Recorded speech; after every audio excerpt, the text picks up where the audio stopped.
We are ready to go. Welcome to the additional public hearing for the inquiry into budget estimates 2021 to 2022. Before I commence, I would like to acknowledge the Gadigal people who are the traditional custodians of this land, and I'd also like to pay respects to elders past, present and emerging of the Eora Nation and extend that respect to other Aboriginals present and First Nations people who are watching remotely. I welcome Minister Rob Stokes and accompanying officials to this hearing. Today the committee will examine the proposed expenditure for the portfolios of infrastructure, cities and active transport. Before we commence, I'd like to make some brief comments about the procedures for today's hearing. Today's proceedings are being broadcast live from Parliament's website, and a transcript will be placed on the committee's website once it becomes available. In accordance with the broadcasting guidelines, media representatives are reminded that they must take responsibility for what they publish about the committee's proceedings. All witnesses in budget estimates have a right to procedural fairness according to the Procedural Fairness Resolution adopted by the House in 2018. There may be some questions that a witness can only answer if they have more time or with certain documents to hand. In those circumstances, witnesses are advised that they can take a question on notice and provide an answer within 21 days. If witnesses wish to hand up documents, they should do so through the committee staff. Minister, I remind you and the officers accompanying you that you are free to pass notes. It always makes me feel like I'm a school teacher when I talk about passing notes, and refer directly to your advisors seated at the table behind you. I suspect you probably communicate electronically. Anyway, finally, could everyone please turn their mobile phones to silent for the duration of the hearing? All witnesses will be sworn prior to giving evidence. Minister Stokes, I remind you that you do not need to be sworn, as you've already sworn an oath to your office as a Member of Parliament. I'd also like to remind the following witnesses that you do not need to be sworn, as you have been sworn at an earlier budget estimates hearing before this committee, and that is Mr Rob Sharp and Ms Camilla Drover. For all other witnesses, I ask that you each in turn state your full name, position, title and agency, swear either an oath or an affirmation, and the words of both the oath and affirmation on the cards on the table in front of you. I'm going to begin with Mr Draper. Thank you. It's Simon Kevin Draper. I'm the Chief Executive of Infrastructure New South Wales. I solemnly, sincerely and truly declare and affirm that the evidence now about to be given by me shall be the truth, the whole truth and nothing but the truth. Thank you very much. And Ms Mildwater. Elizabeth Murray Mildwater, Chief Executive, Greater Sydney Commission. I solemnly, sincerely and truly declare and affirm that the evidence now about to be given by me shall be the truth, the whole truth and nothing but the truth. Thank you. Ms Fishburn. Kirsten Emma Fishburn, Deputy Secretary, Cities and Active Transport in the Transport Cluster. I solemnly, sincerely and truly declare and affirm that the evidence now about to be given by me shall be the truth, the whole truth and nothing but the truth. Thank you. And Ms Fitzgerald? Oh, appearing from 2 p.m, my mistake. Ignore that. That's everyone. That's very easy. Okay. So today's hearing will be conducted from 9:30 to 12:45 p.m. with a 15-minute break around 11 a.m. We're joined by the Minister in the morning, and in the afternoon we will hear from departmental witnesses from 2 p.m. to 5:15 p.m, again with a 15-minute break around 3:30 p.m. During these sessions there will be questions from the opposition and crossbench members only, but if required an additional 15 minutes is allocated at the end of each of the morning and afternoon sessions for government questions. Thank you very much for your attendance today. We will begin with questions from the opposition. Mr Graham. Thank you, Chair, and thank you all to appearing. Thanks to the departmental witnesses, and congratulations, Minister, on your new roles. We might start first by getting you to explain exactly what they are. There's some confusion in government about exactly what your new roles encompass. Maybe take us through your view about what your new responsibilities entail. Okay. Well, thank you, Mr Graham. I'm not confused about my role. I'm pleased to hear. I would point you to the allocation of administration of acts. So specifically in relation to my role as Minister for Infrastructure, my role includes the administration of the Infrastructure New South Wales Act of 2011, the Barangaroo Act of 2009. I think that I've got a concurrence role in relation to growth, the Growth Centres Act, because there is some intersection between, for example, places like between some of the development corporations and some of the activities of Infrastructure New South Wales. In relation to the role as Minister for Cities, there's a series of concurrent concurrently administered legislation, but effectively how that works is the Minister for Planning and Homes takes responsibility, the lead responsibility in relation to the Development Corporation. So the erstwhile Hunter Development Corporation, Central Coast Development Corporation, and also the Sydney Olympic Park Authority. But Place Management New South Wales, again, because its intersection with its spatial sort of connectivity with sites managed by Infrastructure New South Wales, I take care of. And the Greater Sydney Parklands, so the Park Trusts, while they are managed concurrently, I think that the agreement is that I lead on that legislation. In relation to the Minister for Active Transport role, well, again, there's an intersection with the Parkland legislation, and also from a budget perspective, obviously the role of a cluster minister is to have oversight of budget bids. So to that role, I have to that end, I have a role in terms of the allocation of monies to the transport cluster. Right. Okay, thank you. So you've outlined some of the legislation. I'll come back to that, and a role for budget bids and perhaps cost control in that broader transport area. Is that fair? Yeah, and also there's, and this won't appear on the allocation of acts, but I'm also responsible for chairing the Cabinet Infrastructure Committee. Yeah, understood. And that's the traditional role of the Infrastructure Minister. Yeah, so in terms of legislation, looking at that allocation of acts, there's really two pieces of legislation you're drawing attention to that you have sole control of, the Infrastructure New South Wales Act and the Barangaroo Act. A portion, I think, as it relates to urban growth of a third act, the growth centres. And one, I neglected, there's another one as well, which is obviously the Greater Sydney Commission Act of 2015 that I've also got sole administration of as well. Right, okay. So three acts are part of another. And also the Parklands legislation, although that's obviously not in force at the moment. You're hopeful of... Oh, well, no, there's a series of... Obviously, there's a whole I'm talking here about sole control. Yeah. Yeah, so sole control, you're hopeful of having a standalone act, but at the moment, these other pieces of legislation are shared. That's right, because we're in a transition Minister. toward... I mean, in one sense, that's a matter for the Parliament to decide on legislation before the House. Yeah. But hopefully that is passed, and then that can come within my bailiwick. And what discussions have you had with the Minister for Planning and Housing about how you'll interact over the course of your responsibilities, your overlapping responsibilities, certainly when it comes to legislation? So we interact regularly. We've had a series of discussions in relation to that. Also, the Departmental Secretary for Planning, I've had a couple of discussions for it. We've worked that through. I understand there is going to be a machinery government change in coming weeks, I think, and so there'll be further articulation of the different roles at that point, but that'll obviously be a matter for the Premier. Yeah, so what is your understanding with Minister Roberts about where the line is between you and he?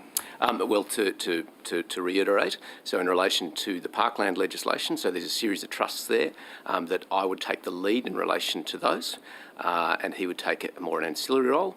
In relation to the development corporations, it would be the opposite. That they're largely about land use planning from a site perspective, so they would largely be a matter for the Minister for Planning, and I'll take an ancillary role in relation to those. But obviously there is some crossover in relation to particularly active transport, because the more we're learning about the way in which parklands work and open spaces work, is it's activating things like streets and so forth, which also have a development role as well.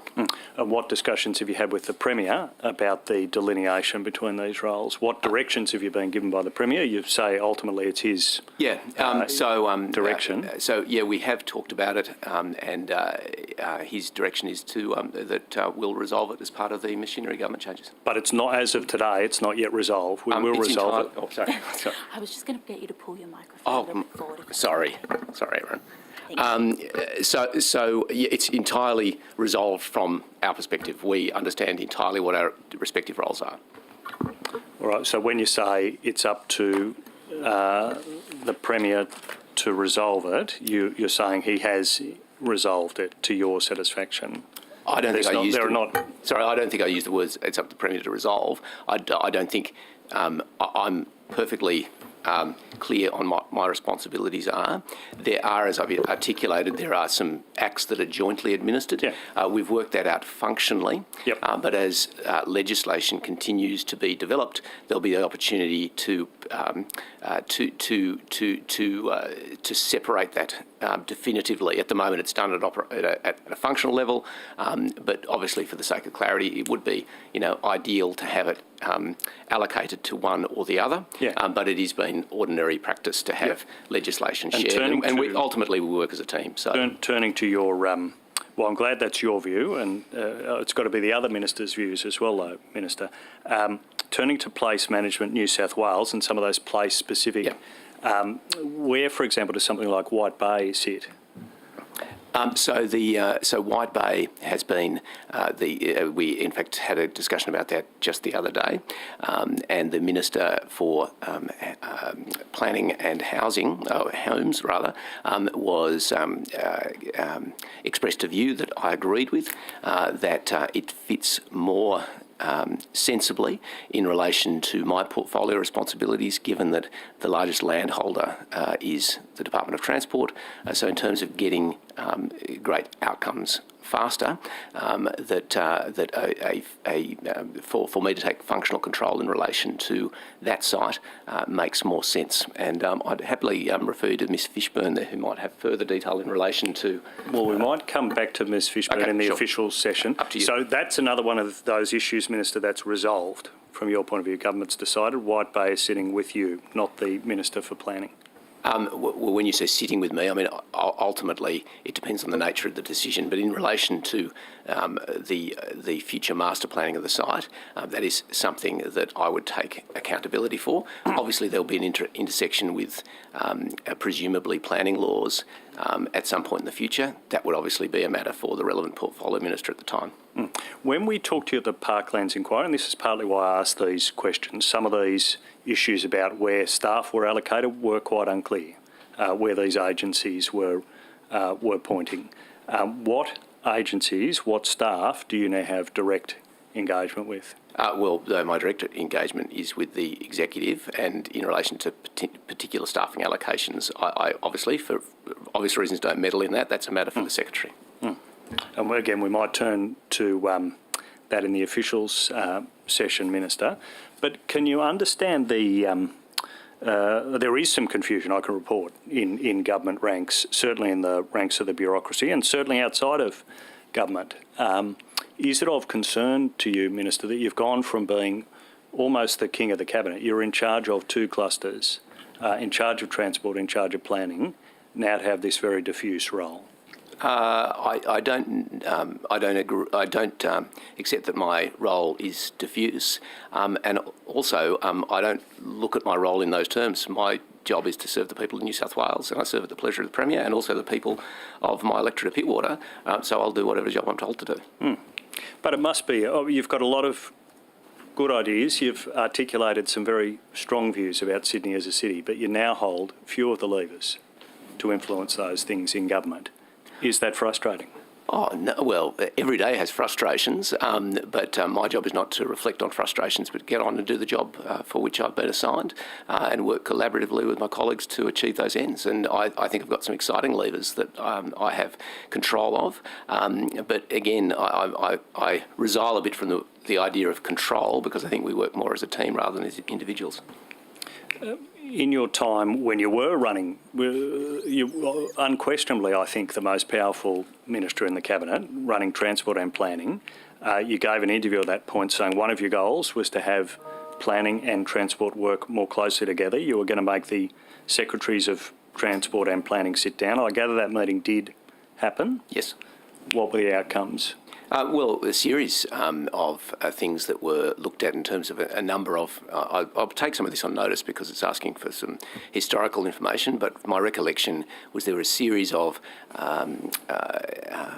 particular planning precincts, for example, where the coordination between transport and planning could have been better to achieve more seamless outcomes. Places like Parramatta Road spring to mind, for example, where there had been some lag between the land use planning and the transport planning. Areas down in Macarthur, a similar area there.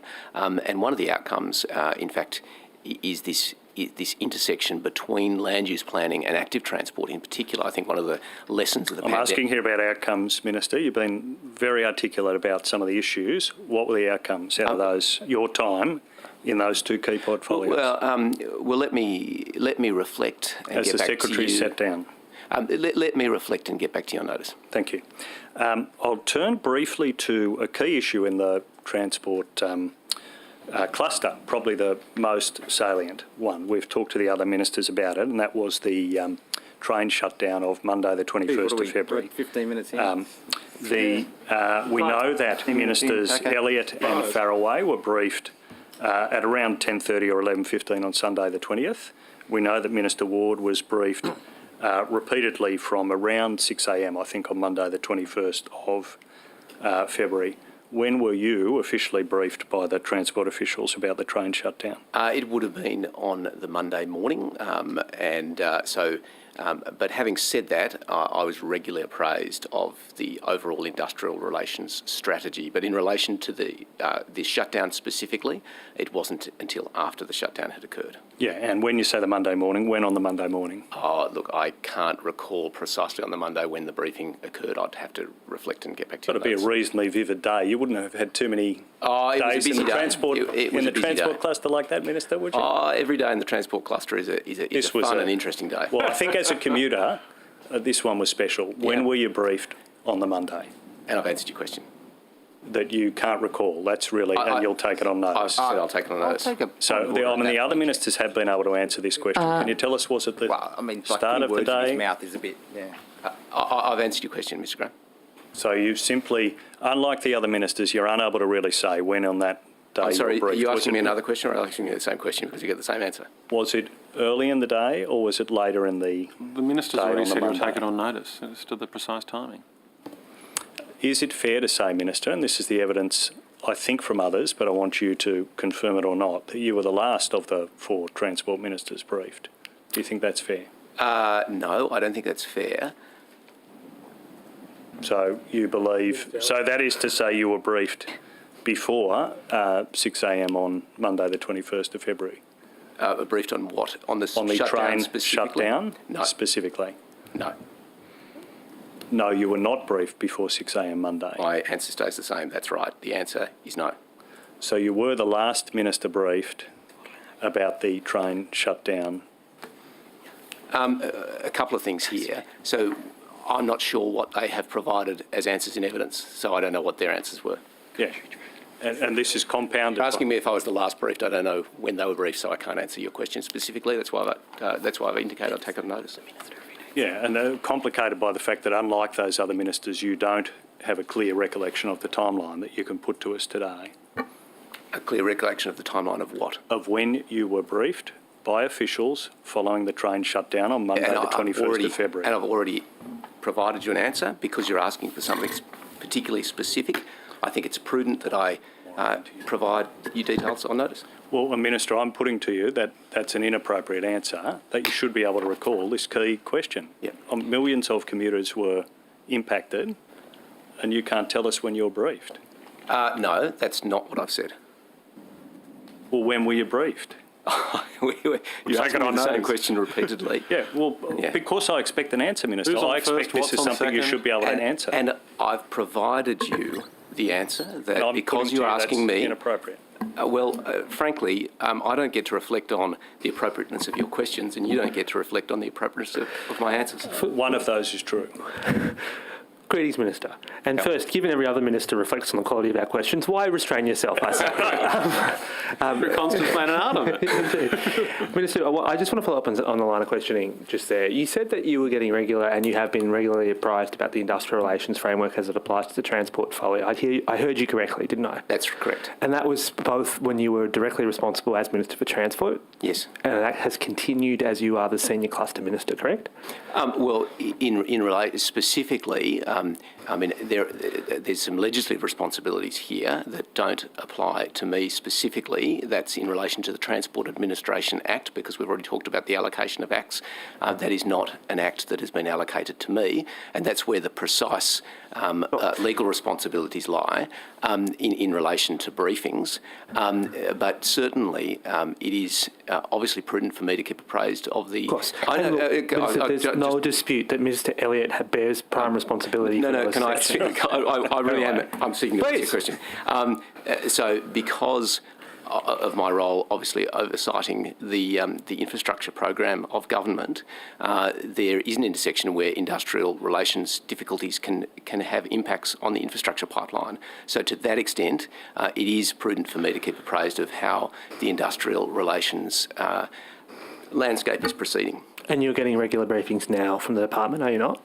Yeah, I get, they were obviously less regular than they were when I was directly accountable for the relevant legislation, but they are still, I still keep up to In date. the aftermath of the shutdown, did you meet with Minister Elliott and the other transport ministers about the ministerial response to the ongoing dispute?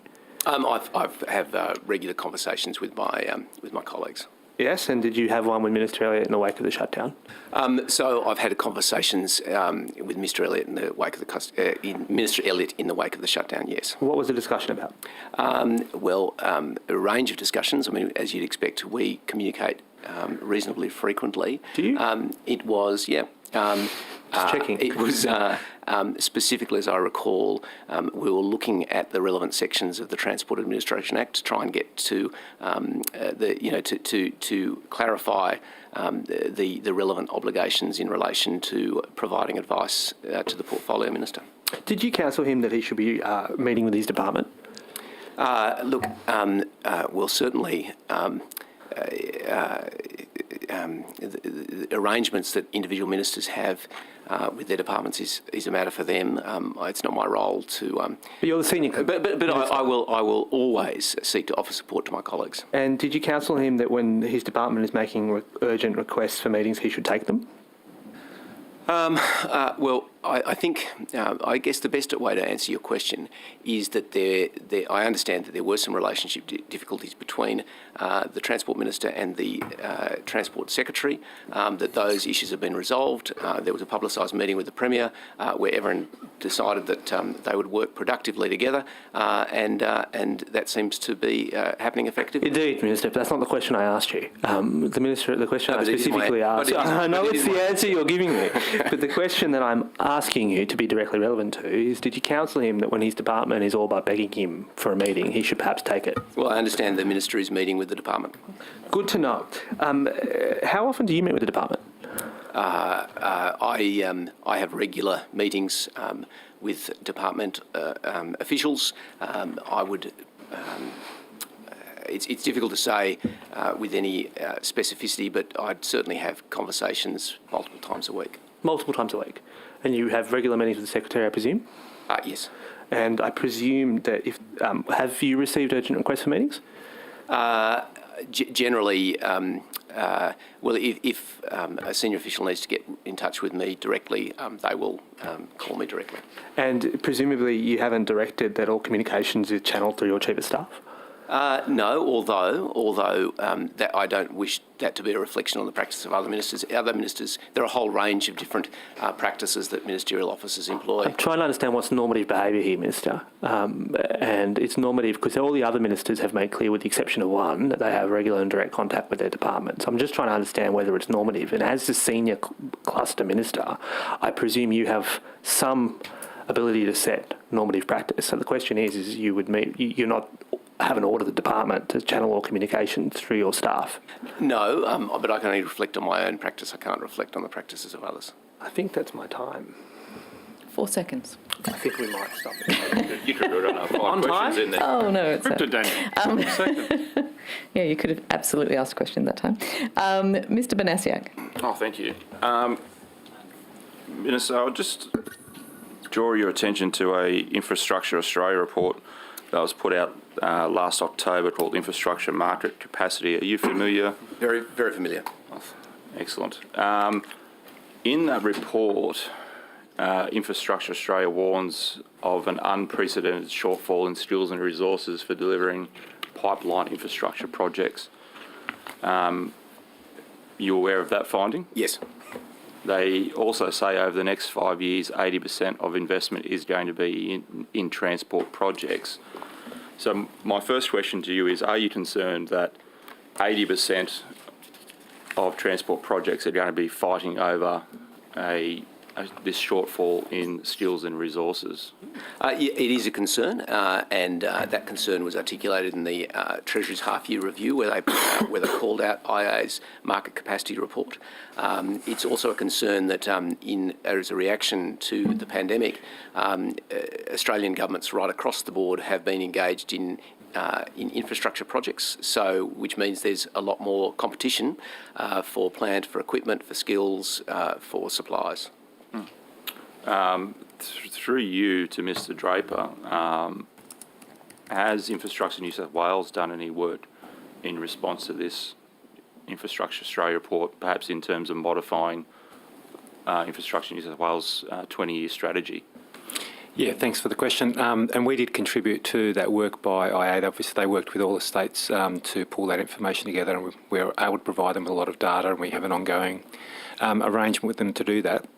And the scale of shortfall they identified for 2023 was significant, 105,000 people, I think they said, for 2023 shortfalls. And I think you can tackle that in three ways. In the long term, I think increasing the availability of skilled people to work in the construction sector, particularly the engineering construction sector.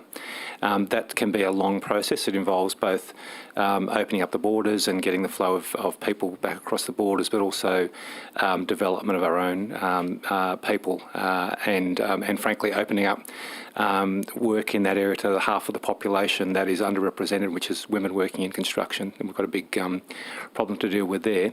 There's the second, I'd say, we're working with the industry on how to make the process of procuring those projects more efficient. There's a number of things that happen particularly in the tender processes, which consume an enormous number of resources, perhaps unnecessarily, replication of work that happens many times, each bidder doing the work, doing the work. So we're working with the construction industry to try and make that process more efficient. And I think the third is looking at the timing and sequencing of projects so that we don't put them all into the market at the same time, particularly those that have a very high call on very specialised skills. So there are some projects that are a bit more straightforward and parties can bid on those and deliver those without a very big call on those specialist resources. Others are very complex and thinking about the timing and the sequencing of putting those into the market, including not just in New South Wales but across Australia, I think that can contribute to easing the pressure on those projects as well.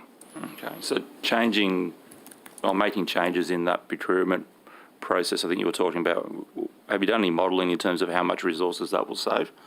We haven't done any quantitative modelling of that, but I think there's a fair bit of consensus between ourselves and the industry that is one area to focus on, particularly with engineering, geotechnical type resources, design resources. So what I'm meaning there is that when we go into if we put a tender out, even if we, as we complying with our own guidelines, only issue that tender to 3 bidders, what usually happens is the government goes and does a whole lot of investigation work, engineering work, design work, calling on those resources, and then the 3 bidders go and do exactly the same thing and replicate all of that. And there are ways to reduce the demand on those resources by providing some relief and on what bidders are required to provide in the bidding process until they're appointed as the preferred bidder. Okay, and just going to that point about prioritising projects, or I guess staging them out so you don't have this glut of projects all at once.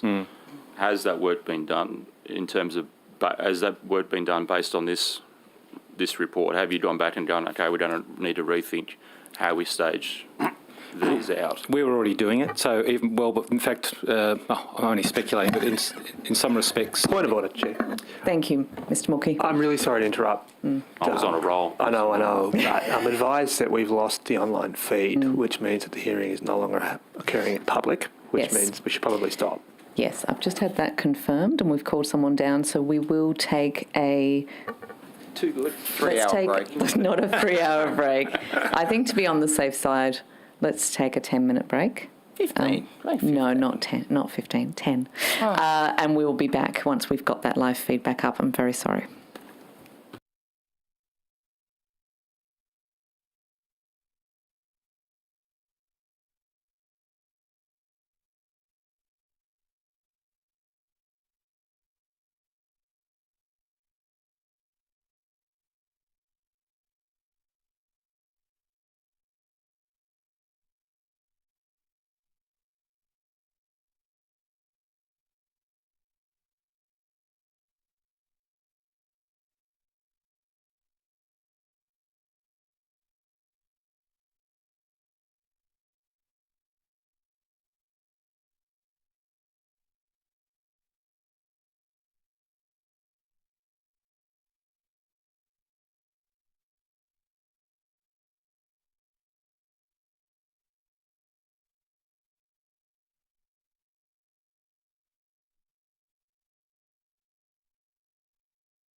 know how to fix it at the moment.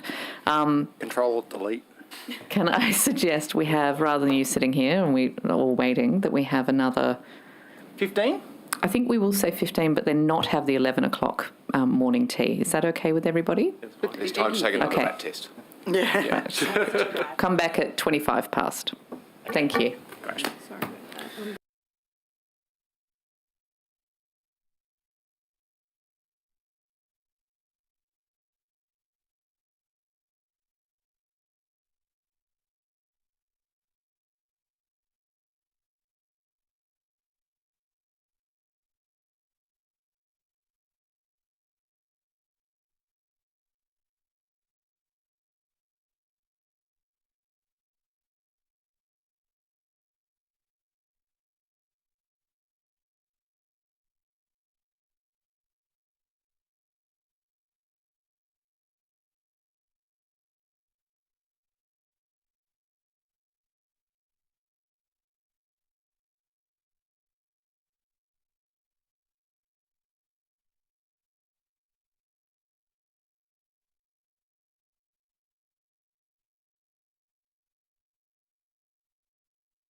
We're ready.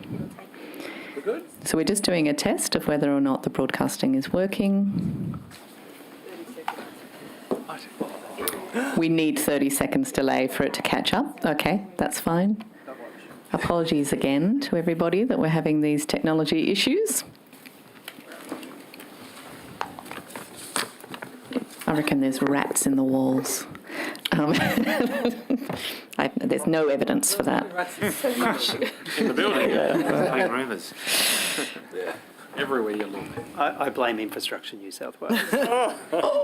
Yes. Does Infrastructure New South Wales have any responsibility for meant to the risk state rate. of Parliament House? They're meant to risk rate all this. They should risk rate it. What are we, T1? Hang on, I think we might be good. We are streaming. Excellent. There we go. Never say never. And apologies to those people that have had to just listen to 30 seconds of us testing. We will proceed. It's 3 hours of you guys testing, but anyway. Okay. Thank you very much for your patience, and we will recommence with questions from Mr. Banasiak. Okay. Mr. Draper, we were in the middle of an answer you were giving about the prioritising of projects. Do you want to just pick up where you were? Yeah, I think you were asking me about what we've done about that sort of sequencing of those projects. And I'm particularly thinking here of what we call large, complex engineering construction projects, less so about building projects and smaller scale civil construction. But one of the things that we do is produce what we call a procurement calendar. So we map out all of the projects that are coming, at what stage they're at in their design process, the tender process, contract award, and we provide that as general advice to government, to cabinet. So that when government is making decisions about those projects, they can see what else is coming into the market at the same time, and we do coordinate that with agencies. And a lot of the work that we've done in this space has been informed by, we did have quite, in the lead up to that IA report, we did have quite a series of discussions with the industry, one-on-one with different contractors, both Tier 1s, Tier 2s, Tier 3 contractors, to talk about how we make this work better. That informed, you might remember there was a Premier's memorandum which came out in the middle of 2021, which set out some of the requirements we have for procurement of those large complex projects. So yeah, we've done a lot of thinking around it. We've put things in place to try and avoid overloading the market, but it's to be fair, it's a sort of a question of constant vigilance about what's happening at any given time. In terms of you talked about a large complex project. If you had to put a dollar figure on that, what are you talking about? We would say probably anything over $1 billion, but the complexity comes on from things like, is it a project that involves many interfacing packages? Does it go through many communities, lots of stakeholders? Does it go through areas where you're likely to find latent ground conditions, utilities and contamination and those sorts of things, which you can't really know about in full until the project commences. So all of those things together make it complex. But there's a body of very large contractors who can take on projects over $1 billion. They've got balance sheets to do that. But probably I'd say most contractors, that would be beyond what they would want to bet on any particular project. They would expose too much of their balance sheet. They would either have to team up with many other contractors to do it, or they simply wouldn't bid for it. Okay. So I just want to make sure I'm understanding this right. So projects in and around $1 billion would go through that prioritisation sort of calendar procurement, but anything below $1 billion wouldn't? We tend to, when we do that calendar, I think we mainly focus on what we call Tier 1 projects. That doesn't necessarily mean they're over $1 billion, but there's a number, if we consider them high risk for other reasons, then we'd include them on that calendar. Yeah. Okay. I've got about a minute left. Can I just go to that, looking at a particular project, the Tremay Ferry, the Turnell to La Perouse, where does that sit in terms of the project tier weighted risk score? I don't know where that one would sit. It's not. I can certainly say it's not one of our Tier 1 projects. I'd know all of them, but that one I'd have to take on notice and let you know where that sits in our tiering. Okay. Has a project assurance report been done on that? Look, I'll have to go and find out where that sits, whether it's registered on our with our assurance process, and what work's been done on it. Okay, thank you. That'll probably take me to the end, so I will throw to Mr. Shoebridge. Thanks, Chair. Minister and everybody, nice to see you all today. Mr. Draper, in 2017, Infrastructure New South Wales pulled together a very useful review about the Hawkesbury Nepean Valley flood risk. Are you familiar with that document? Yeah. Do you adopt the position of the Insurance Council of Australia that the Hawkesbury Nepean Valley has the highest single flood exposure in New South Wales and in fact in Australia? That's our understanding, yes.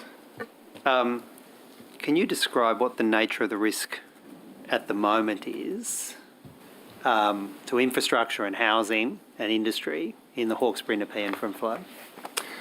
The reason why, and I don't want to be too general if you're looking for something specific, but the nature of the risk in the Hawkesbury Nepean Valley is both the scale of the catchment and the topography of the Hawkesbury Nepean Valley.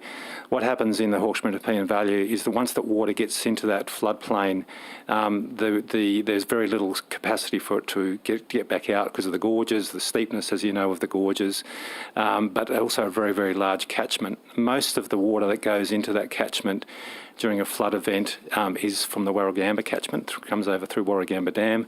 I think it's about 70% in most major floods, but there are other areas that feed into that valley as well. Yeah, I think it's described as the bathtub effect, isn't Correct, it? yeah. With the plug hole being, I think, the Sackville Gorge. Yeah. Is that right? That's correct, yeah. Do you know how many properties, we'll start with residential properties, that are currently built and below the probable maximum flood level in the Hawkesbury Nepean? Below the probable maximum flood level, that's, just give me a moment, I'll look up my notes. Oh, actually, it's... Yeah, look, I've got a, just hold on 1 second, I've got it in my notes here. That's not the one we usually use. So, I've got a number here for one in a 500-year flood. So that's would be 15,000 homes impacted in a 1 in 500-year flood. In a 1 in 100-year flood, it's 7,600 homes. That can't be right. That there are less homes impacted in a 1 in 100-year flood than a 1 in 500-year flood. Sorry, it's seven. Sorry, my brain is not working. Yeah. You're dead right, Mr. Draper. Yeah, yes. sorry. So 7,600 in a 1 in 100-year flood, and 15,000 in a 1 in 500-year flood. That's correct. But given, but I think, sorry, and just looking at my notes here, for PMF, it's about 36,700 homes. all right, and they're all existing homes. Yes, that's correct. Your 2017 report made it clear that with that current level of development, the current road infrastructure is inadequate for evacuation, and there will be a series of bottlenecks, and with a really serious flood, with the current population in the Hawkesbury Nepean, we simply can't evacuate people safely in time. Is that right? Yes, so we've definitely got a concern about the capacity to evacuate the number of people who live in the valley. Correct. Well, it's more than a concern. There's an express finding in your report that the current road and transport network simply isn't up to the job for the kind of mass evacuation that would be needed if we got to a 1 in 500-year flood, let alone a PMF flood. Yes, no, I agree. Yep.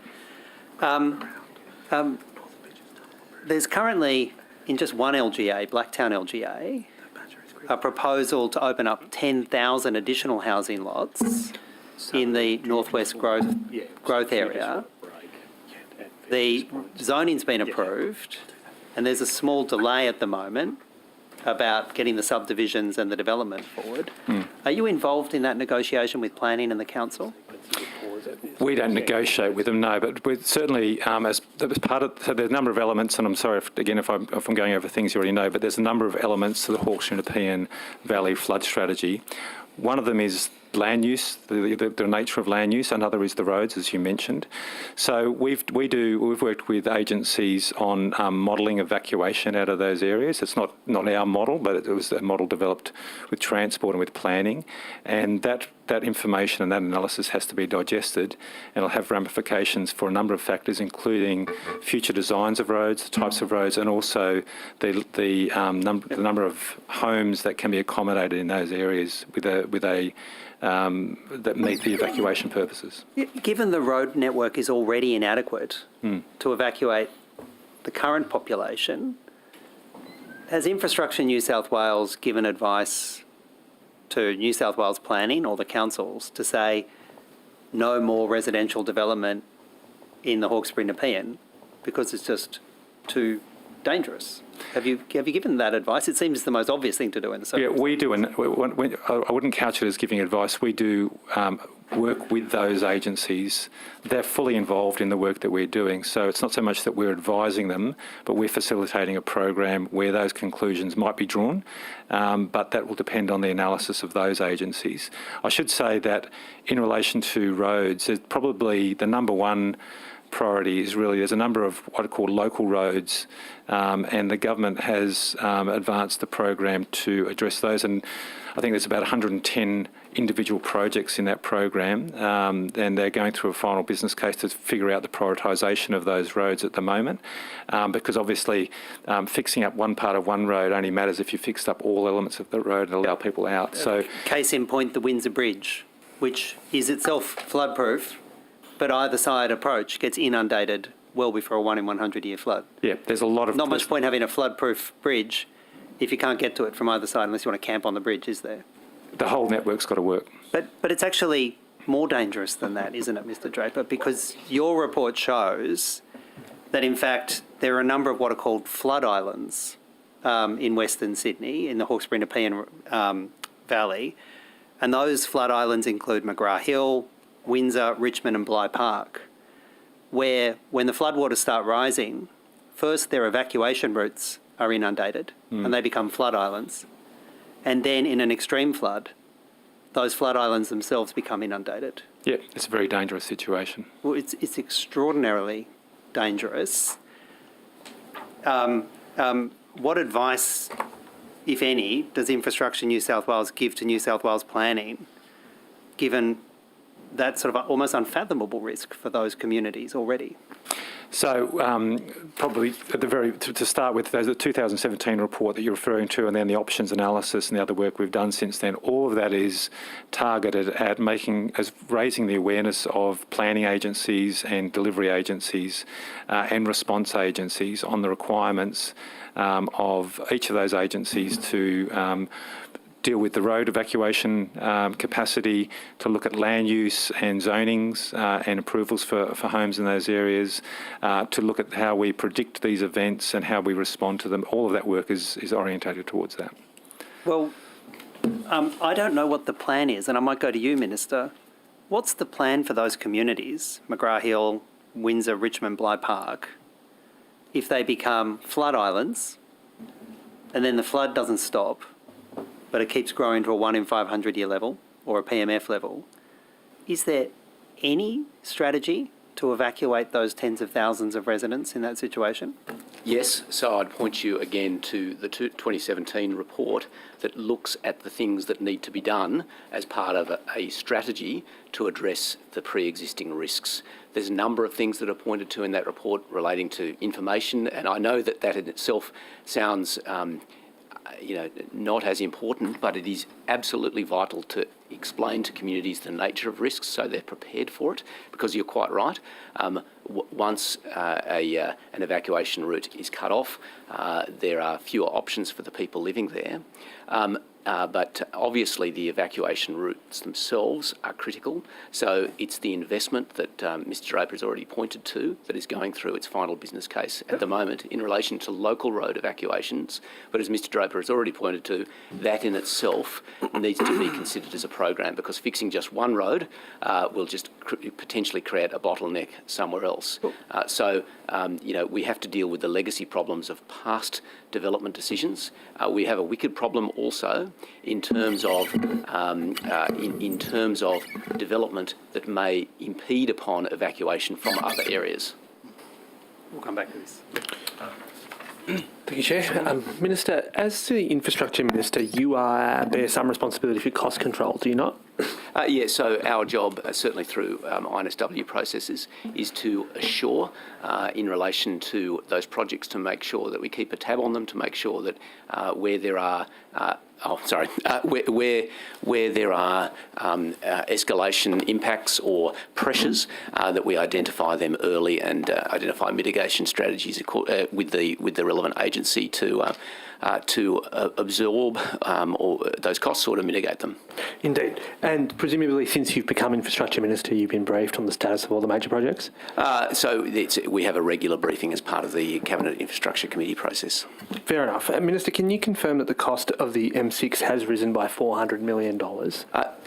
Thank you for your question there. I checked out the budget paper today. My understanding is that the budget for the project, which I think was $3.115 billion, continues to be the budget for the project. Depends which section of the budget paper you read, because the other part of the budget says it's $2.7 billion as well. We went through this with Minister Ward. Yeah. But you're saying this road will now cost us $3.1 billion. Well, that's reflecting the budget, yes. So, Minister, when this road was approved, it was meant to cost us $1.5 billion back in 2018. That's according to the summary of the business case that Infrastructure New South Wales released.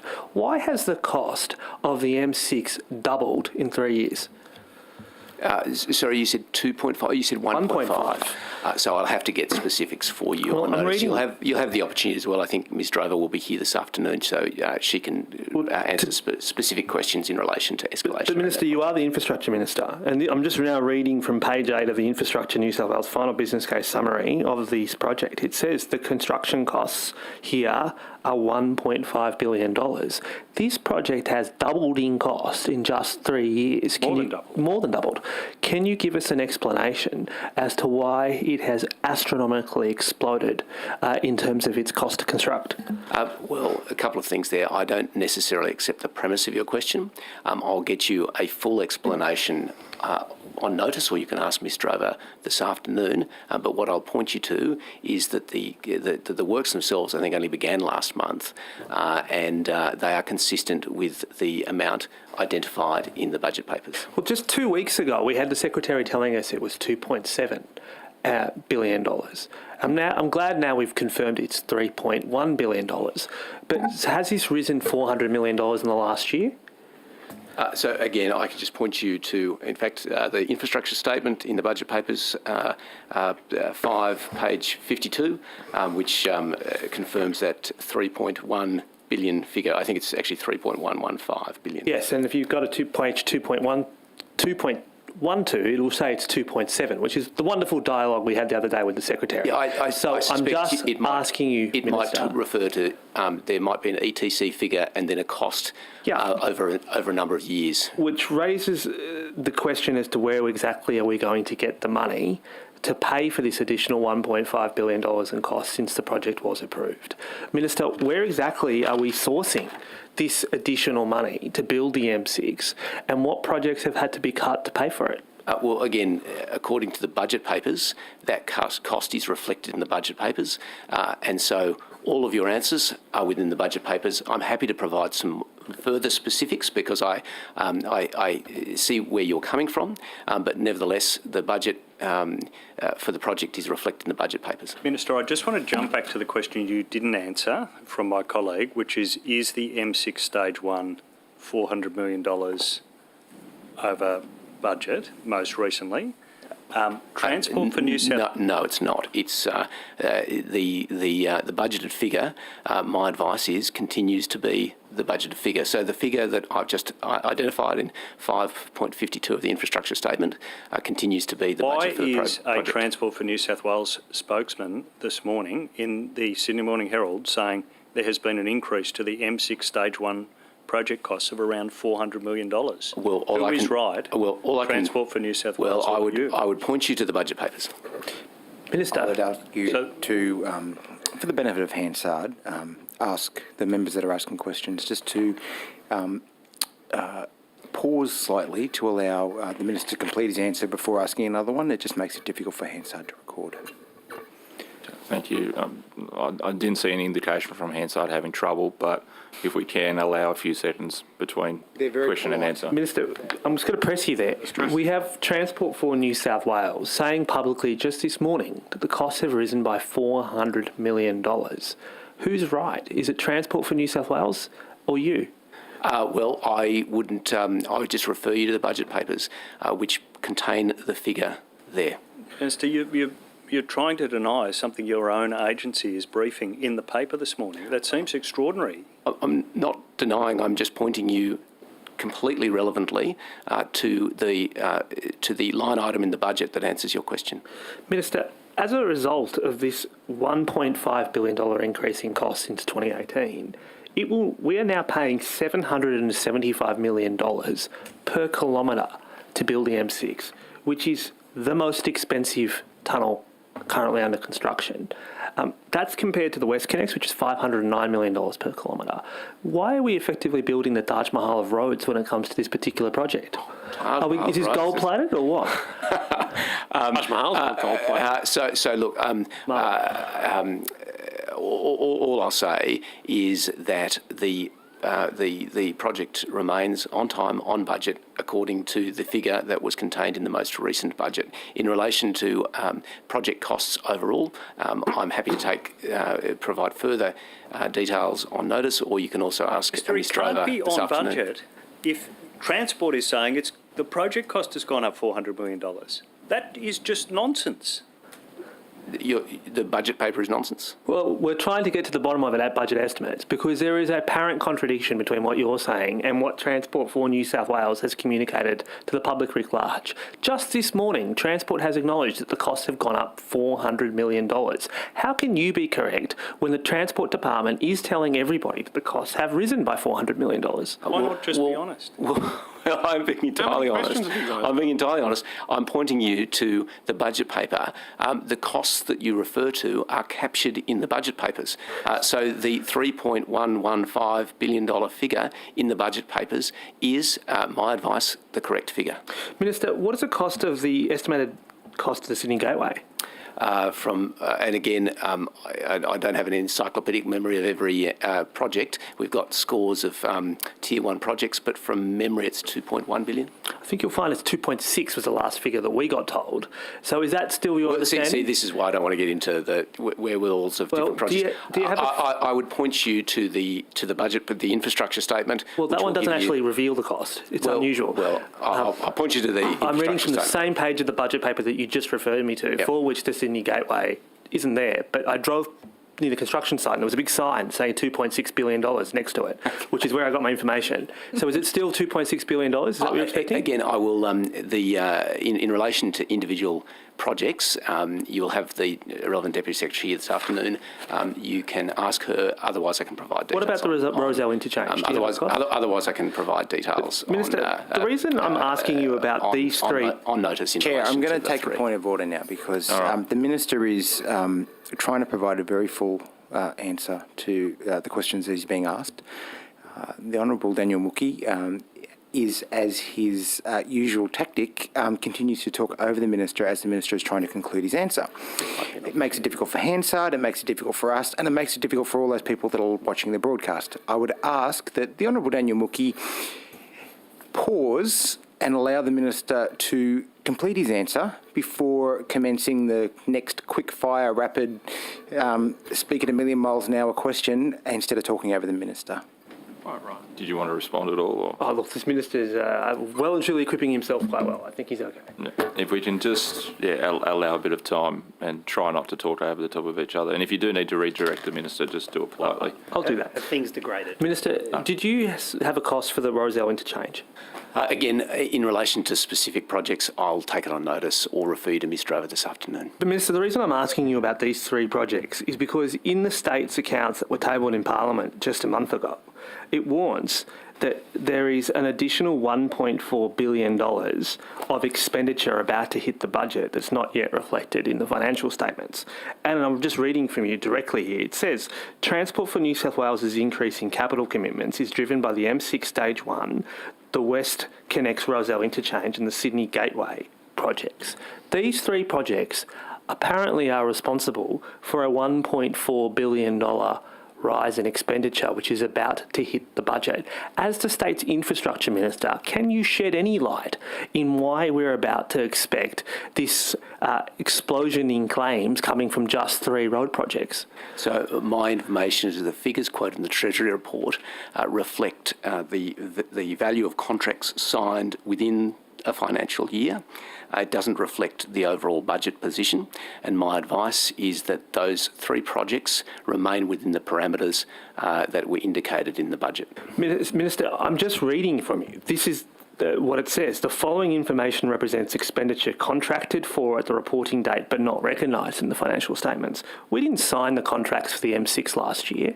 This has already been reflected. This is the Auditor General warning us that an additional $1.4 billion in costs is about to hit the budget from three projects. As the Infrastructure Minister, surely you have some explanation as to their status and why it is that the Auditor General is providing us with this warning.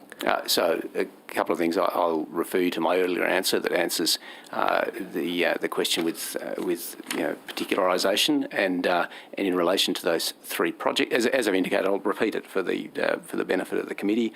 The figures noted in the Treasury report reflect contracts signed within a financial year, and they don't reflect the overall budget position. Well, Minister, can I put in contrast to your view that there's no problem here, this was all budgeted for, can I put to you your agency's view this morning, which was there is an explanation for this dramatic increase in costs, and this is what they said. The Transport spokesman said that the government remained focused on the delivery of the three projects despite external factors, and they indicated the pandemic and increasing construction costs around the world had impacted on these projects, had contributed to this blowout. Are they wrong? Is that information wrong? So I think your characterisation of the situation is incorrect, and I think I'd prefer my view in relation to the answer I just provided to the committee, and I reiterate again in relation to those projects, they remain within the parameters set within the budget. I'm sure you'd prefer your view, but why are you contradicting the information from the department, saying there is a blowout and providing an explanation for it? The advice I'm providing is based on advice from the department. Minister, are you going to seek to recover any of this additional costs from motorists through high tolls? Well, again, I think I reject the premise of your question. Well, when the business case was approved, this was meant to cost us $1.5 billion. It's, according to your own words, now costing us $3.1. Are we going into further debt to cover that additional $1.5 billion of costs that have arisen in respect to the M6? The costs for the M6 are reflected in the 21-22 budget, and that remains consistent with that budget figure. And the toll amount, I think, that was mentioned in relation to that 4 kilometres of road was, I think, $2.20, if my memory serves me correct, and that gives a travel saving of 15 minutes, of up to 15 minutes. So, Minister, until this point, we haven't been able to get a minister to tell us what the toll is. I think I reflected that because from a newspaper article I read. But you're the infrastructure minister. Don't you know what the toll's going to be? Well, you just said you didn't. Well, to be fair, I'm not the infrastructure minister, you are. So shouldn't you know what the toll is? Is it $2.20? Well, I just reflected on what I read in the newspaper this morning. So you're relying on the newspaper to tell you what the toll will be paid? No. Okay, so can you then answer my question? Are tolls going to have to rise as a result of the additional cost of building the M6? Well, A, it's not a matter for me, but no, that's not my understanding. So, and do you wish to comment on whether or not we will be going into further debt as a result of the cost blowout that's hit the M6? Well, once again, I don't accept the characterisation of your question and the premise of your question, because as I've mentioned repeatedly, that the work on the M6, frankly, only began a month ago, and it remains within the parameters set within the budget in the 2021-2022 financial year. Are you confident that each of these three road projects will open on time as scheduled? So the advice I have is that these projects remain with the parameters set for them. So when are they going to open? When's the M6 opening? So I'll take that on notice in relation to the various opening times. But the published figure continues to be the figure that I'm advised is correct. But Minister, there's a contradiction between the figures that you're citing, what your department says. You're not in a position to tell us which one should be believed. You can't tell us which one, when these projects are due to open. As Infrastructure Minister, what exactly do you do again? The information I've provided is accurate. It's based on advice from the department. Minister, where are we up to in terms of the investment decision when it comes to the Northern Beaches Tunnel? Well, there are two processes occurring in relation to the Northern Beaches Tunnel. I would point you to the reference to the project in the infrastructure statement in the recent budget, but the two processes at the moment are government is proceeding toward an investment decision, and government is also through the planning minister currently assessing the EIS, and will shortly be in a position to make a determination on the project. Given your government has promised this and one by-election and multiple state elections, is it going ahead? The government remains committed to the project. Will it be deferred, Minister? I mean, you made some comments about this previously. Will it be deferred? It is a very complex project. It's effectively three projects. There's obviously the Western Harbour Tunnel, Ringa Freeway, and Beaches Link. The three projects are sort of put together as a package. But in relation to the investment decision on the last piece of the puzzle there, that is a matter for government, and it will be discussed in the ordinary process of government through a cabinet process. Have you been involved in discussions about deferring the Beaches Link component? Not in relation to any deferral, certainly, and I'm certainly not going to comment on cabinet processes. But which of those two answers is it that you have not been, or that you won't answer to cabinet processes? They're two quite different answers. I've volunteered too much information then, didn't I, in saying I haven't been. But it's very welcome, though. The second part is more correct, which is I'm not going to speculate on. So they're both correct, but the second is more correct. You intend not to do it. Yes. Again. Yes. Well, Minister, this project is apparently meant to open in 6 years. If you can't even tell us when the final investment decision is going to be made, how can we believe that your government is genuinely committed to building it? I continue to say the government's committed to building the project. Well, in respect to the Badgerys Creek rail line, can you give us an update as to where we are with that one? Have you gotten the planning approvals that you need for it yet? So I'll refer you to the Secretary. Are you talking about the new airport line? We're still working through the details on that, and I'd have to take on notice until Camilla Wemester over here this afternoon on the detail. Well, the last available public information was that you were seeking planning approval for it, and having checked with the portal, it doesn't look like approval has been granted. Is that your understanding, that you're still yet to get planning approval for this? I'd have to take notice on that specific question. And where are we up to in procurement? Are we signing the contract sometime this year or not? In respect to the metro... To be fair, that was to the Minister. I should have made that clear. Minister, are we signing the contract this year? Some contracts, I'll refer you to the Secretary. Over to you. Thank you. The procurement, there are procurement processes on the Metro West. In respect to the Badgerys Creek, I'd have to take on notice the status of that for this year. Well, Minister, is your government committed to having this rail line opened when the airport opens? No, that is obviously the plan. The airport is due to open in 4 years, yet we don't know when project construction is going to start on the crucial rail line. Given that it took 7 years to build the North West Metro, how can we believe you when you say that this rail line will be ready for the airport when we don't have planning approvals and we don't have procurements in place? So let me get some more particular advice from Sydney Metro in answer to your question on notice. I just want to press you on those 3 projects that have caused this more than $1 billion blowout in the transport budget. On the reason we're asking about these and concerned about your very vague answers about the costs and the budget situation is these are driving the budget changes. This is your key role if you're supervising cost control. Why can't you give us more specifics on these key projects that the state accounts say are driving cost blowouts, that your own agencies in the paper saying are leading to cost rises? So I actually would assert that I am being specific. I've pointed you to specific page reference in the infrastructure statement of the budget in relation to the project cost, the ETC for the M6, which is there in black and white. And my advice continues to be in relation to the other 2 projects that they remain on time and on budget. Thank you. Minister, I just want to ask you a few questions in relation to climate change adaptation before I hand back to my colleague, Mr. Shoebridge. I understand some of the topic of the floods was something that has already been discussed while I was in the other estimates. Can I ask you, the Net Zero Cities plan that you announced when you were planning Minister in November last year, is that something that transfers with you to your city's portfolio, or is it still with planning?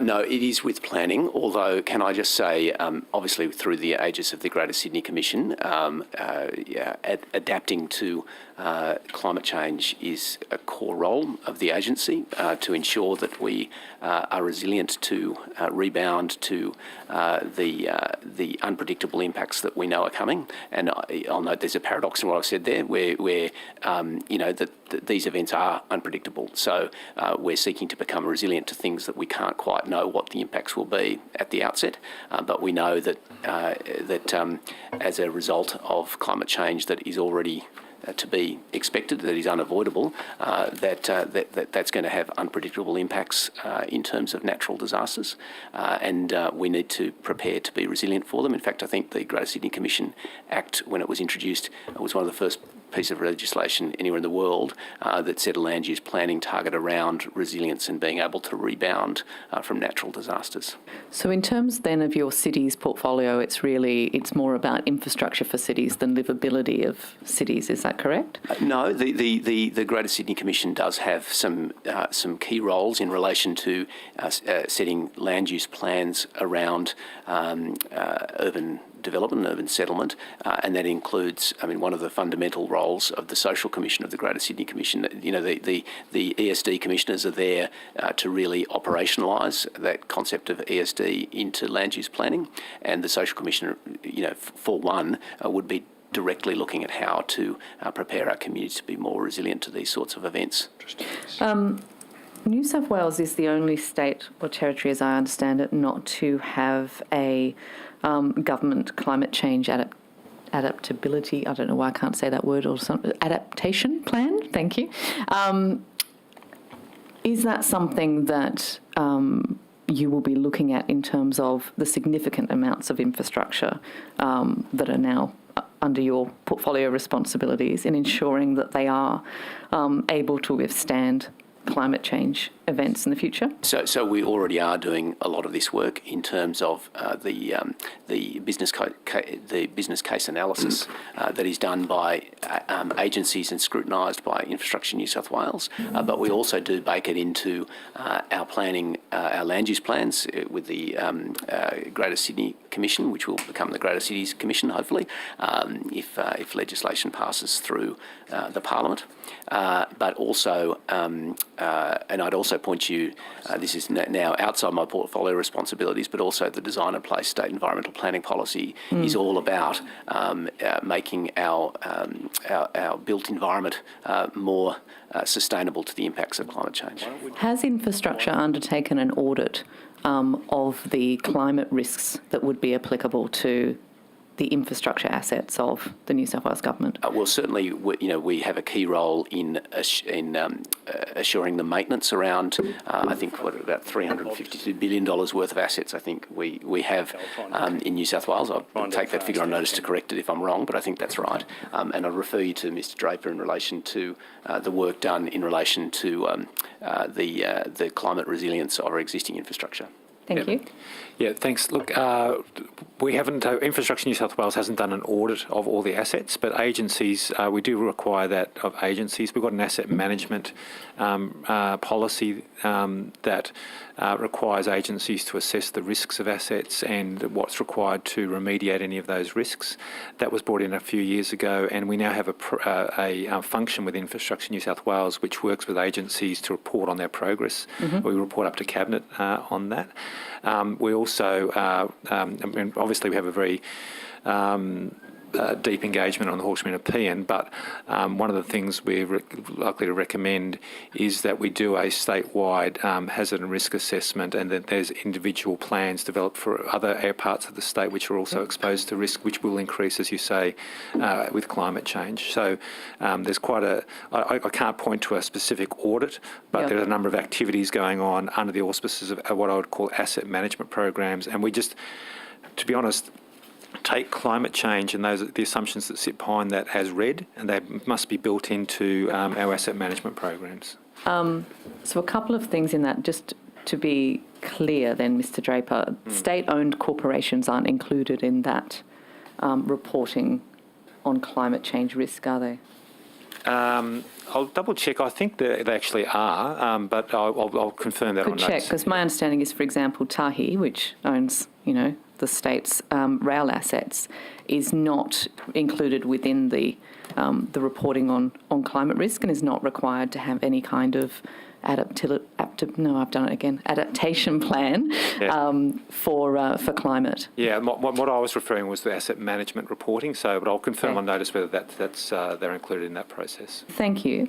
I understand that the powerhouse being built at Parramatta, Infrastructure New South Wales was the proponent of that, and we've had some discussion about building on floodplains.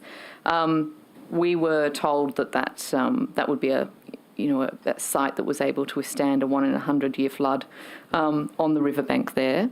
It's now very clear that we already have a site that is flooded, and there's been pictures put up in the last month about that flooding.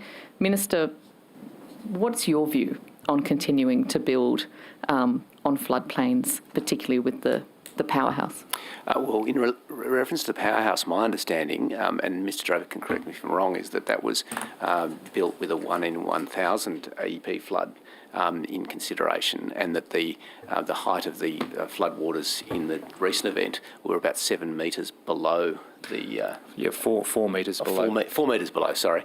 And that even in a 1 in 500 flood, it'd still be half a metre below the exhibition spaces. I think that's correct. Even better than that. Even in a 1 in 1,000. So the level of the RL level of the floor of the Powerhouse Museum is 7.5. A 1 in 1,000 flood is 6.97 metres. The recent floods got to about 3.5 metres, and all of those areas that you've seen the photographs of that were flooded were previously occupied. We've demolished car parks and things, but Parramatta City Council had car parks operating in those, so they used to flood. So the level of that's why they made them car parks, not a museum. Yeah, and that's why that's quite right. And much lower. That's why the level of the floor level of the museum is many metres above that, and we're building an undercroft to ensure that the floodwaters that happen at Parramatta River manage to move beyond that side and protect people upstream of that. So I'm not sure if I'd describe Parramatta as a floodplain, but if the floor of the new powerhouse at Parramatta got flooded, we'd have much bigger problems to worry about than just the powerhouse. We'd have nearly all of Parramatta would be... So the electricity supply for the building and the generators, they're all above that level. So it's all above that. So what is on that? What is under the level then? What will be... So on the river bank itself, there's what we call an undercroft. It's effectively a cavity that's been constructed in there to allow floodwaters to pass through. That won't be occupied under the planning conditions. We had originally thought it might be made available for other uses, but under the planning conditions, it won't be made available for any other community uses. And can I actually interject there? I, as Planning Minister, inserted those planning conditions just for the sorts of issues that Mr Draper is explaining. So you're convinced, Minister, that there is not going to be an impact of floods in, say, the next 100 years on the Powerhouse Museum site? Well, it has been planned to be resilient to the risk. I need to be careful here, though. There is always risk, and planning always needs to take account of risk and to mitigate that risk and plan in the face of risk. So I can't remove the risk, but on the basis of the advice provided, the Powerhouse will be particularly resilient and you know, to cater for the sorts of flooding that might be anticipated. But Minister, you could have removed the risk, couldn't you? You could have not put this priceless museum and exhibitions right next to the river in an area that's notorious for flooding and that Parramatta's own flood studies show will just get worse over time. You could have not put it there, could you? No. So what we did was to manage the risk that was there. Started with a foolish decision and then spent countless hundreds of millions of dollars trying to minimise the risk of that initial decision. Is that what happened? Sorry, I take this as a question. So the position you're defending is start with a foolish decision, put a priceless series of exhibits and a museum next to a river that's extremely flood prone, and we've seen the images about how flood prone it is. Start with that foolish decision and then spend countless millions of dollars trying to retro-engineer it. You defend that approach, do you? No, because I don't think that reflects the process. Instead, it's a matter of identifying the risk and managing it appropriately to mitigate that risk, and that's precisely what the design does. But you've seen the whole construction site completely flooded, haven't you, Mr Draper? Like the entire construction site has been flooded, and that's nowhere near a 1 in 100 year flood. A construction site is not the finished level of the museum. So you're perfectly comfortable with the entire construction site being inundated as a great spot for a museum? We're perfectly comfortable that the analysis has been done on the flood risk to the museum, that the design of the museum is more than satisfactory and more than meets the requirements of both Parramatta City Council and other regulatory agencies, and that the museum and the exhibits that will be held at the museum will be as protected as any other assets, if not better. Had you finished on that, Chair? It's your time now.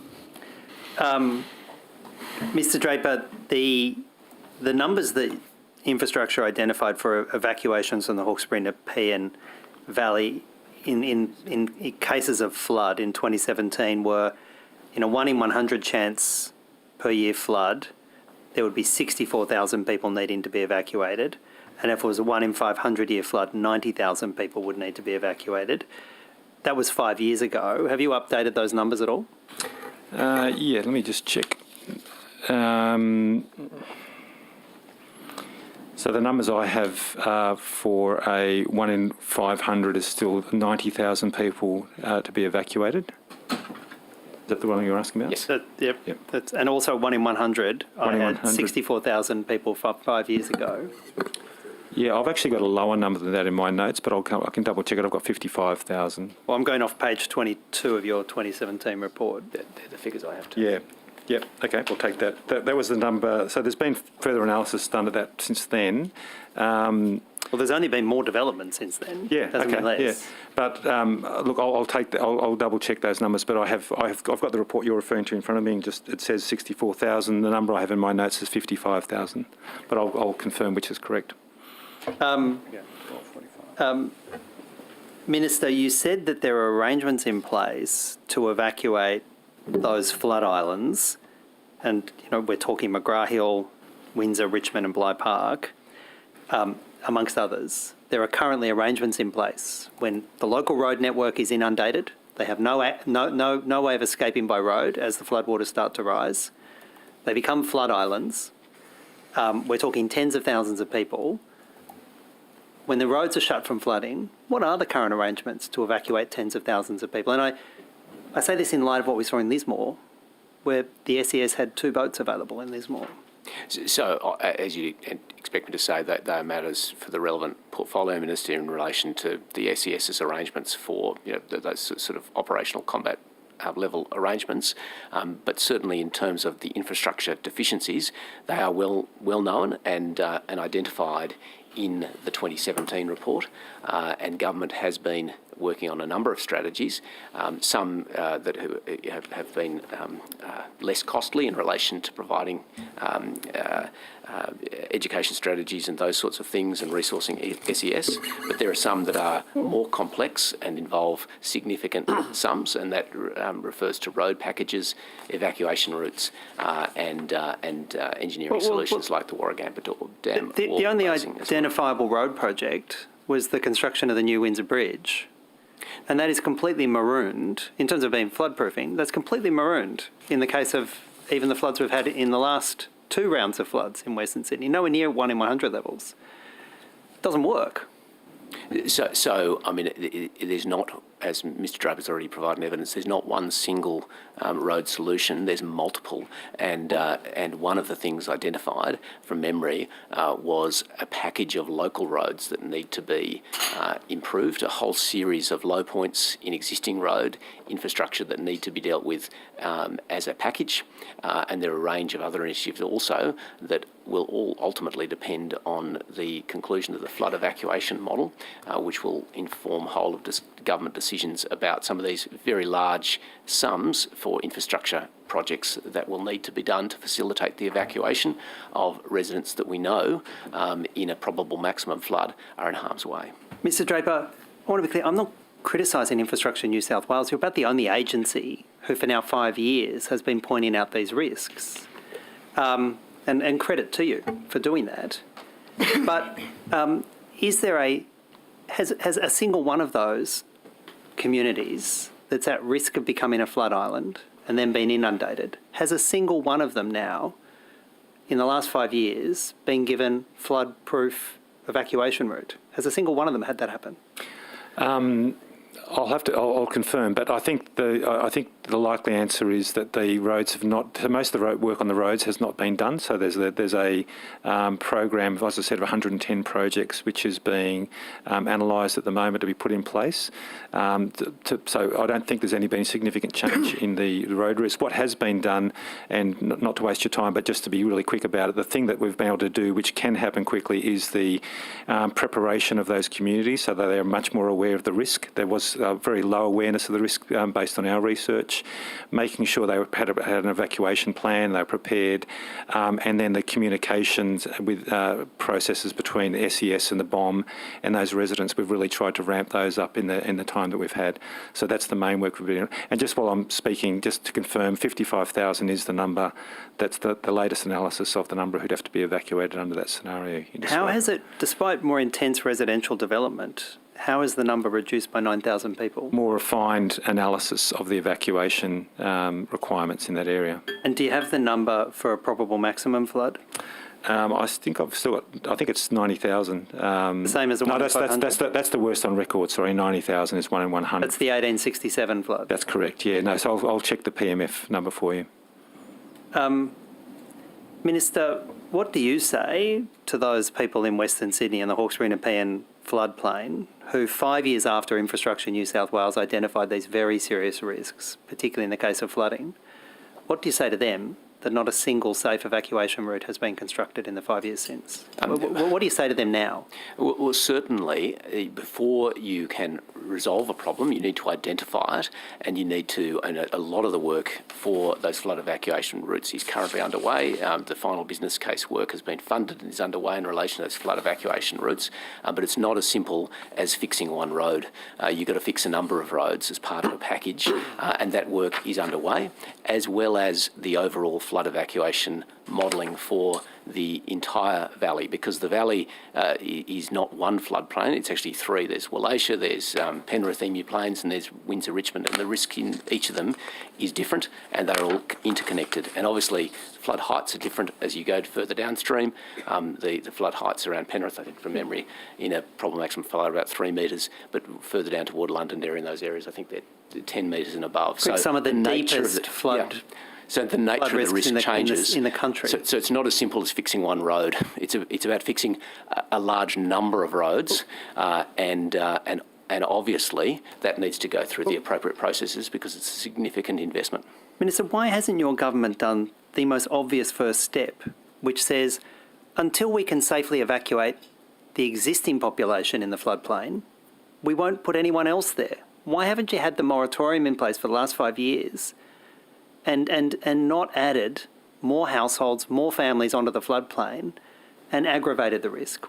Surely that's the most obvious initial step, but you haven't done it. Why not? I respectfully disagree that we haven't done it, because certainly in relation to rezonings in my former role that came before me, I took a precautionary approach in relation to those rezonings at Marsden Park North, Schofields West. Just two? Well, they were the ones that had come before me, and on the basis of the advice that we knew that we were coming into a La Nina event, I felt it was prudent to wait until we had the finalised flood evacuation model to see what the implications of that were. It wasn't necessarily that these subdivisions were in harm's way in terms of being under the 1 in 100, and in some cases even approaching the probable maximum flood. It was more a case that development in areas surrounding at-risk areas might thwart evacuation from the most at-risk areas. Well, we heard from planning earlier in these estimate rounds that between a third and a half of those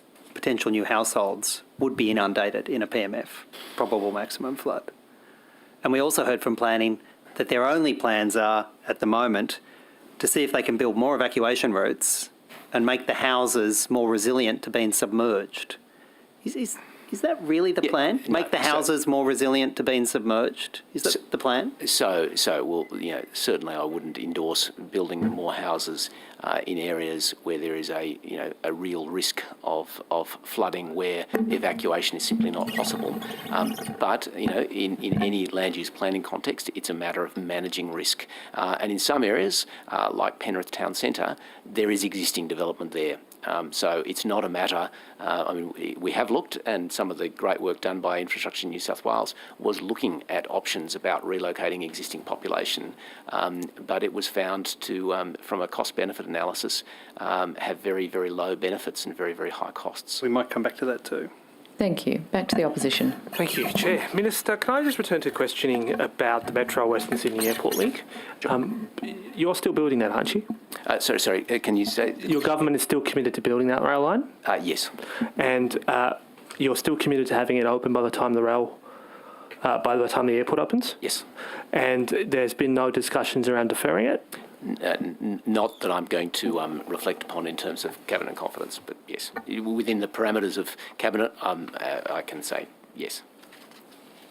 Yes, there has been discussions around deferring it? Oh, sorry, I'm using a double negative. No, there hasn't. Right. To the extent that I'm able to comment on that. Okay. But if there were discussions, you wouldn't be able to comment, is the view you're putting? Well, I can only give answers in light of my duty to retain Cabinet confidentiality. So just to be clear here, you are committed towards building the link to St Mary's we're talking about? And there's no talk around the government abandoning the rail line in favour of a pure link just to the CBD? No. Great. How much is this project going to cost? So I'll refer you to the Secretary in relation to project costs. Yes, there's 3 different budgets there, and I'll have to take that on notice. I don't have the number here. Okay. Just last year we were being told that construction would commence in 2021. Construction hasn't commenced, has it? So again, in relation to construction schedules and contracting, as I indicated in the last questioning, I'll take it on notice. But Minister, you're the Minister for Infrastructure. This is the core of what you do, which is when are projects going to be built and ensuring that they are built in accordance to the timetable that the government has committed to.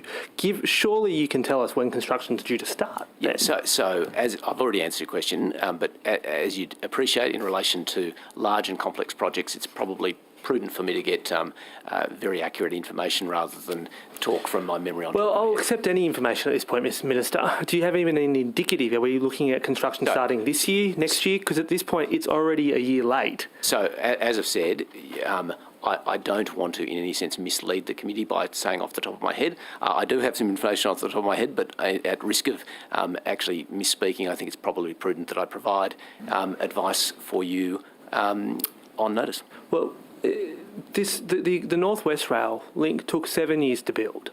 You're telling us... Delivered, I think, $1 billion under budget. Yeah, you're telling us that you're going to be able to build this rail link, which is as long, in half the time. Because if we're to believe what you're saying, Minister... Mr Bookie, I've undertaken to provide you information that I think it's prudent I provide on notice. I appreciate that, Minister, but I'm pushing you here because this is a crucial part of getting this airport operating and activated and creating the jobs that your government has promised.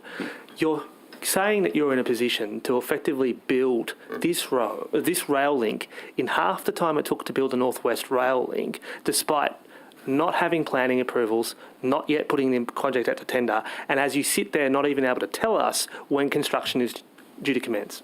So that's not what I've said. What I've said is that I'll provide you details on notice. Where is the money coming from for that? For that project specifically? Specifically that project? Yeah, so as I've indicated, I will give you a full breakdown of the information that I can provide on notice, unless the Secretary's...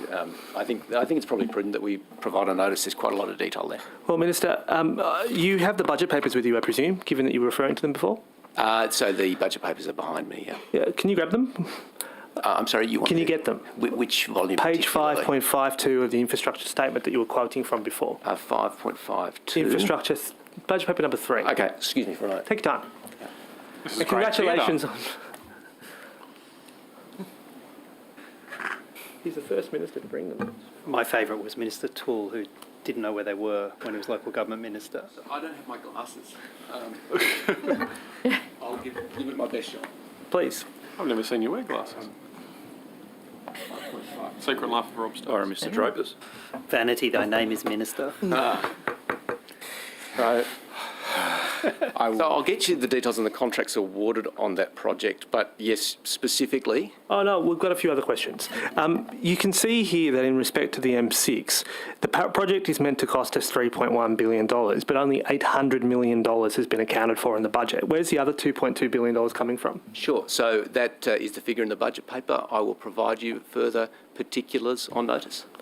And when we get to the gateway, it says here, we know it's going to cost $2.6 billion, apparently, but only $1 billion has been put aside in the budget. So where's the additional $1.5 billion coming for that? But the figure you're quoting is not quoted as the ETC on that page. So and whose fault is that, Minister? Why? I'm merely referring to the budget paper.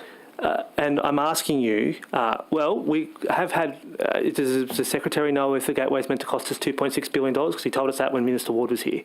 So I'm just looking at the line item, which says NA, but I will refer you to the Secretary if he's got further particulars that can enlighten you. The project cost is 2.6 and it's on track to be delivered for that. In terms of funding, that's part of the overall appropriation dollars that go through the forwards. Indeed. So we are going to be borrowing money to pay for it, are we, Minister? So I'm not going to cavil with the answer the Secretary's already provided. And for the Rozelle interchange, which isn't broken up there at all, how much is that going to cost us? So again, it's appropriate that I provide you those specifics as far as I can on notice. Well, if you turn the page, you can see the Sydney Metro, the rail lines. Do you know what the Sydney Metro West is meant to cost us? Sydney Metro West. Again, looking again at the ETC provided there is no figure provided for ETC. Instead, they've got estimated expenditure and the allocation in relation to the budget year. In relation to further particulars, I'm happy to provide some on notice, or again, you'll have the opportunity to ask the relevant public servant this afternoon. Minister, as the Minister for Infrastructure, who says that you're responsible for cost control, surely you can give us some information on this or not? Yes. Minister, the truth of the matter is that there's no money yet been put aside in the budget to pay for all these projects. the rail line is running late. You haven't got planning approvals for many of these projects that you've committed to build. Is it the case that the state's just running out of money? Infrastructure is a pipeline, so not everything is provided at the same time. You look forward, and going to the question by Mr Benasiak earlier in relation to the market capacity, it's important to provide a pipeline, because if we tried to build everything all together at the same time, A, we wouldn't have enough Minister, plant and equipment, I'm B, more that would concerned. escalate The Minister's costs. trying to finish his answer. Thank you for finishing your answer. Minister, I'm more concerned that as a result of the way in which these major projects have been managed, we are running out of money to complete the pipeline as committed to in this budget. Given that you're not in a position to identify any of the additional funding sources, how can we actually believe your government when you say that you've got a plan to build all these road projects and rail projects? Well, don't be concerned. That's my role. My role is to look into the assurance in relation to these projects through Infrastructure New South Wales. That's why that agency was established, to deal with problems that previous governments had faced.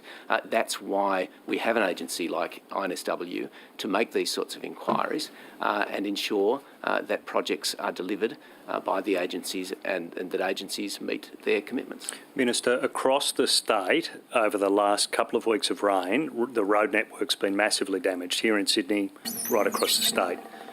On top of the backlog you've got already, do you have an estimate of how much extra maintenance will be required now to fix the damage that's occurred in the last 2 weeks? So I haven't been given an update in relation to a specific figure, and I suspect the answer is it will take some time to calculate the costs of rectification.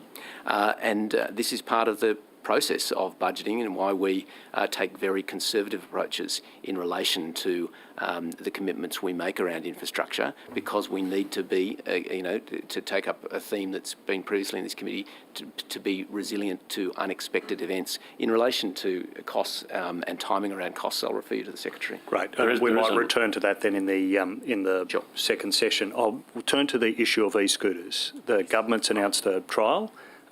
Where are we up to on this trial?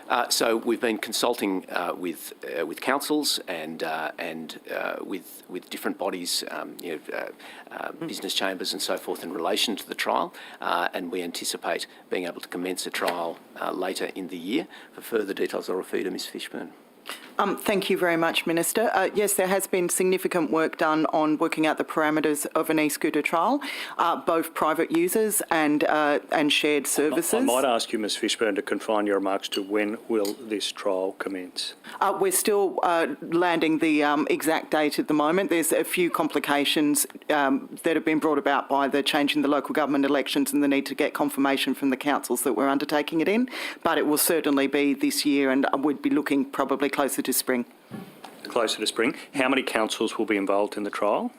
At this point in time, we're looking at potentially 3 to 4 councils, but as I don't have written confirmation from them, I don't want to commit to exactly who they are. Yeah, but certainly in the second half of the year. Yes, that's correct. Yeah. Minister, retailers are already selling these e-scooters, large retailers like Harvey Norman, but they're currently, before this trial, illegal in New South Wales. Is that the case?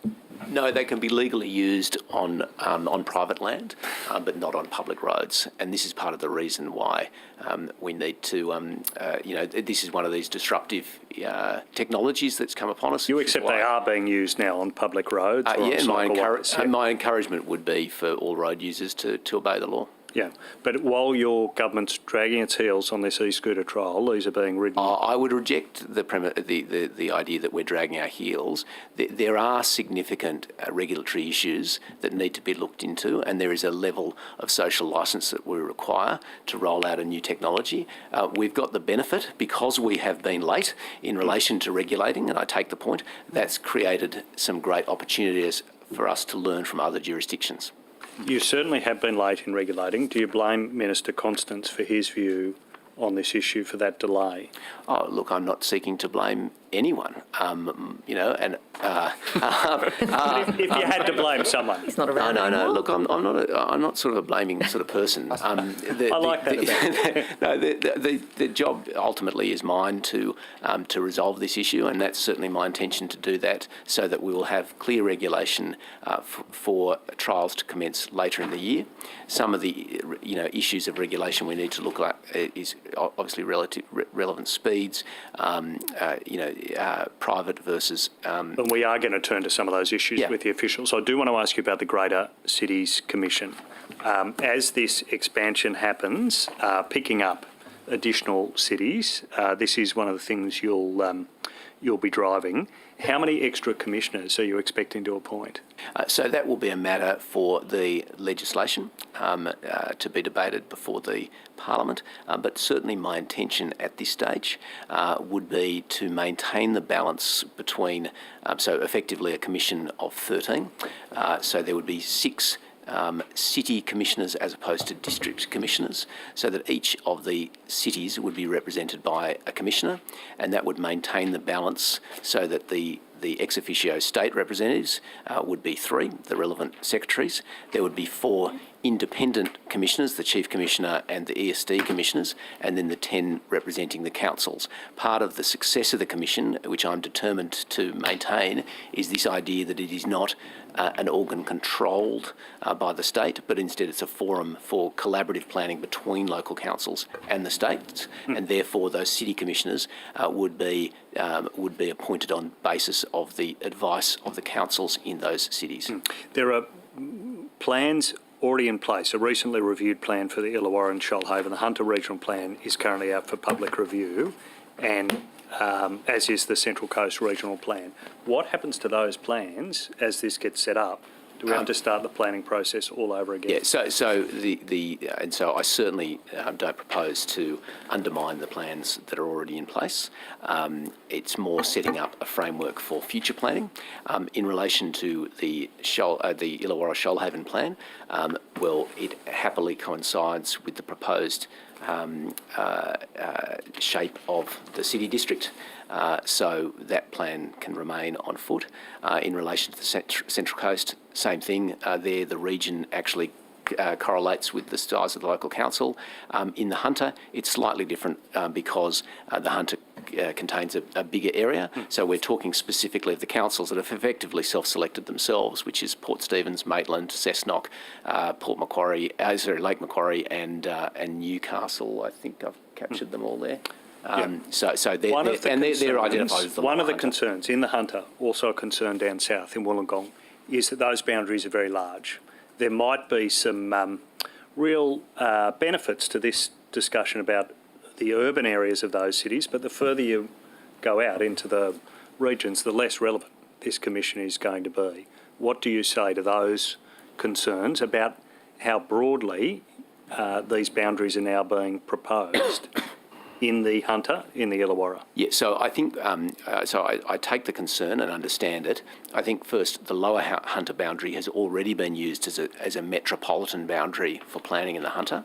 And in relation to, well, Shoalhaven calls themselves Shoalhaven City Council, but I think we need to recognise that metropolitan planning will include areas that are urban and areas that are ex-urban and agricultural. Let me put to you the specific concern boundary, and get you to respond to it, because the specific concern is this, that these boundaries are being driven not by urban planning concerns, but by political considerations. That's why they're being drawn more broadly. Could you respond to that? Well, I'd reject that, and they are being drawn on the basis of land use planning because they coincide with the boundaries that are already used for those purposes. How much more will these additional commissioners cost? Well, they will cost precisely the same as the existing 6 commissioners because they're replacing those roles. Yep. I might turn now to the issue of one of the issues we've discussed in your former portfolio, which is the government's plan to turn Parramatta Road into a Parisian boulevard. Now you're not in the hot seat, not in transport and in planning. Do you concede that this government plan is dead once and for all. It's never going to happen, is it, Minister? Well, I mean, I've noticed there's been, allegories floating around. I think the road was referred to as a Taj Mahal, and now there's a road referred to as a Parisian boulevard. Well, this was your government's reference. I think Premier's reference, not mine.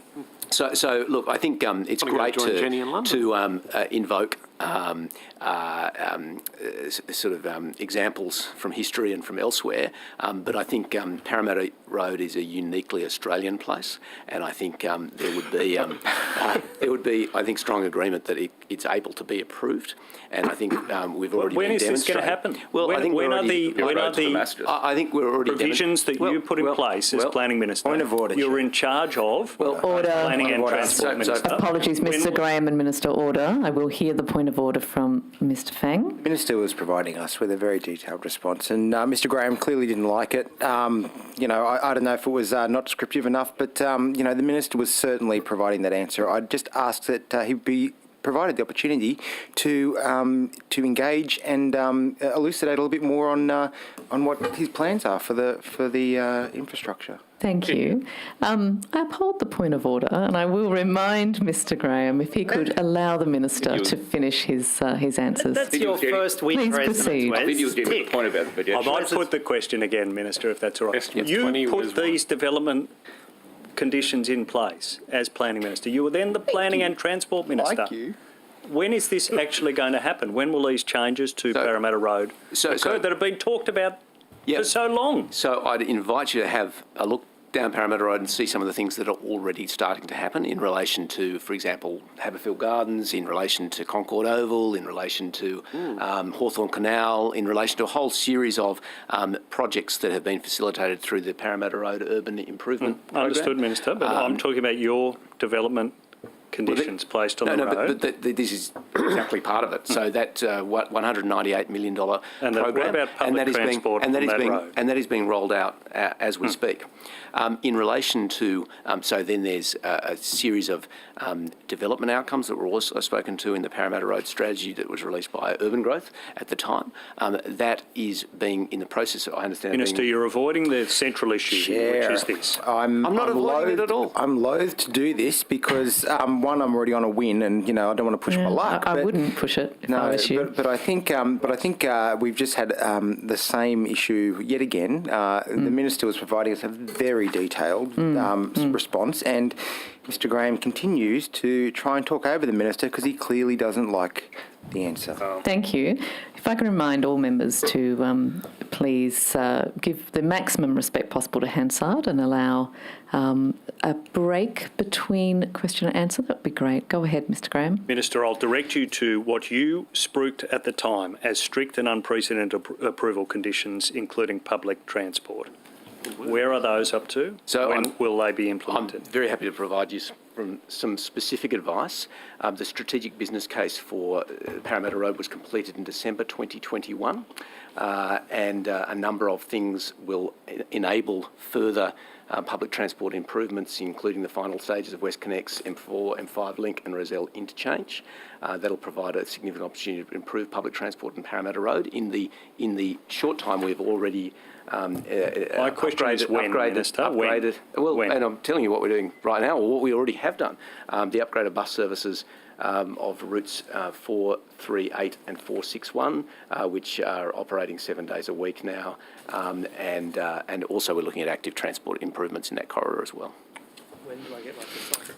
Thank you. That's right. Mr. Shoebridge. Thanks very much, Chair.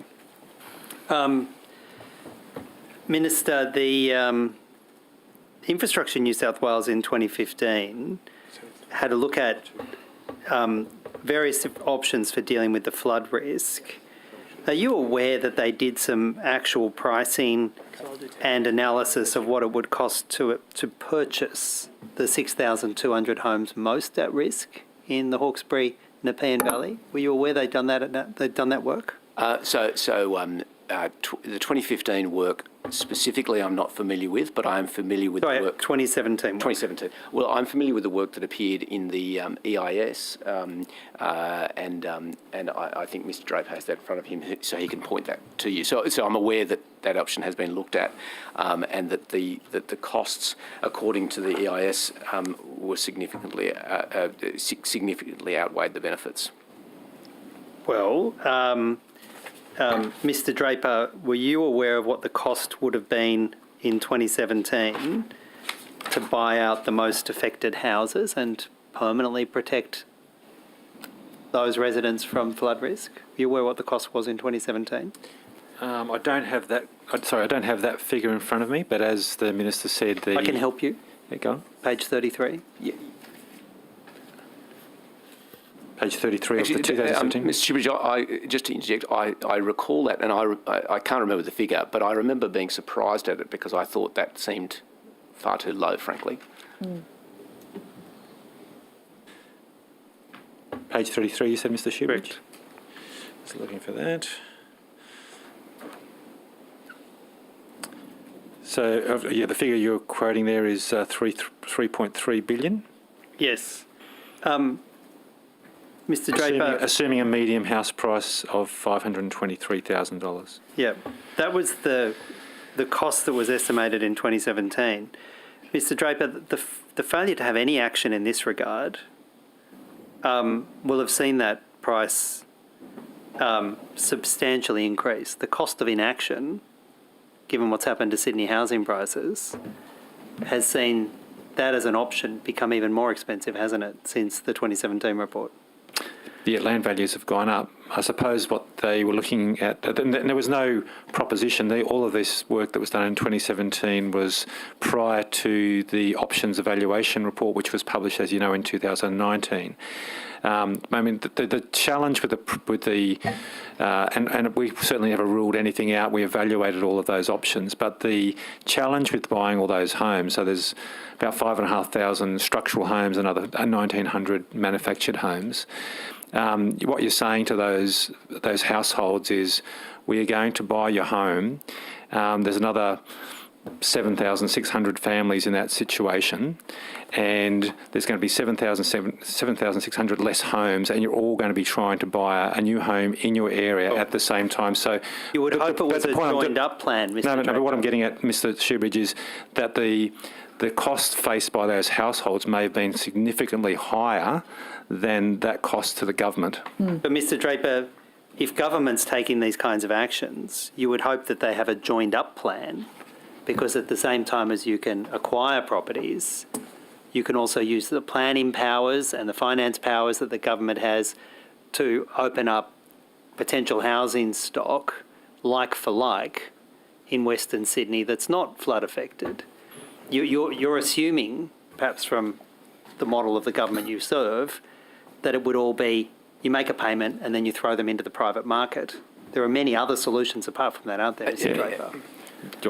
Sorry if I can interject there too. I understand where you're going, but the challenge with that is that costing, which I actually think was too low anyway, well, what you're suggesting that government could do would actually add considerably to that cost again, which would further erode the benefit cost ratio. Well, I'm simply looking at the analysis your government did 5 years ago that estimated the cost of protecting those 7,600 people, maybe more, was in the order of $3.3 billion. But it was just dropped like a gun because it was considered to be politically unacceptable to relocate. Is that right? Oh, well, no, I certainly... I couldn't canvass discussions that may have been had in government at that point anyway, but the point I'm making is that is done based on an estimated purchase price of all of those houses. But of course, an intervention on that scale in the market would in itself distort the market.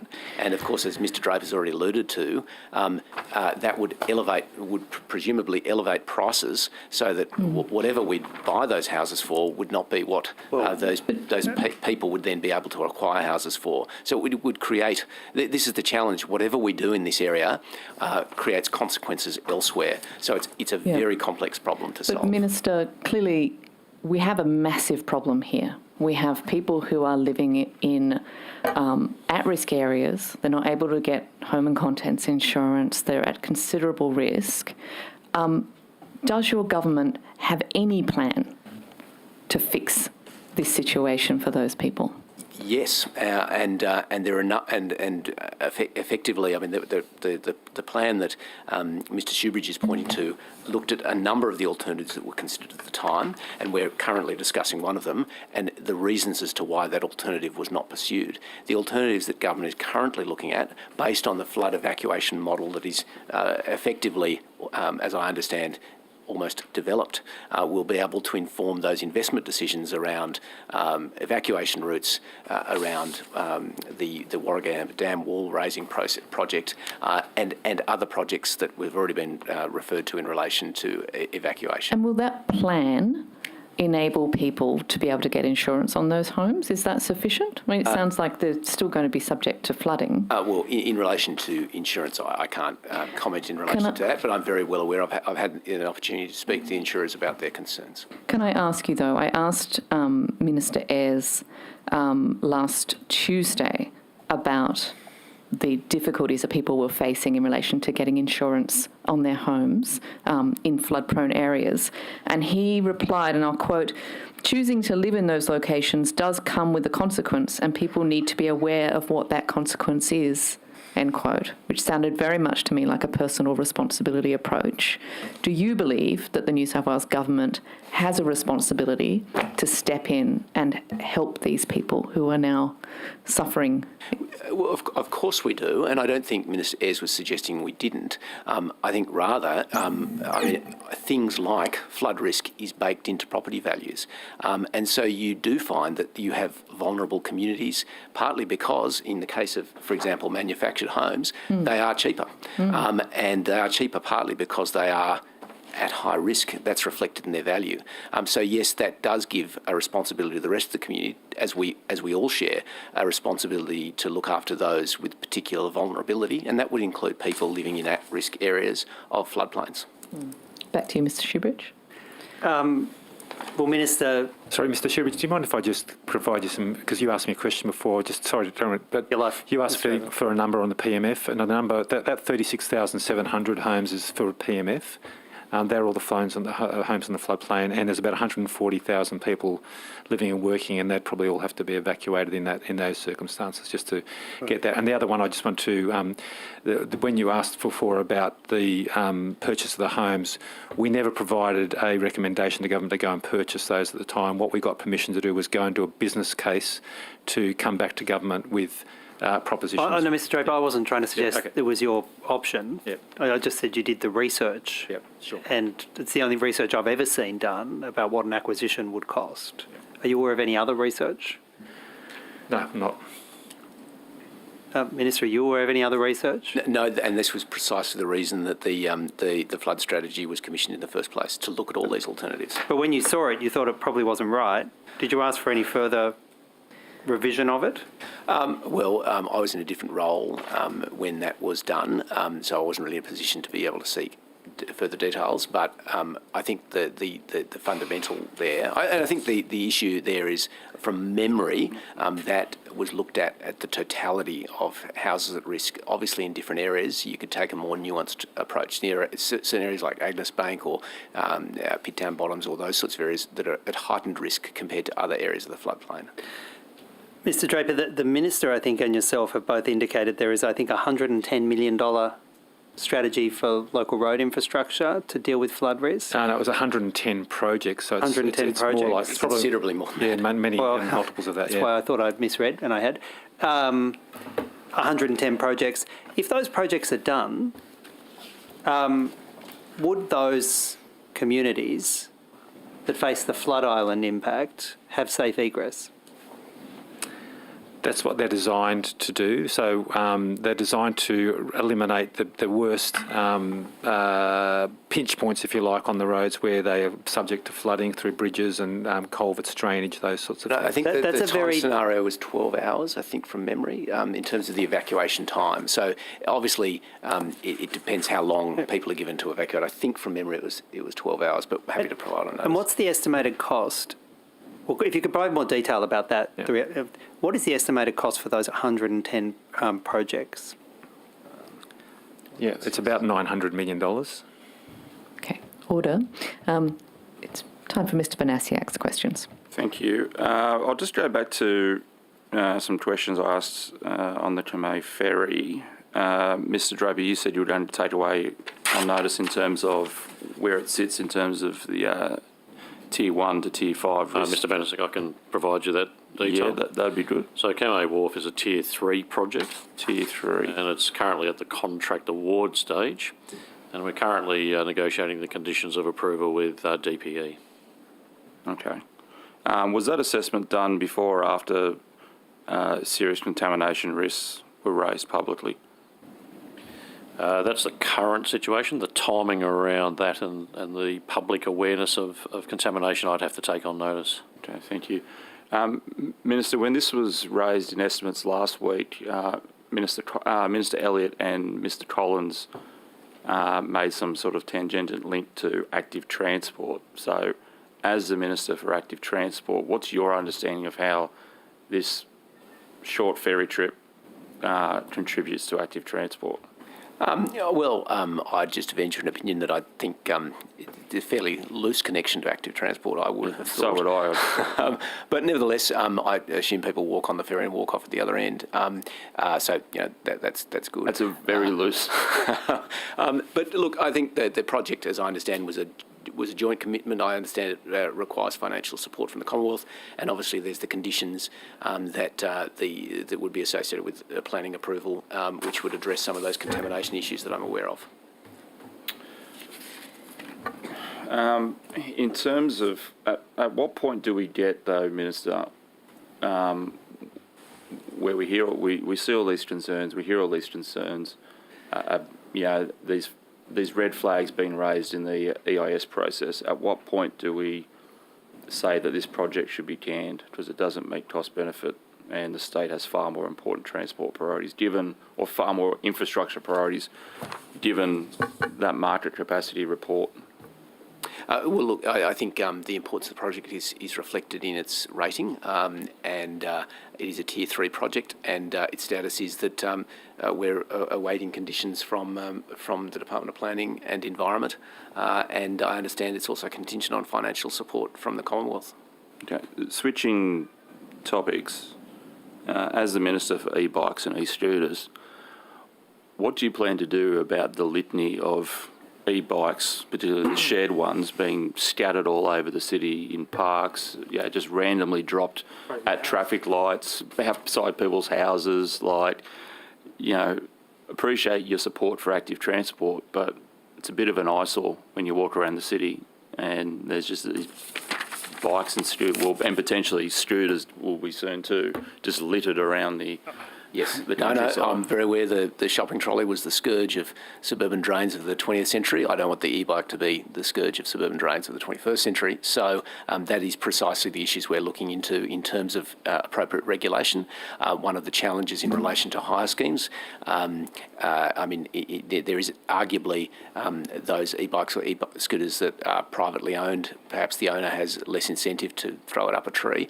But nevertheless, there's a counter-argument as well that hire schemes can be very highly organised, and we can learn from the experience of other cities, and that is one of the advantages, I think, of taking our time to make sure we get the regulation right, because there are a number of risks, as there are with any new transport technology.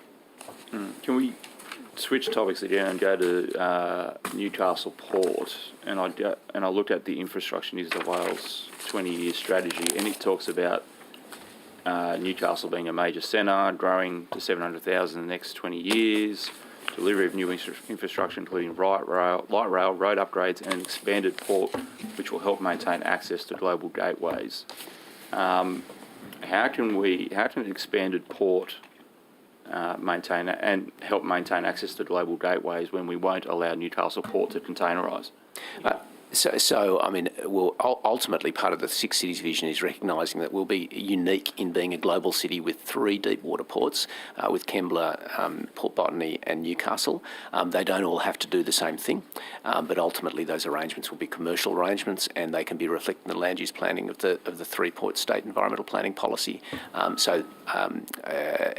it'll be a matter for the state infrastructure strategy, the long-term transport master plan, and the Greater Cities Region Plan to speculate on future land uses over time. But we do have some incredible port facilities, and as the nature of our exports and imports changes, the role of those ports will also change. Well, we've spoken about this several times, Minister, and I've also raised it with other various ministers, including the Deputy Premier, where you've got this freight forecast strategy where you're going to see massive increases in freight, and it's all going to go through Port Botany, and all that you can point to in terms of increasing efficiencies is a duplication of a 2.9 kilometre single track from Mascot to Port Botany.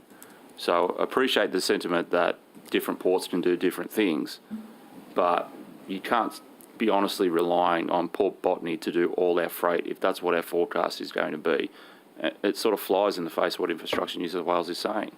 Yeah, so I mean, we also have a portside review strategy underway at Port Botany to see how we can, make the most efficient use of the capacity of that port. But there are obviously, as you'd appreciate, existing commercial arrangements that need to be respected. But over time, we have the opportunity to see how those ports can work effectively together. And I accept the premise of your question that we need to make sure that we allocate the use of the ports efficiently in such a way to encourage competition and make it as easy for Australian manufacturers as possible to get their goods to market. Are you prepared to review the existing commercial arrangements that block Newcastle containerisation? Well, look, that's a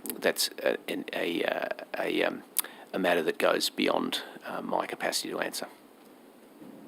Thank you. I think that's pretty close. I might just use up those last 3 minutes before we hand back to the opposition. I just wanted to pick up on something Mr. Draper said earlier about increasing the numbers of women working in construction. I understand there's only about 12% of the construction workforce in New South Wales that are women. Minister, what are you going to be doing to increase the number of women in the construction industry? Certainly I've had a number of conversations with the construction industry in ways in which I can assist and participate. I mean, as you would recognise, the employment practices of industry is a matter for them, but we can certainly encourage through our processes, and I can refer to Mr. Draper in terms of what we're currently doing, but I can reflect on, I don't actually want to necessarily identify people, but I've talked to a number of construction leaders about ways in which we can assist through our contracting arrangements, and also things like, for example, construction hours. When I was Planning Minister, there were some interesting issues that were raised around the COVID response to construction hours and the way that might affect women's participation in industries like construction, things like availability of childcare and those sorts of things. Yeah, one of the major problems, as I understand it, is a lack of appropriate toileting amenities. Is that something you've been made aware of? That was not something that I'd been specifically made aware of. Certainly, childcare had been an issue that had been raised with me in terms of work hours, but I'm not sure if Mr. Draper's got something to add in relation to that. Thank you. I haven't heard specifically about toilets. That would have been, historically, that would have been a terrible problem, as you're probably aware. I think I suppose the good news is that all the industry bodies that we deal with are all have their own programs for getting more women into construction. But the fundamental issue is really one of culture. So it's partly that for a lot of, particularly young women who are entering the workforce, construction doesn't come across as a great place to work. You know, that they're going into a workplace where they're in a minority. It may be considered a hostile place. Yep. It's actually quite, can earn quite a good income in construction. So it's unfortunate that they're not going to those areas. But so there's a sort of it's really dealing with the workplace culture. Yep. That goes to things like working hours, as the Minister said, the facilities that you referred to. All of the major construction firms we deal with, we've found to be completely on board, and also the industry bodies. So that's a good start, but it's moving slowly. Okay, my time's running out. I just wanted to, perhaps you could take this on notice, Mr. Draper, is a question about how many of New South Wales's major construction sites do have amenities that are suitable for women. And Minister, if I could ask you, in 2018, I understand that there was an announcement from your government that 20% of all jobs on major infrastructure construction projects would go to apprentices. Would you consider doing something similar in relation to women workers?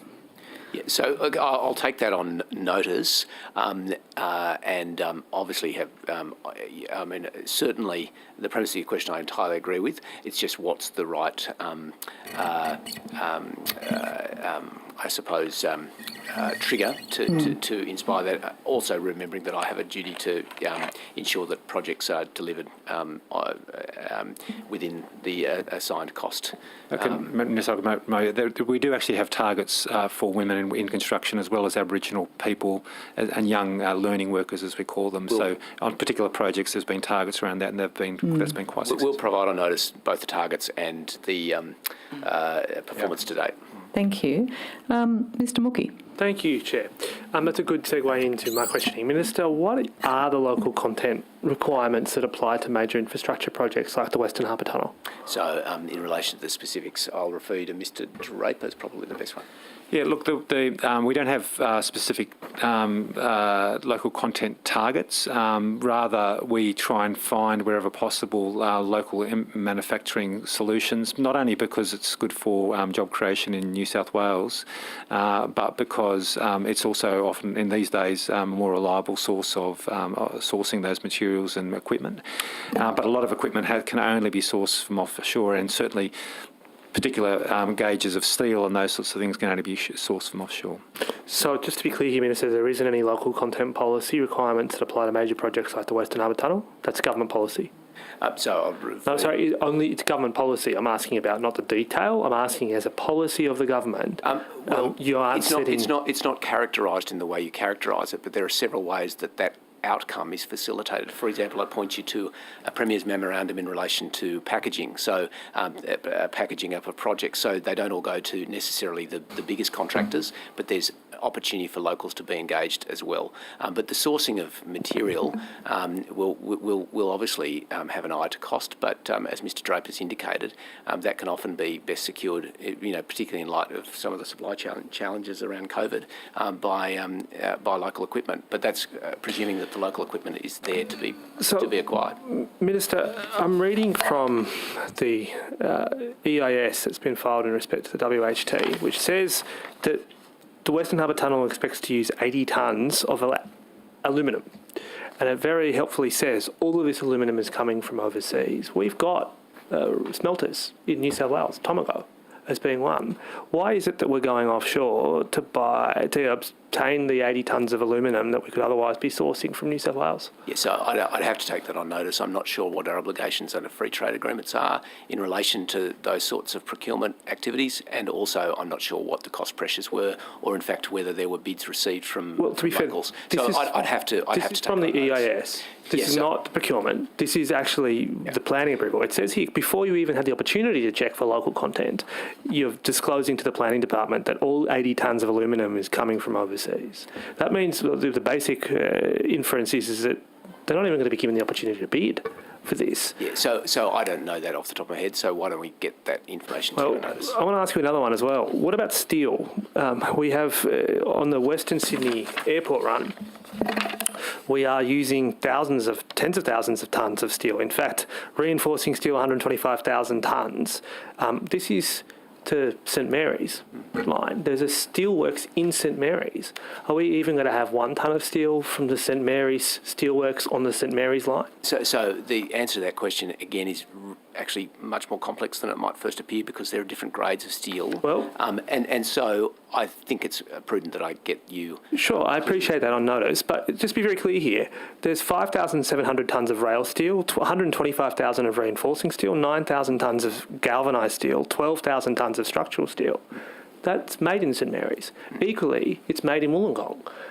What I want to know is how much of it will be sourced from those 2 particular suppliers, given the thousands of jobs it could be supporting. Sure. So I'm very happy to get those particulars on notice.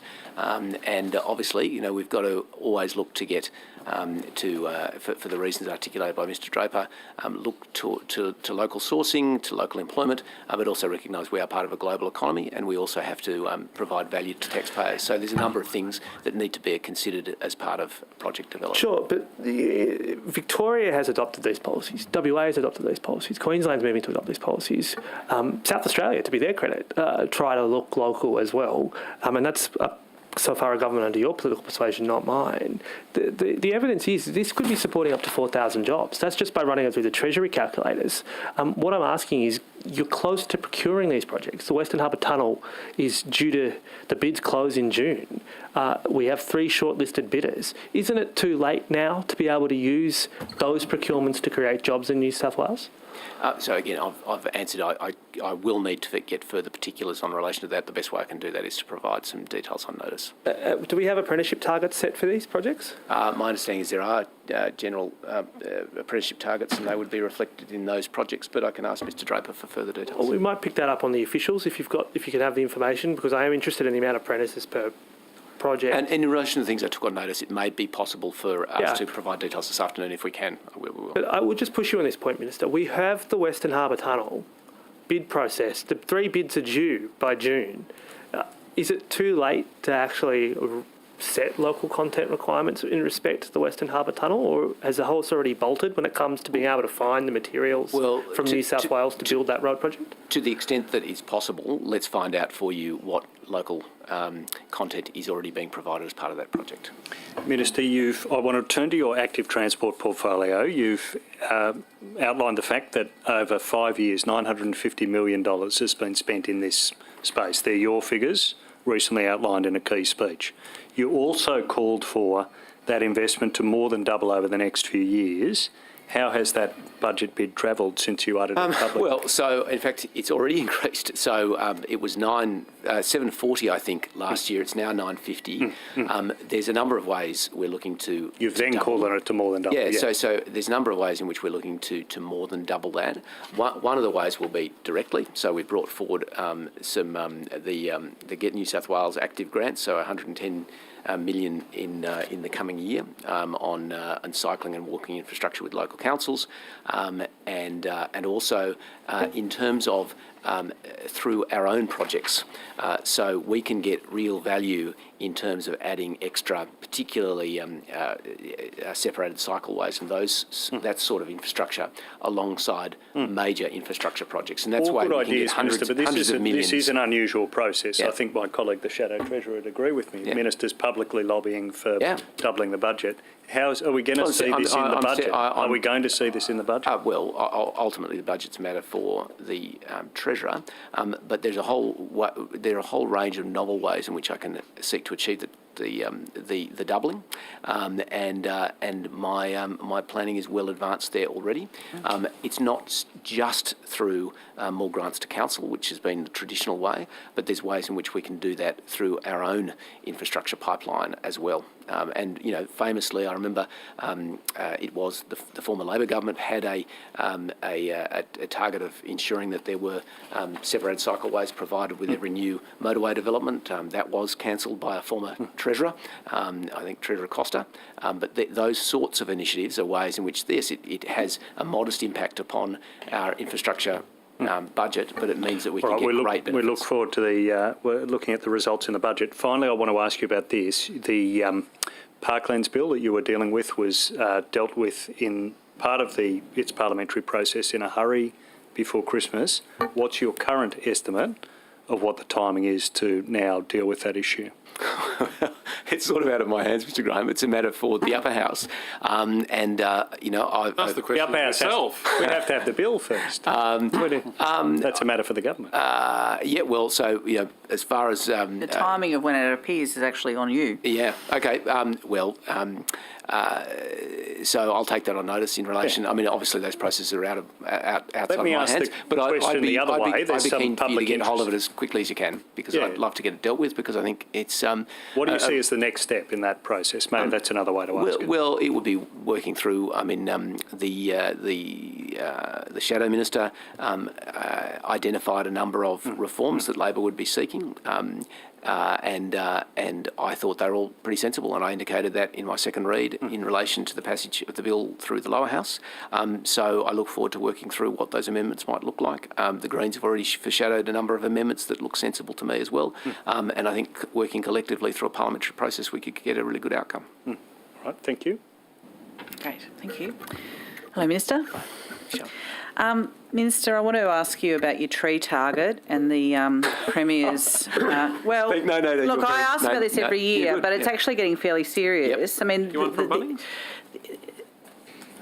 Well, we can talk about all of that, but the problem is that as of today, you're almost 300,000 short of the target that was set by 2022 in terms of planting trees. Is it still a Premier's priority?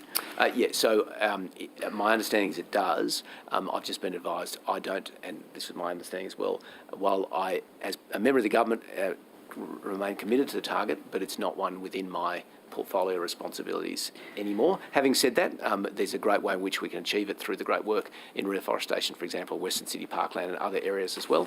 And I certainly remain personally committed to target. I understand it remains on track as a Premier's priority as well. So, Minister, just to clarify, so aren't you in charge of the green and blue grid? So, in relation to that target, my understanding is that is a responsibility of Minister Roberts, but I'll work in collaboration. But what is your role with the green and blue grid then?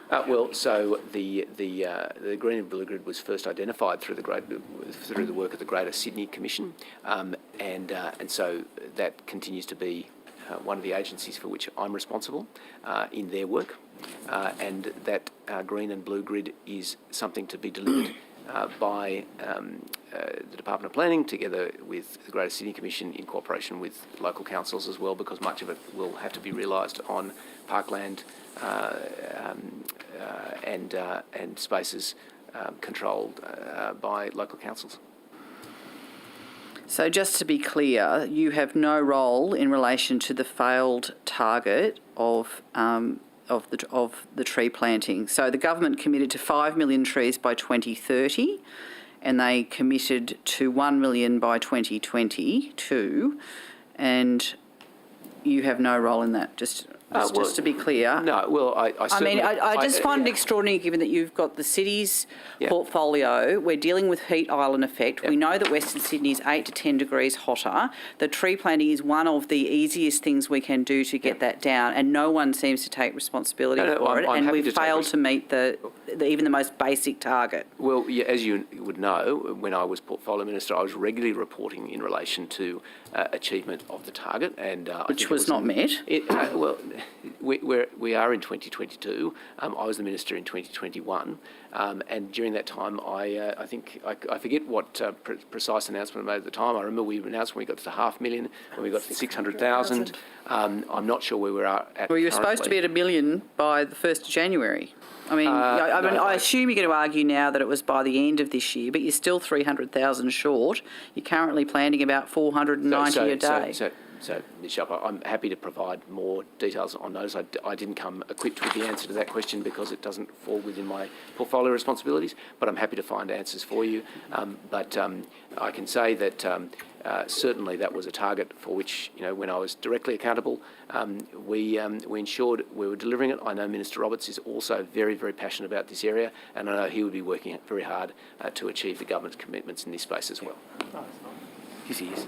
We might turn to So we might turn to two issues here. I think, why don't you kick off with that one, and then I'm going to go to this. Minister, I want to ask you about open space levies on households. Is the government still planning to impose a new $300 household levy for the provision of parks, sports fields, skate parks, picnic areas and play spaces? I'm sorry, what are you referring to be specific? Open space levies. This idea has been floated around sort of attaching it to the cost of development or attaching it in terms of to recoup some of the cost that is built there. I'm sorry, the characterisation of something as an open space levy is not something that I'm familiar with. Okay. I am aware that as part of the Sydney Region Development Fund, there's been a long-standard process where councils are able to levy for the collection of some money that supports the operations of the Office of Strategic Lands. I'm not sure if that's what you're referring to. Have you commissioned a report or a survey by community and patient preferences research? I'd refer you to the Secretary. Not that I'm aware of. These are the options that apparently this firm is surveying people on about whether or not the New South Wales government is intending to impose this type of levy. But do you have any knowledge of this at all? I'm not sure what you're referring to. I'm happy to find out details and get back to you. But does the government have any plans, though, to introduce a one-off government household levy for $300, $225, or zero, depending on the distance to the household? I'm not aware of what you're referring to, but I'm happy to find out details and provide what information. But as I'm looking across the officials, everyone is looking blankly at me. So it's not something for which we are aware, of which we are aware. Okay. Minister, can I ask you about the Greater Sydney Commission's review of industrial land policy? Yes. Where are we up to on that? Well, I've got the CEO of the Greater Sydney Commission here. I'll just make a preliminary comment in relation to the industrial lands policy.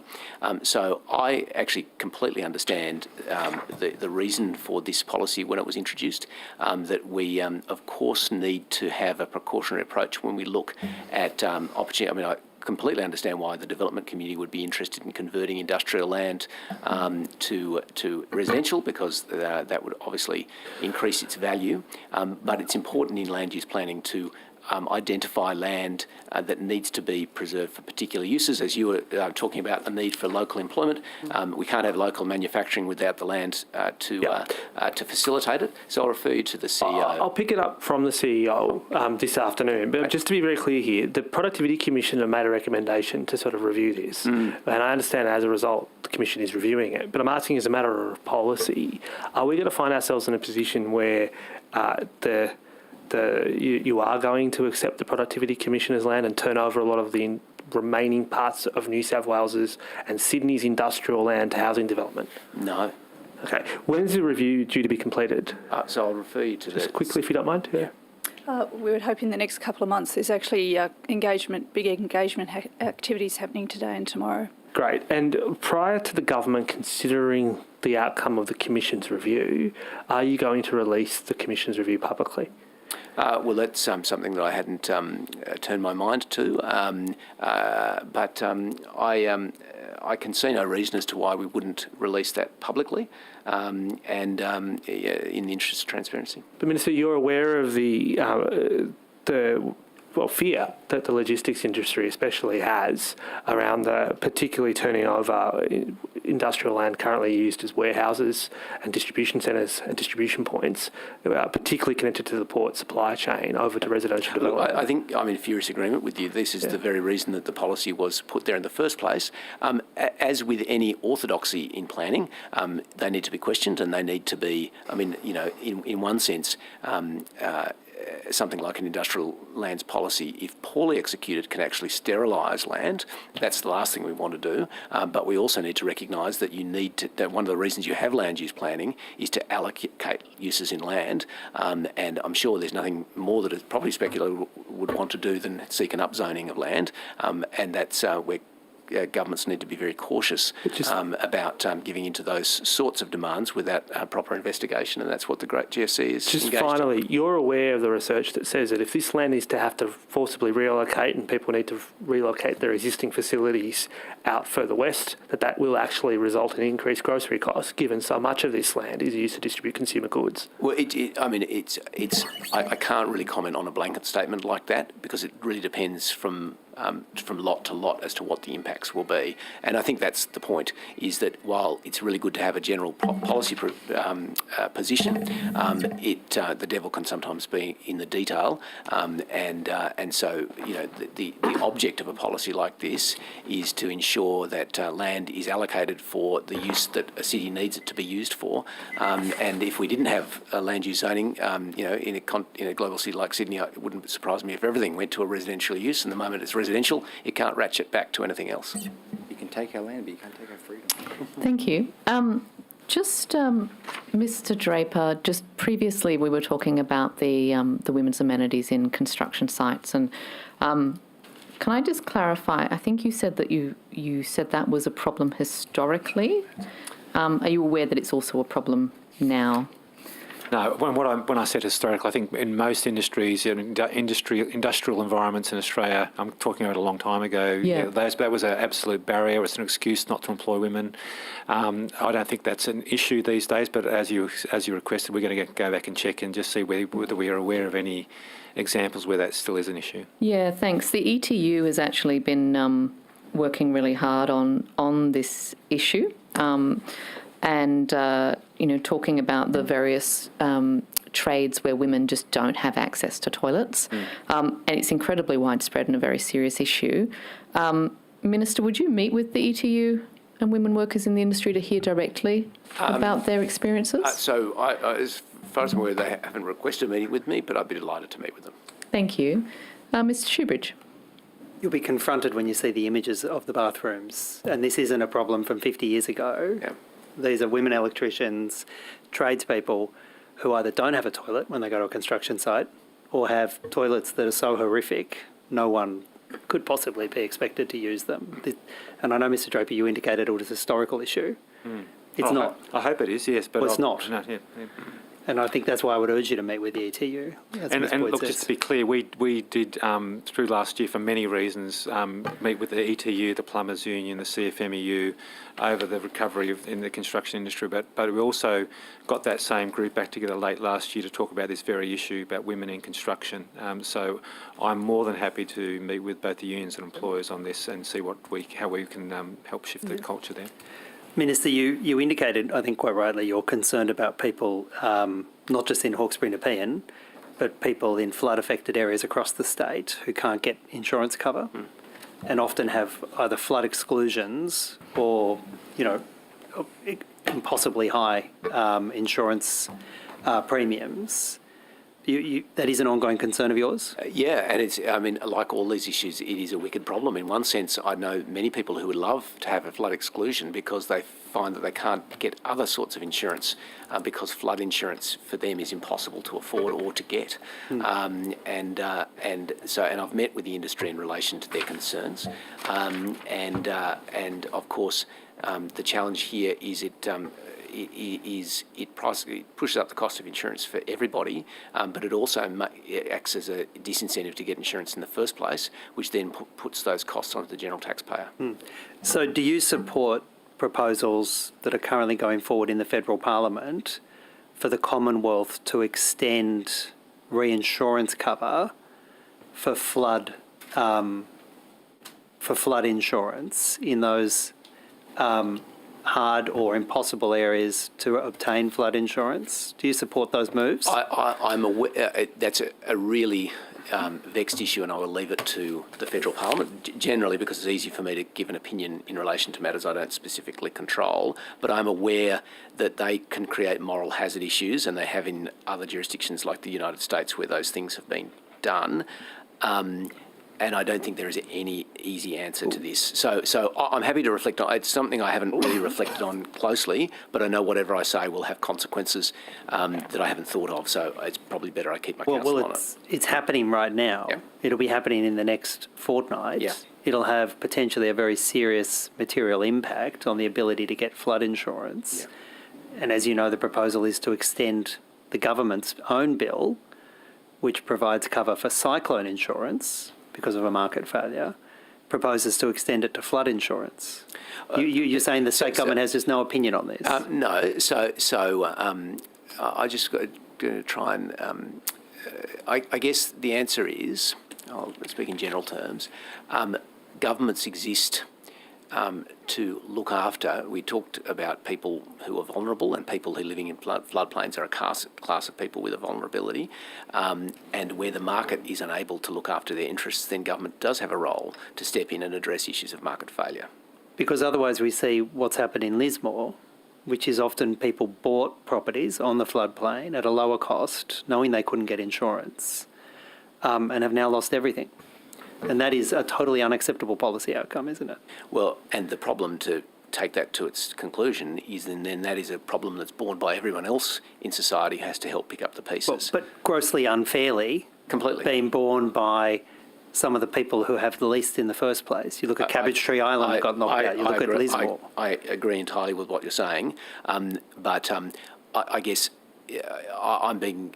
I don't want to stray outside. It's very easy for me to comment on issues that other jurisdictions can do. I think my main job is to focus on the tools I have in my hands. So I ask again, for those communities, those households who are most at risk, the most vulnerable often, will you be reviewing, at least, the proposal that's going forward at the moment at a Commonwealth level to extend that flood protection using the government's existing architecture for cyclone protection? So in the nature of the way you've constructed that question, the answer is yes. And will you do it in a timely fashion, yes, noting that the decision in the federal parliament could be in the next 1 or 2 weeks? Yes, happy to do that. Minister, going to the Greater Sydney Parklands Bill and the Western Sydney Parklands Bill, noting that the Western Sydney Parklands have already exhausted the 2% commercialisation footprint that they have,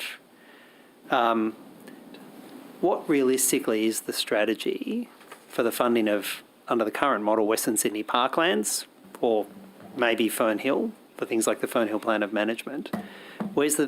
Under the current arrangements, where's the funding stream to do that? Well, I think everyone understands that in relation to a public good like public parklands, the largest role in relation to providing funding relies on central government to do that. So I think that will continue to be the case. But there can be great efficiencies in managing these sorts of assets collectively, and we've already demonstrated, I think we're now saving about $650,000 in relation to the operational efficiencies of putting these entities together has already generated, and every dollar of that is going back into park operations. But I think the central government will continue to play the dominant role in providing funding for parklands. And the role of parklands engaging in commercial activities, I think, is largely in relation to the parklands themselves, about activating the parklands and providing better opportunities for the public to use them. I think there are good opportunities to activate parklands and encourage people in, but some of those activities that are deemed to be outside of the 2% commercialisation footprint look very commercial. For example, the proposal to have the zoo and treetop adventure parks included as tourism hubs rather than as commercialisation of the park. Is that what we're likely to see going forward? More of those what on the face of it look like to be commercial projects being redefined as tourism hubs? No, and I think, a lot of that will rely on the plan of management, which is obviously a matter of, really intensive consultation with the relevant local community and wider community as well. And I think the community consultation provisions, for example, at Centennial Park are much better than in some of our other parklands, which is why we'd be keen to roll out those sorts of arrangements across the estate. And I think, certainly as part of the legislation, certainly the intention is to increase scrutiny around those sorts of plan of management activities to make sure that we get the balance right, and that the community get to decide on the sorts of activities that they want to see. And certainly, if they involve third parties coming in and activating a parkland site, they'll want to do that as a going concern, and where that's in the public interest and helps people to enjoy a parkland that they might not otherwise access, then that may well be a good thing consistent with the objectives of the legislation. Minister, do you accept that development, well, I'll give you an example of a cemetery in Western Sydney parklands would effectively be a commercial development and should be included in the 2% cap? Look, I'd have to take that on notice. That's not the legislative model going forward. So that was a legislative model for the time, which was to create, if you like, an engine, a commercial engine to pay for the activities elsewhere in the parkland. But I think fundamentally, what we're seeking to do is to have an efficient and transparent and modern parkland management agency, but that does not take away from the central government the responsibility to provide funding for its activities. Do we agree that parks aren't cemeteries and zoos? Cemeteries and zoos are, cemeteries are essential, but they're not parks. Do we agree with that? Zoological parks are parks, cemeteries are not parks. That doesn't mean that you can't have an ancillary use of a cemetery as a parkland. There are many examples overseas where that's done. But I accept the premise of your question that fundamentally a cemetery is a cemetery. Minister, you know the deep concern about the Western Harbour and Beach Links projects. You know the deep concern about the loss of green open space and the loss of trees, particularly on that north side of the harbour. Why is the government proceeding with this project in the face of such vehement opposition and given the very real loss of green open space and trees? The government is fulfilling its commitments that have been made at several elections. Our commitment has been consistent. We are going through the appropriate planning processes right now, and the Planning Minister is considering all of the submissions made in relation to the EAS, and he will make a determination about the approvability of the project, but it remains a government commitment, and as a member of government I'm committed to see the project delivered. Mr Draper, the last figure I saw on this project was a $20 billion cost estimate. What's the current cost estimate? Which project are you referring to? This is the Western Harbour Tunnel. Western Harbour Tunnel. And Freeway and the Beaches Link. Yeah, look, I think the only reason we get that information is for cabinet reporting. Better off asking the Department of Transport. Oh, well, Mr Draper, your Infrastructure New South Wales, you've had a key part in the assessment of this project. You're telling me you don't know what the cost of it is? No, I'm telling you can't tell you what the cost is. Well, I'm asking you. Do you know what the cost is? Chair, I'm going to take a point of order at that stage, and I do realise you just actually walked in. Mr Draper did identify that it's part of the cabinet process, and clearly cabinet process questions are outside the remit of this committee. Thank you, Mr Fang. I think the witness is capable of responding if it's something that he's not able to respond to with, for example, a reference of it being a cabinet process. Continue, Mr Shoebridge. Is it still a $20 billion mega project? Is that still the price, Mr Draper, or has it gone up? No, I doubt it's gone down. Yeah. I can only answer in general terms. It's not considered one project. They're moving at different rates and different decision making, but clearly there's a road network there. I'm not trying to be difficult, Mr Shoebridge, but all of the information we get about those costings at INSW is only for purposes of reporting into cabinet. But there are other parties who can perhaps answer your questions. Minister, do you know what the actual cost of these projects are? This is not only a matter that cuts across your ministerial portfolios. it's meant to link into your electorate. Surely you know what the cost of these mega projects is now. Has it blown up? So I'm obviously aware of the cabinet reporting that Mr. Draper does, and I'm bound by the same processes as him. Mr. Draper, have you been asked to reassess the business case for the Western Harbour Tunnel? When I say you, I mean Infrastructure New South Wales. Yeah, no, that's what I'm just trying to think. I mean, I'm not aware of any such request, but I'm happy to check. So the way that this works is it goes through a gateway process. I'm not aware of it having been referred back or anything of that nature. Well, as I understand it, it was the most marginal positive business case. I can't remember what it was. What, $1.05 or $1.06 or $1.02 for every dollar spent. Can you remind me what the business case was? I don't know if I've got that in front of me. I'm sorry. I'm happy to try and have a look at it and see if we've published that or not. I haven't got that in front of me. Well, since then, we've seen an escalation in costs for construction costs. We've seen the impact of COVID creating inflationary pressure in this space. Before you embark upon a $20 billion project, Minister, given how marginal it was with the business case before, wouldn't it just be prudent to get Infrastructure New South Wales to run the ruler over it again? So the latest information I have is that it has a positive BCR. Having said that, I also note that a BCR is just one tool in equipping government to make decisions. So it's a valuable tool, but it's just one. Well, sorry. The business case, the BCR, pre-COVID had it just at, I think my colleague reminds me, at 1.2. Given all of those inflationary pressures, given I would have hoped greater scrutiny on toll road projects, given the cost of oil, don't you think it would be prudent to review the business case to see if it still stacks up in 2022?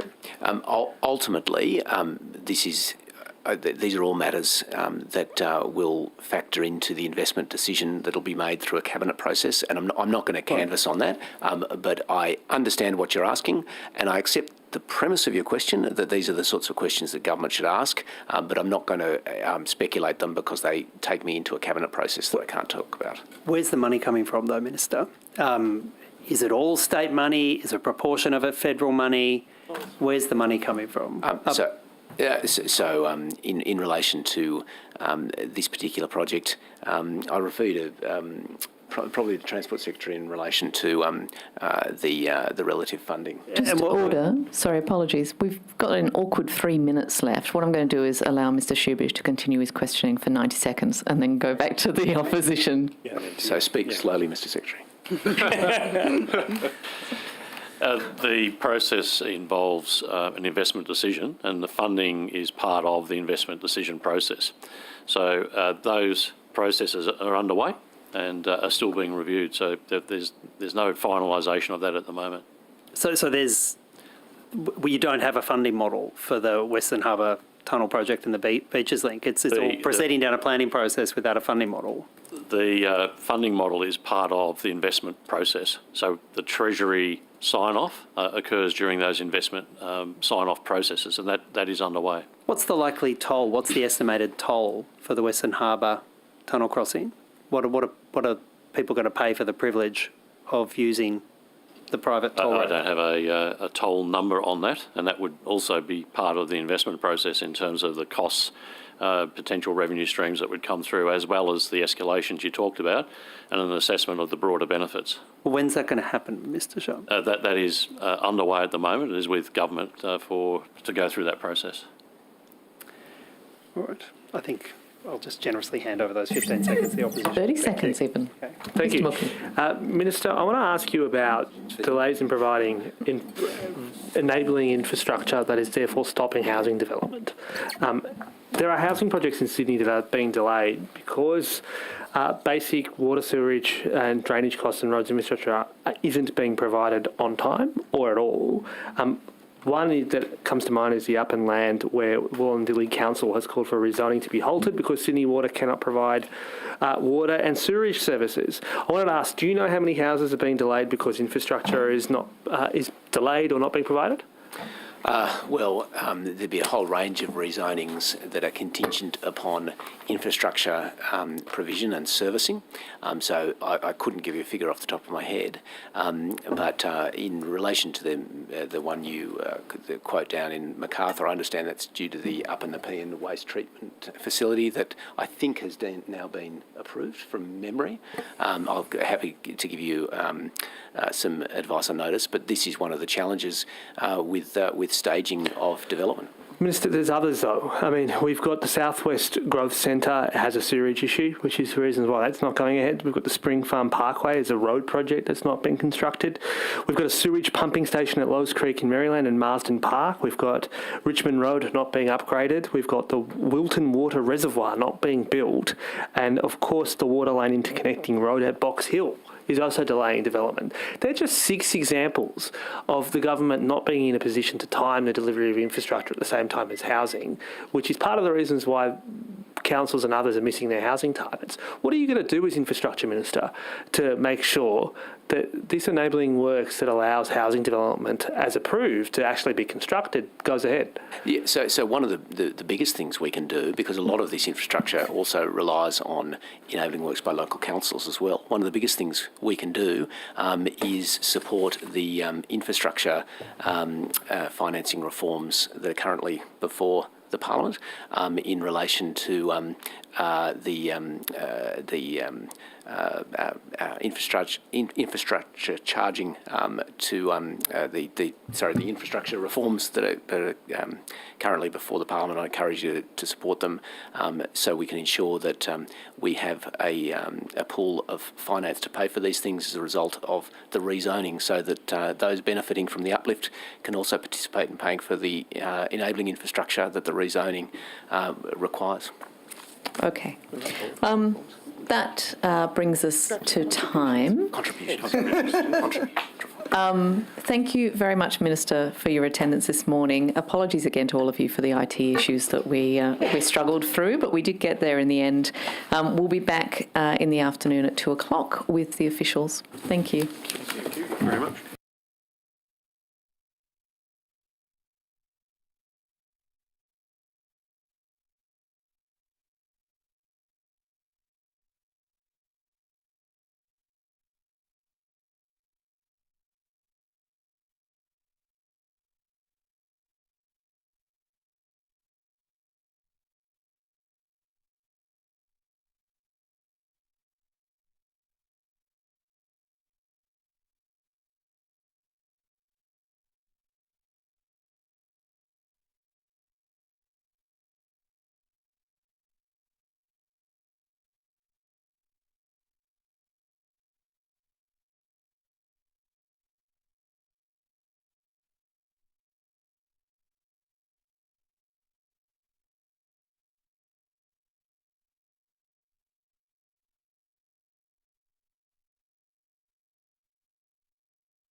But then can I No. do that and then go to you? Don't know what Vanessa's doing, but we'll see.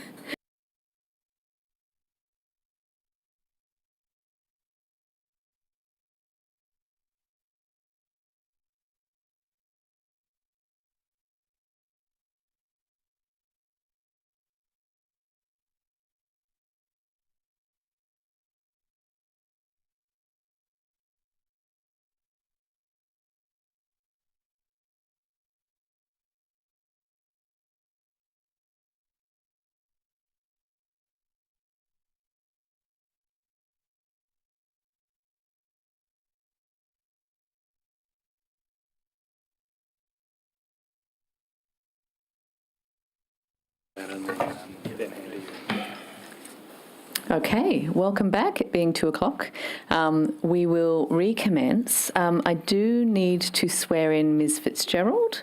Ms. Fitzgerald, if you could state your name and position title and then swear either the oath or the affirmation. Sure. Sue Ellen Fitzgerald, I'm the Chief Executive of Greater Sydney Parklands, and I solemnly, sincerely and truly declare and affirm that the evidence now about to be given by me shall be the truth, the whole truth and nothing but the truth. Thank you very much. Okay, we will commence with questions from the opposition. Great. Thank you to the officials for this afternoon session. Again, we might cover some similar ground to what we did this morning, but in some more detail. I might first ask Mr. Sharp, was there anything out of that session this morning that you wanted to brief on, or that any of the officials who might have got headed off in the backwards and forwards just want to place on the record up front? Yes, there is, particularly in regards to Metro. Let me just get that information.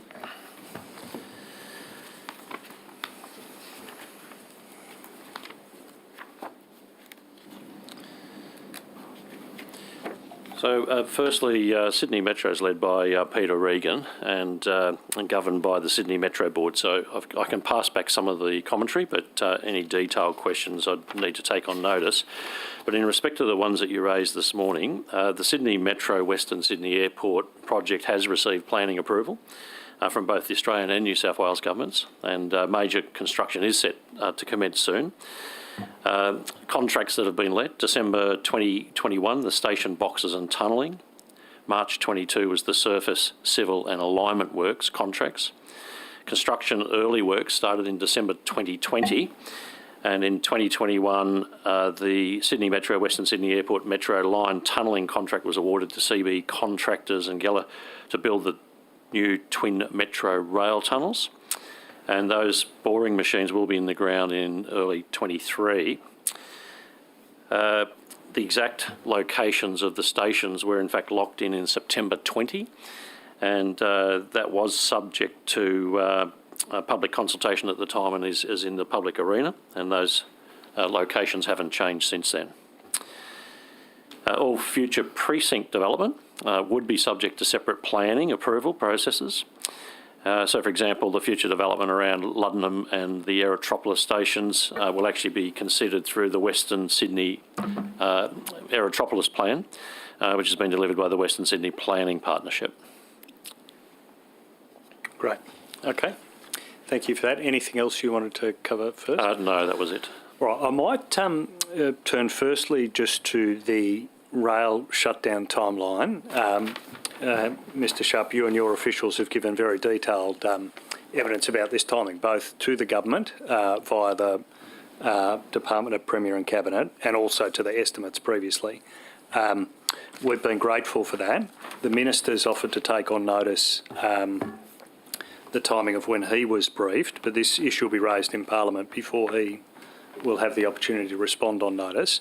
I might ask you the same question, given the detailed information you've been able to provide about when you briefed the other ministers. When was Minister Stokes briefed on Monday the 21st of February about the rail shutdown? Yes, our respective officers were liaising throughout the morning, but my recollection was it was in the afternoon of the Monday that we spoke. Yeah, and when you say that we spoke, you personally briefed the minister at that point. We spoke through the detail of what had occurred over the evening before and some of the timelines, but it wasn't a detailed briefing per se. Yeah. But it was bringing him up to speed, as I did with the other ministers that morning. And he didn't have this helicopter view about the order in which ministers were briefed. You do, but you can confirm what we know and what the evidence to date in the estimates is that in the order of which the transport ministers were briefed, Minister Stokes was the last of those ministers on the afternoon. Yes. Yep. Okay, thank you. I might just pick up on the additional information that you provided, Mr. Shupp, just then around the Western Sydney Metro airport line. Thank you for the update. Given that we've now contracted, well, firstly, the first question is, are you aware of any other major contracts that are due to be let anytime soon? No, not at the moment. Is that because all of them effectively have been let for that particular line? No, there are more contracts to come. Okay. Can we on notice get what's coming and when? Yes, we'll take that on notice. But in respect to the tunnelling and in respect to the surface materials and the stations, it's fair to say that a lot of the project is now contracted for? There's a reasonable portion of it, yes. Okay, so do we know how much with the locations of all the steel that we are purchasing for this particular part of the project is coming from? In respect to the steel for the project, I would have to take that on notice, unless Ms. Drover knows it, the steel for the metro. I don't know the specifics of Metro. But what I can say for general construction projects, given the contracts have only been let, the contractor may not know exactly where all their inputs are coming from on award. They've got to go through their own procurement process. Okay, so that's helpful. Thank you, Mr. Travers. So it's the responsibility of each of the contractors to do the procurement. That's fair? Yes. Yes. And they have to, of course, in procurement, comply with relevant procurement policies as prescribed in the contract, I presume? Correct, yes. And those contract requirements reflect government policy or requirements? Correct. Okay, and this might be to you, Mr. Secretary, or to Mr. Draper. What exactly are the local content requirements in respect to this particular project? The actual detail in the contract I would have to take on notice. However, as a general comment, what I would say is that there isn't a government policy that specifically says you have to have X% of a local content. It does come down to the value proposition. Sure. There are some specific elements that we will put a target in, for example, the number of apprentices, those types of items. But if it comes down to a particular amount of steel, that would be up to the contractors to come back, and there is a value proposition there between local supply as well as the dollars for the tender. Of course. But just to be clear here, there's no policy that you're aware of which mandates certain content levels in respect to this particular project? I'll just pass to Mr. Draper in respect to the general contractual position. Yeah. Yeah, under the Industry Skills Legacy Program, there are requirements for the participation of different types in the workforce. For projects over $10 million, Can we get to the workforce issues in about 2 minutes? I just wanted to finish the materials, if that's possible, Mr. I don't wish to be rude. Yes. But just in respect to the materials for which there's a lot of steel, I'm specifically wondering about that line in respect to how much of that, if any of that steel, we know will be coming from any of the 3 steelworks that are left in Australia or not.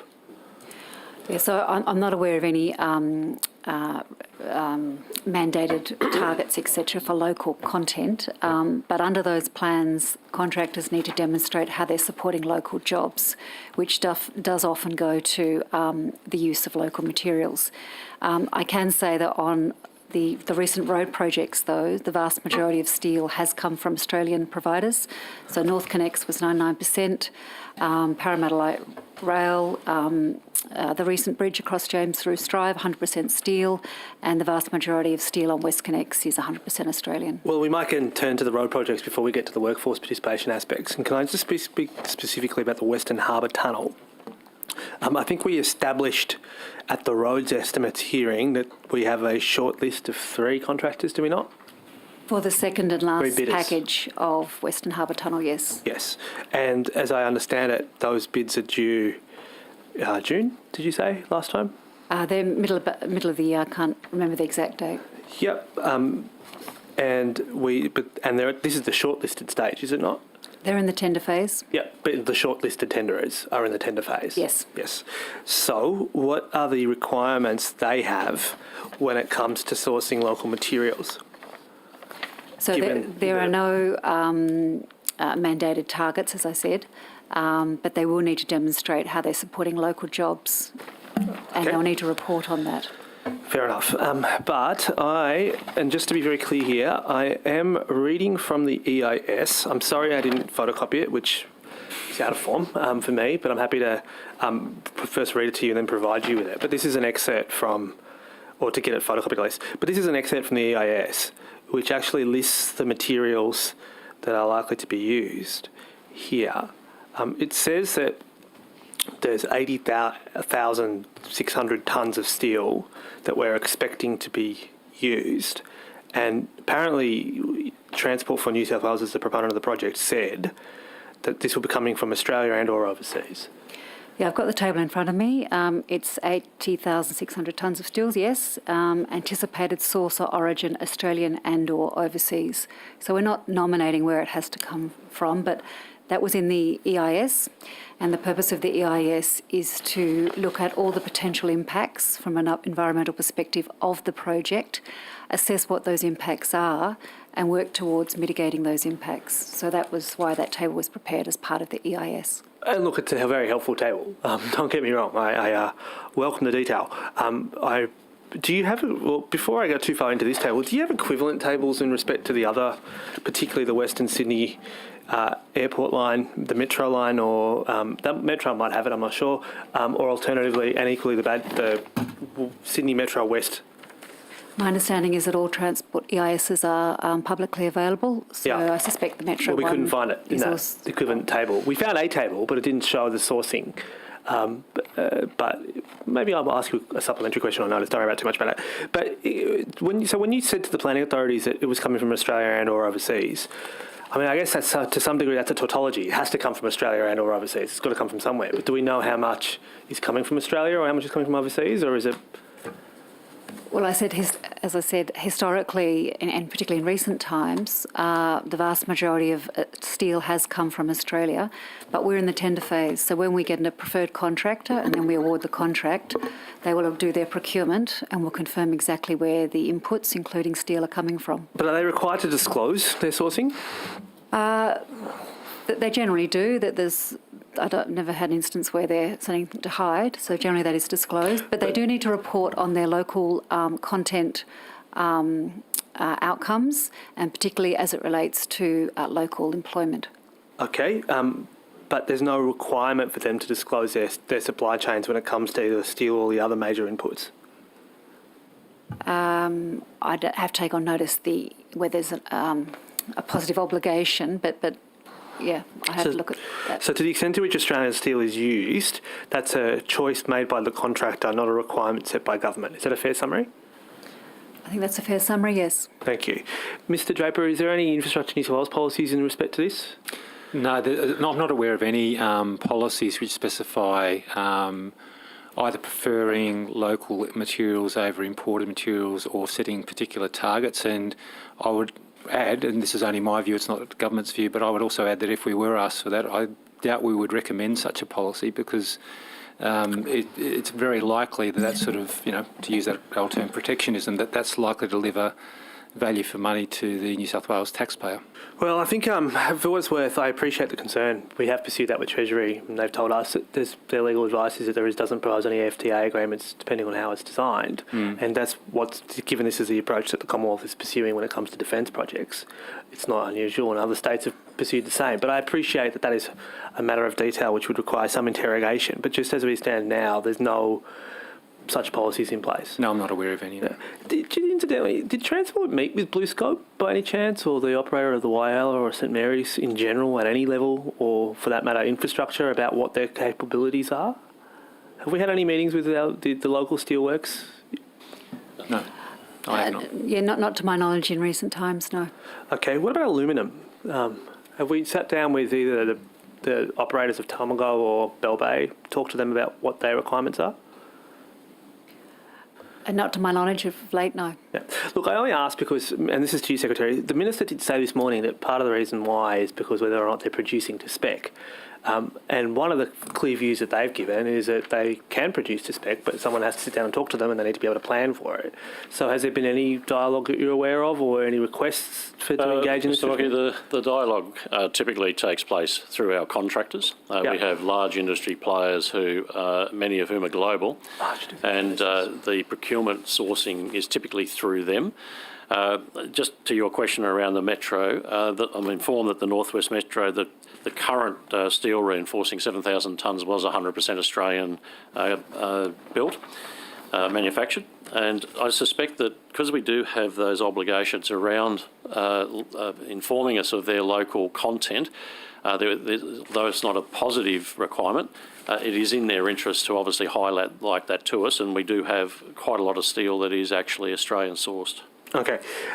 Ms. Stravo, I rudely cut you off when you were telling me what the apprenticeship targets were when it comes to these particular projects.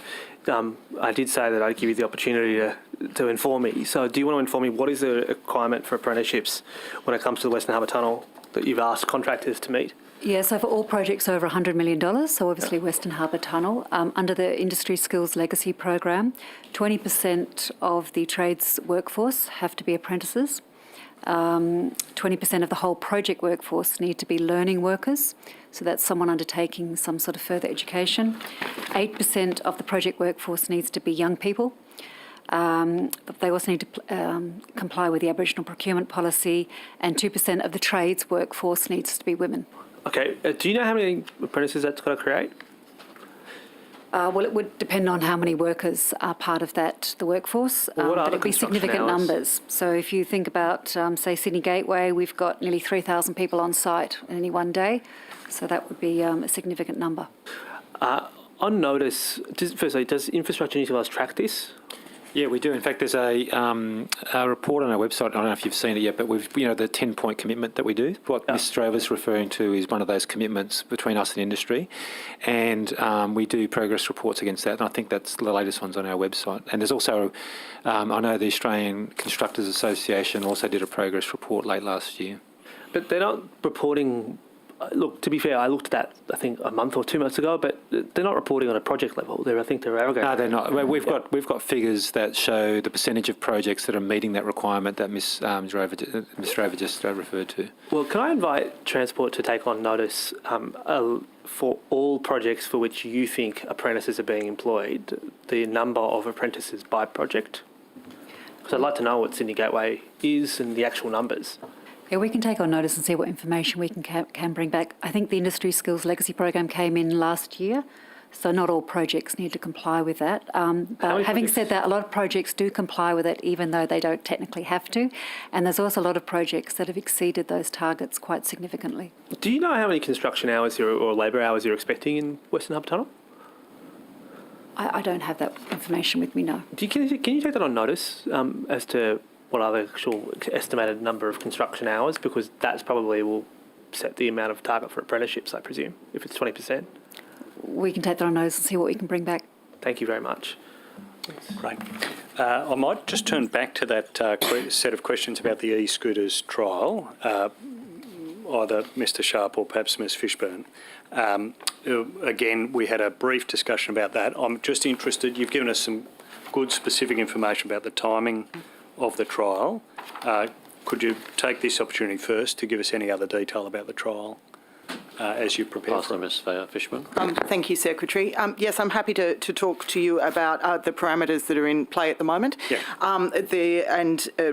Noting, of course, that, this is ultimately the Minister's decision. The discussions that we've had internally and with the Minister has involved looking at a trial for e-scooters for private use, which will explore options, as you identified, around things like wattage, helmet use, where they can be ridden. We are also very interested in looking at shared schemes, in part because the data you can get from shared schemes is always going to be superior to the data that you're able to get from private users, simply because they're not set up that way way. So looking at trialling out the two services, possibly one before the other, so we can start to get some of the parameters right, exploring the questions, as I identified, around speed, regulation and the types of infrastructure that are required, and trialling them out in a variety of different locations. So I think it's really important to do a trial in a regional area as well as metro. In part, the trials that have occurred in other regional areas have identified significant economic uplift that can come as a consequence of e-scooters, and I'd like to be able to test that in the market. So it might be that these are actually have a better economic impact in regional areas where there's less public transport. That makes common sense. That's a possibility as well. They're also an option for tourists who come into regional areas, so they're quite an attractive mobility option for tourism, as we've been identifying looking at national trials. And where are you looking at interstate when you look at those regional areas that might have received that sort of economic uplift? You've stumped me now because I've lost the name of the town in Victoria and in Queensland. I'll take that on notice and get back to you. But there are a couple of good case studies, both in Victoria and Queensland, of the benefit to regional tourism of shared scheme e-scooters. And when you say the two services that you'd like to do those in sequence, I couldn't quite understand what you're referring to then. As private trial and shared schemes. Okay, I see, the intention is to trial out for a 12-month period. I believe that was announced when the trial was announced, but we may be able to bring forward the trial of private a little bit faster because it's, as you've identified, and I'd be naive to pretend otherwise, they are out in the market. They're already being trialled in private. It's just we might catch up with testing how that's going. That's a statement, I think. I think that's a statement, yes. Thank you. Will we be trialling electric skateboards as well, or is this strictly limited to e-scooters? The discussion at this point has been focused around e-scooters. Although I'm aware that there is interest in electric skateboards, we haven't looked at trialling options for those at present. Yep. And so you're looking at metro and regional. I think you said 3 to 4 councils is really what you're looking at. I think that's a realistic amount for a trial. It is also, of course, councils need to be supportive of that. I'm aware that there are a number that are quite supportive of e-scooters, but we don't want to be an impost upon a local government area if they, not interested in being involved in a trial. And I might just press you, you're hesitant to go down this path, but I am going to press you to give us some details about where is this likely to be trialled. Give us some sense of where. There have been, given its of significance. Yeah, there have been initial discussions with some of the CBD councils. I'm happy to put that on the record. Yeah, okay. So we might see a number of CBD councils and certainly a regional council from your point of view. That I think it will get us the level of data and the different types of usage we would need to be able to provide good advice back to government. And I will ask you, when you say a regional council, are we talking about a town in the bush or are we talking about a Newcastle, Wollongong? You'd be talking to those. Well, Newcastle and Wollongong will become part of the 6 cities should the legislation go through, so I would be talking about a regional city. So outside of Newcastle? Outside of that space, Wollongong, yes. Yeah. Okay, all right. Thank you. A volunteer walker. Firstly, Mr. Draper, I should ask the same question of you that Ms. Drover agreed to take on notice. That is, are you in a position also, particularly for the non-transport projects, to provide a list of projects that you think are required to meet the apprenticeship target and the number of apprentices on each of those projects today? Look, we could probably, yes, I think we probably could do that. I'll do my best with that because we'll draw that information out of the out of our assurance system and provide a list of projects. Yeah. Thank you, Mr. Draper. Do you have the budget papers with you, Mr. Draper? I've got some on my iPad, but if you want to refer me, is it in the infrastructure statement? Yeah, it's infrastructure statement, which is budget paper number 3. And I just want to go to chapter 4, which is the Restart New South Wales chapter, if you don't mind. And specifically, probably page 4.3 or 4-3. Okay. You start, I'll find it. I've got to flick through a lot of pages to get to that one.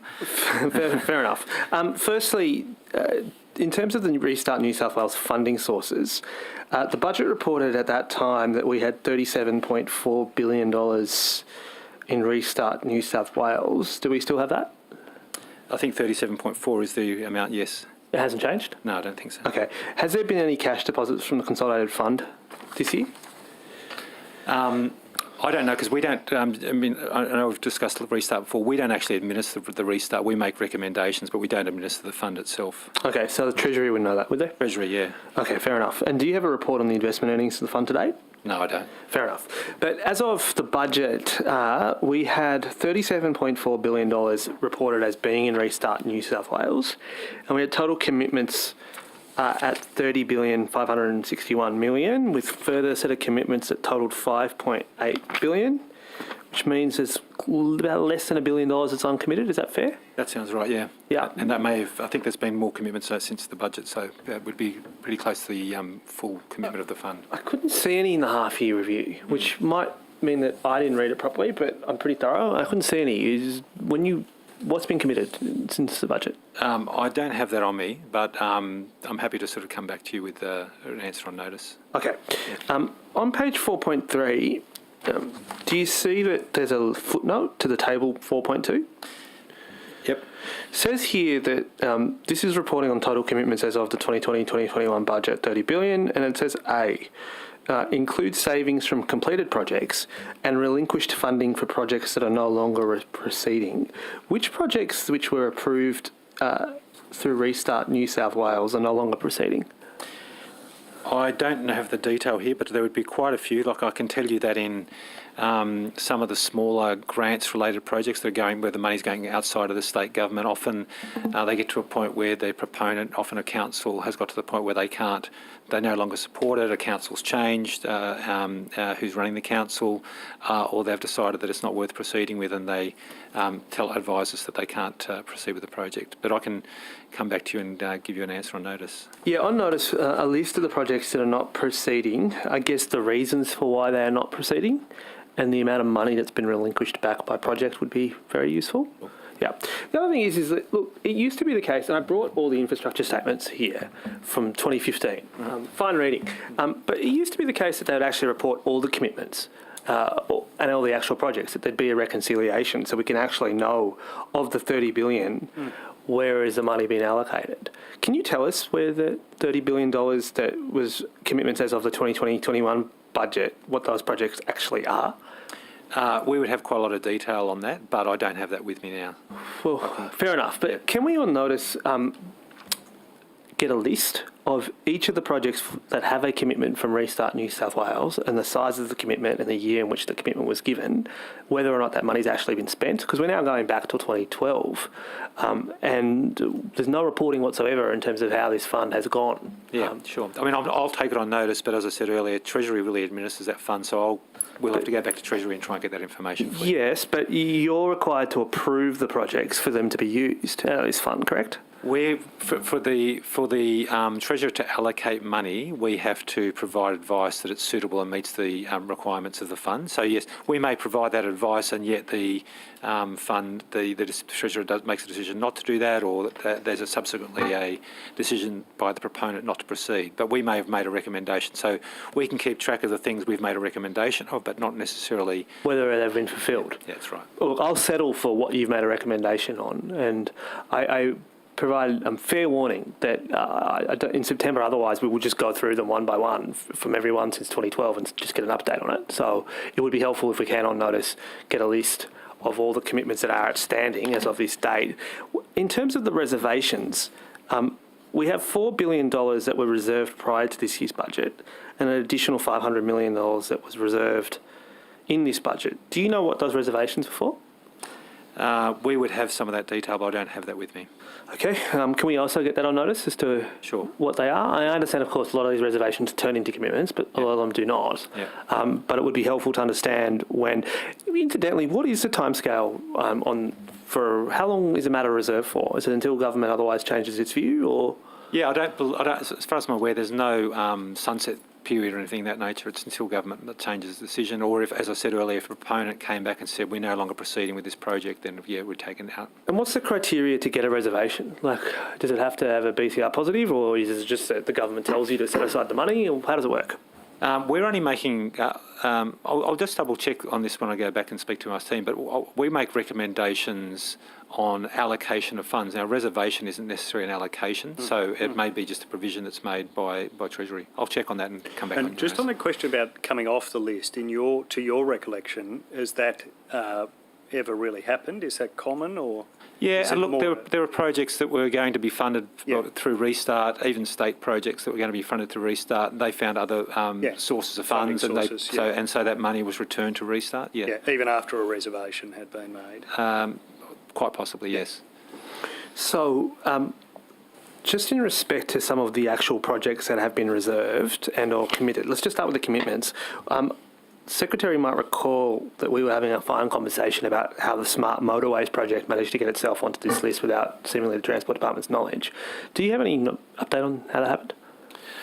No, I recollect the question around do our BCRs exceed 1 or meet the criteria, the team confirmed that is the case. There is a criteria hurdle that needs to be met, and Infrastructure New South Wales do review those as we put them through. I think the question I was, and look, to be fair to you, Mr Secretary, you took it on notice and you still have time to reply to an answer. So if you haven't got it, that's fine.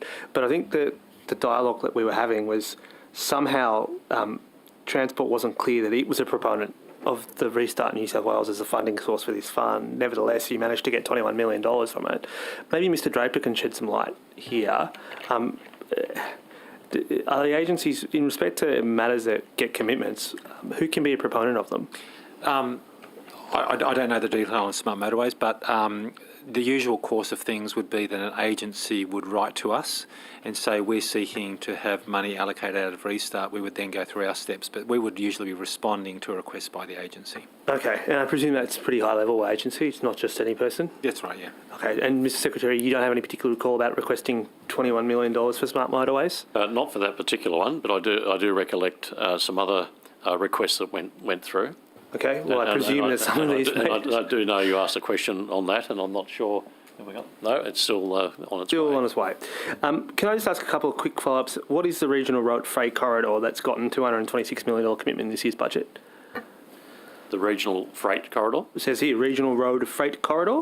It is the most significant commitment that's been made in the last 12 months from Restart New South Wales. It's for $226.3 million. It's on page 4.3. What is it?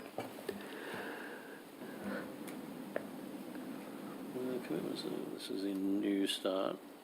There's a couple of freight corridors I'm aware of. There's one particularly up in the Hunter Valley, and it may well relate to that. Did you request it? Because it's in this year's budget. Well, it won't be in this year's budget because we're working on this year's budget. Commitments approved since the 2020-21 budget. So you got it. Congratulations.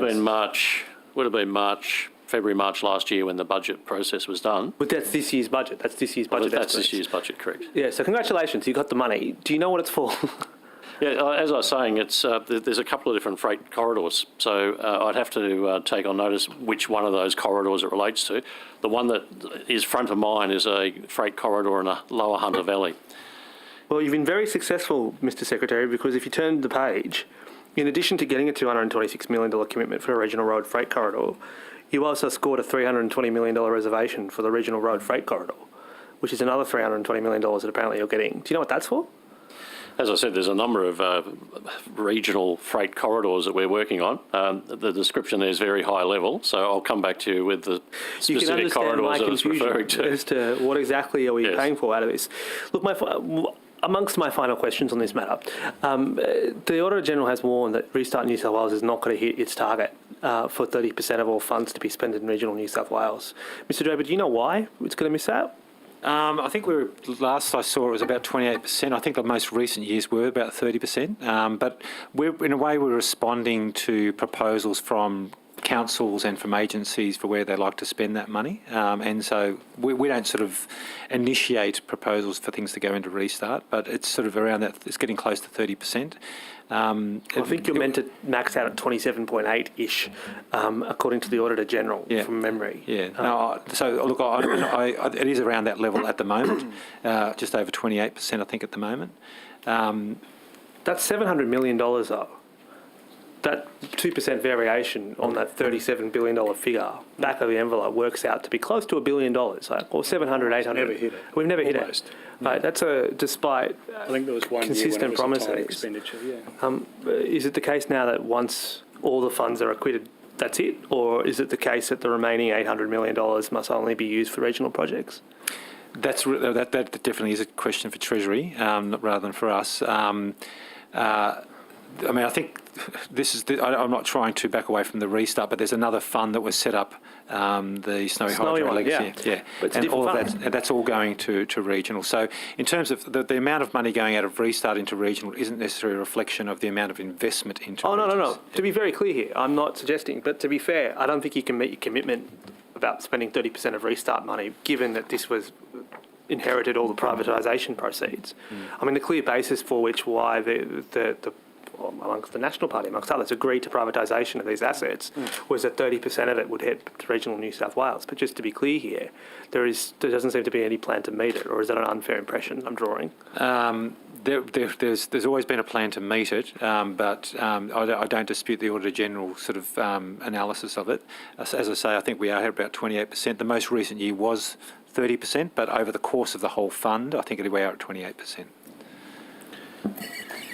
We might turn to some of those MOG changes that are coming into effect on the 1st of April. Firstly, we've got a couple of things we wanted to specifically ask about. Sorry, Mr Graham, machinery of government for the benefit of Hansard. Thank you. Sorry, just one second. Sorry. Yeah, no, all good. So firstly, Mr Sharp, could you give us your helicopter view about what these changes mean for the agency? What will happen? Sorry, which changes are you referring to? We're looking at the changes that are unfolding on the 1st of April. The machinery government changes. Yes. Yep. Look, the most obvious change for me is that there's 4 ministers versus 2 ministers. So the delineation of their responsibilities across the portfolio is very important for us. So we are working with each of them between now and 1 April to achieve that objective. Minister Stokes this morning talked through the legislative elements, and they are allocated, and that's clear. But there's still at the sort of micro level discussions ongoing around exactly where what I'd call smaller activities would sit. But those dialogues are progressing, and from my perspective, come 1 April, we would be in a pretty good position to understand where that's landed, and in terms of the individuals in my team who would be supporting those ministers directly. And what, in terms of functions of government that Transport might be acquiring or losing, just give us some sense of those. Just take us through how those have unfolded since this has been publicly announced. Transport acquiring, the key areas would be the Greater Sydney Commission and Infrastructure New South Wales coming under the broader category of the cluster. In reality, the operations for those basically remain unchanged. There's some administrative elements, but the assurance role that Infrastructure New South Wales performs will continue. And we would continue to liaise with Greater Sydney Commission, particularly around the Infrastructure 2056 vision, the 6 cities plans that are coming out, and making sure that those strategies are well aligned. And are all the staff, or how many of the staff associated with those functions and will now be included in the transport cluster? They would be included, but they report through to those entities and remain in those entities. Yeah. So turning to the infrastructure side of things, firstly, how would you describe the within your own agency? What are the reporting lines now going forward from an infrastructure to deal with infrastructure questions in the government? So in terms of infrastructure, the delineation historically was between region and metro. So the region largely stays the same, where we have a Deputy Secretary of ROM, Regional and Outer Metropolitan, and they are what we call the client internally, and then infrastructure in place is the deliverer of that infrastructure. Likewise with Metro or the Greater Sydney team. The Greater Sydney team has an operational arm as well as what I'd call a sort of an infrastructure and services aspect to it. They are a client, and likewise infrastructure in place actually deliver those projects. So in terms of the new structure, Minister Ward has the Metro roads, and specifically projects that fall under that description. We have effectively a reporting line or a dotted line through to the Minister and her office in regards to those projects. In regards to rail, Metro and rail operations, if there's infrastructure there, Parramatta Light Rail, those types of things, they sit under Minister Elliott. And likewise, we group those projects and present to that Minister and his officers in regards to those projects. Great, thank you. That's really helpful. And between now and the 1st of April, so a little bit over a month, on your desk, what are the issues that you're still sorting through as you land? What is a significant change? Look, the key change is obviously having a cities and active transport portfolio, which we didn't have. So we are in the process of setting that up. We're probably 50 or 60% of the way there. There are some smaller teams that will be coming into that group, and we need to work through with the affected staff and their representatives to ensure that that process is smooth. We're in that process at the moment. And where are they coming? Some of those are coming from outside transport, some are coming from inside transport, is that correct? The active transport team that resided in Greater Sydney has moved across into the active transport and cities portfolio, so that was a shift and lift effectively. Yeah. And then there's some smaller teams that are currently sitting in DPE that would potentially come across subject to the consultation process. And I might ask you the question that the Minister appropriately, I think, directed to you about how big is that section likely to be within the cluster? There's still some uncertainty, I take that from your comments, but just give us some sense. Some uncertainty, but it's not going to be a massive team. It's a team that's, I'd say, more strategic. Yeah. So the operational teams tend to be the teams where you have large numbers of people, people who work shifts and actually deliver the face-to-face services. But I'll pass to Ms Fishburn just to talk about what she's seeing the numbers looking like at the moment. Thank you very much, Secretary. I think you would have got a good indication from the Minister when he described what legislation was allocated to him as to which areas are in play at discussion at the moment, and we're only being a little bit cautious because it's not fair on staff when things haven't been fully finalised to make a public statement. In back of the envelope figures, because of course there are things in play, you're probably looking at FTE, permanent FTE of around 400 people. Yeah, okay. Yeah, and that's in the cities and active transport. That's in the cities and active transport space. Obviously, there's some contingent labour and so on in a number of areas, but if we're looking at public servants, no intention, of course, to displace, to make anyone redundant. It would be a movement of people in line with the Minister's responsibilities. So this isn't incremental 400, this is effectively reallocating staff into a portfolio. And that's understood. I might just finally put to you, I think, one concern and then one question I don't think we put, but feel free to correct me on this. Look, I think there is some level of concern, not especially with transport, but with transport, but absolutely with transport, with the multiple changes that have now occurred across government. This is, it's an issue, for example, with enterprise and industry being set up, repeated, some units in government that have been moved now a number of times in short order. Are you confident, given the repeated changes that have happened, a lot of the turnover in transport, that these multiple changes aren't impacting on service delivery for customers or your ability to deal with government? Look, it's a good question and good observation. I agree. Stability does actually deliver a more consistent service proposition, and the evolving transport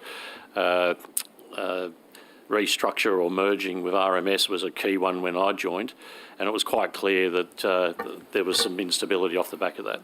So that was delivered very quickly to ensure that that stability arrived, and the executive team what I call EXCO, my direct reports team, was put in place as well to achieve that objective. And that is stable. What I have committed to staff is not to have a holistic change of structure within transport to allay people's fears that there's going to be some major reorganisation. However, having said that, change is a reality, and so there will be smaller areas such as this where there's a government focus that's been lifted onto active transport. The active transport team, from what I'm hearing, is excited by it because there's a specific focus and I accept that there are new changes. So those changes do occur, but I agree with your principle that stability is important. Yeah, I think I've just checked. We actually have asked you on notice for the number of redundancies as a result of that evolving transport restructure. I think you're coming back to us on notice from an earlier estimates. Yes, correct. About that. Could you also give us any indicative estimate about the number of whether you won't be considering any redundancies as a result of these changes going forward? There are no redundancies at the moment. No. Okay, thank you. Can I just follow up on that? Are you considering any changes to the Centre for Road Safety? No. Okay, thank you. I might just return to Mr. Draper around certain infrastructure projects. I'm just reading from your annual report here, and you very helpfully reported on the number of projects, Tier 1 projects that had a red status.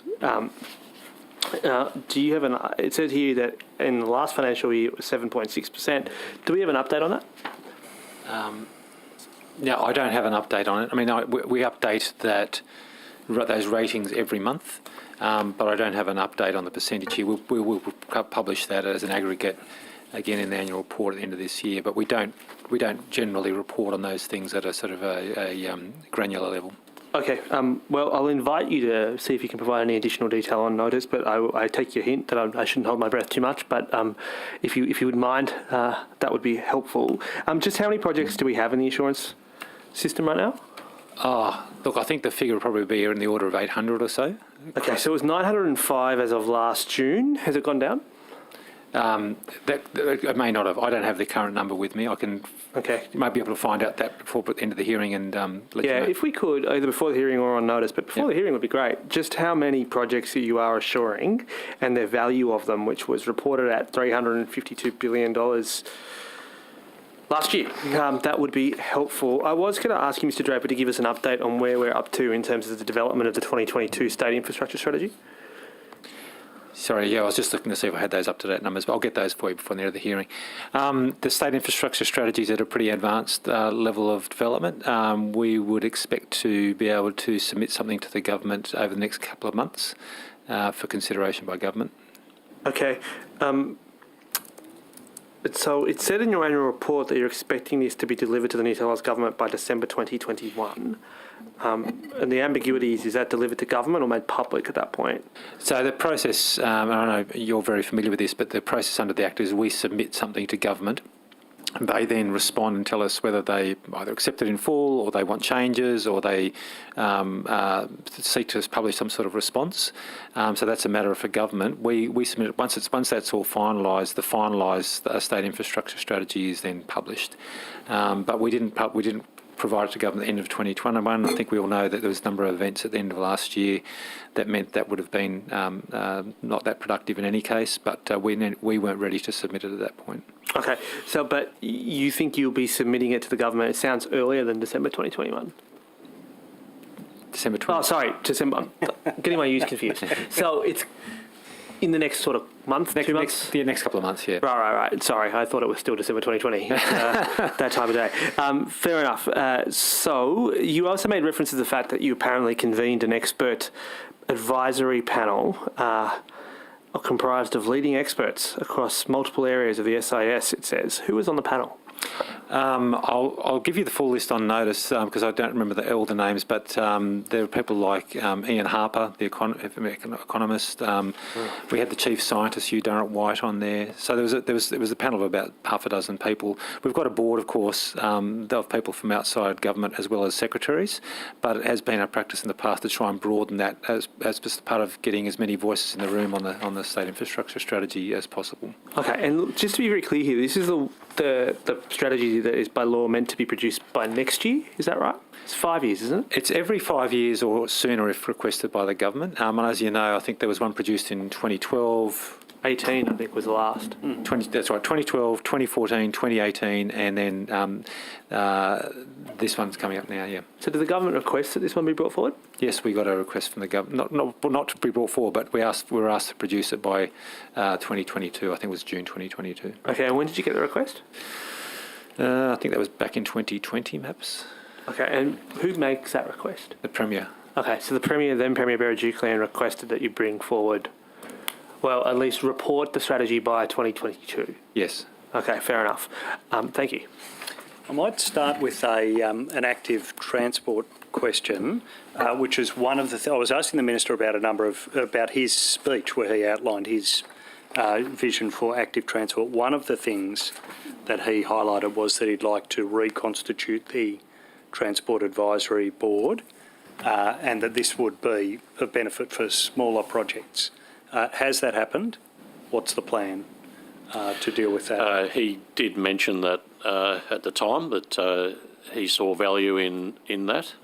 There was some recommendations of some names of individuals who may or may not be able to add value in that space. I've not had an update since then, but Ms Fishburn, have you had any updates? No, I can't provide any further update. No further information other than the initial conversations.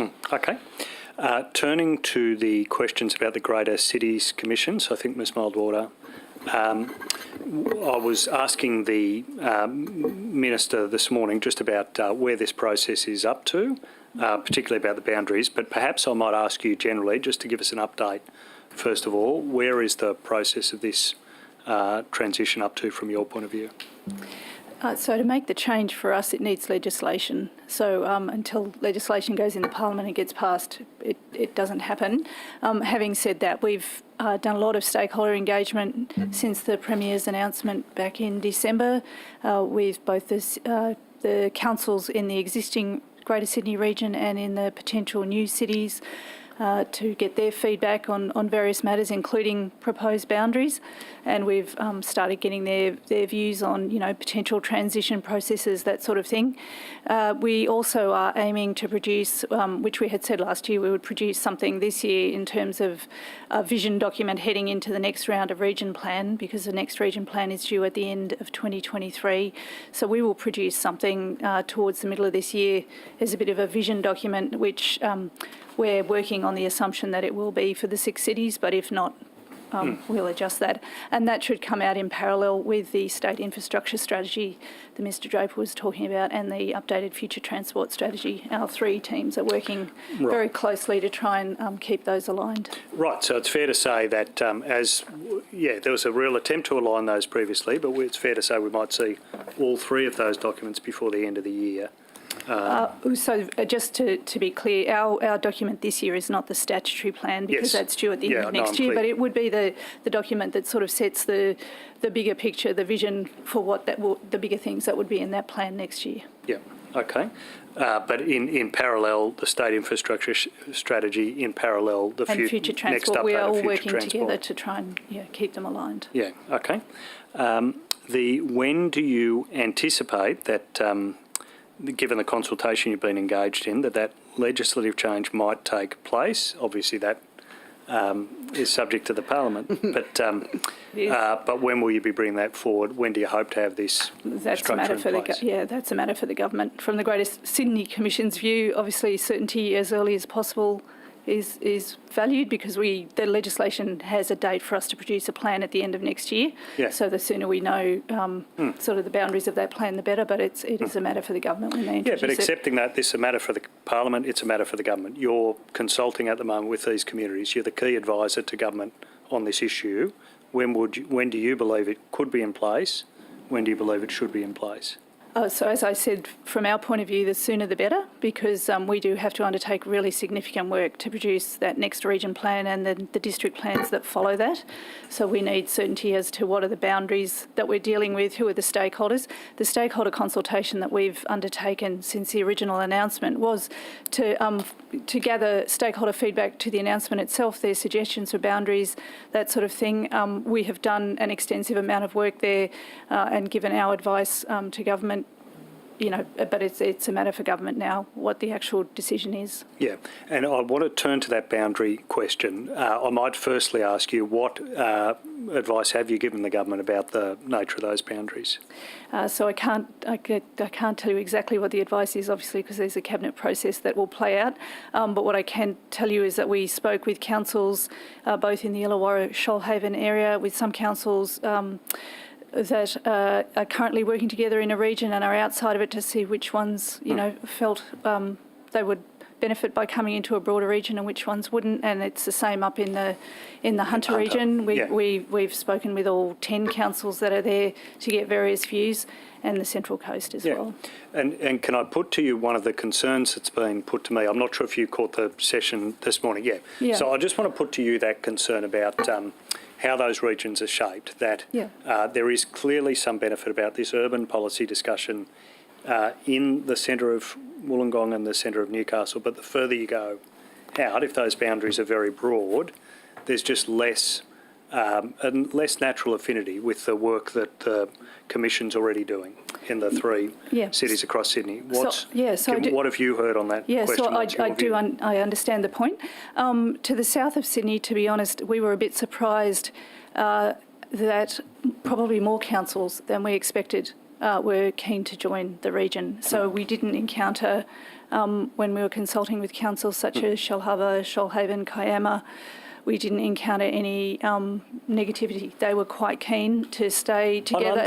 Sorry to interrupt, but I'm unsurprised by that. I would have thought people would be interested in, this additional offer. I'm surprised you haven't been asked to go further afield to Wagga or Albury. No.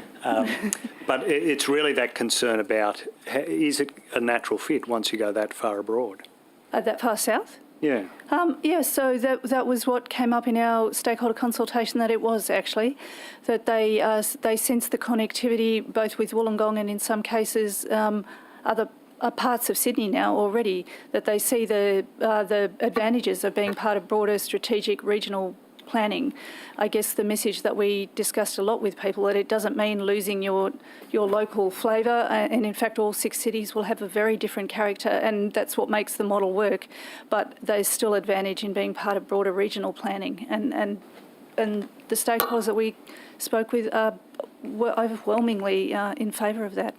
Who will make the final decision about these commissioners for these extra areas? What's the process? Yeah. So the actual process obviously is yet to be approved, but I can tell you what we've done in the past, and we would recommend something similar this time, so that it would be a very straight up recruitment process, if I could say that, an external recruitment firm and a probity firm appointed on the panels. So the district or city commissioners, if that's what we call them, are meant to be representative of the local government in the area. So the recruitment panel would be constituted of representatives of those local government bodies, and then the panel would be chaired by either myself or the Chief Commissioner. That would be consistent with what was done in the past. Thank you. The Premier made this announcement at the Bradfield oration in December. When did you first hear about this plan? So in terms of the actual announcement on the 2nd of December, the Premier contacted our Chief Commissioner the day before, and then the next day made the announcement.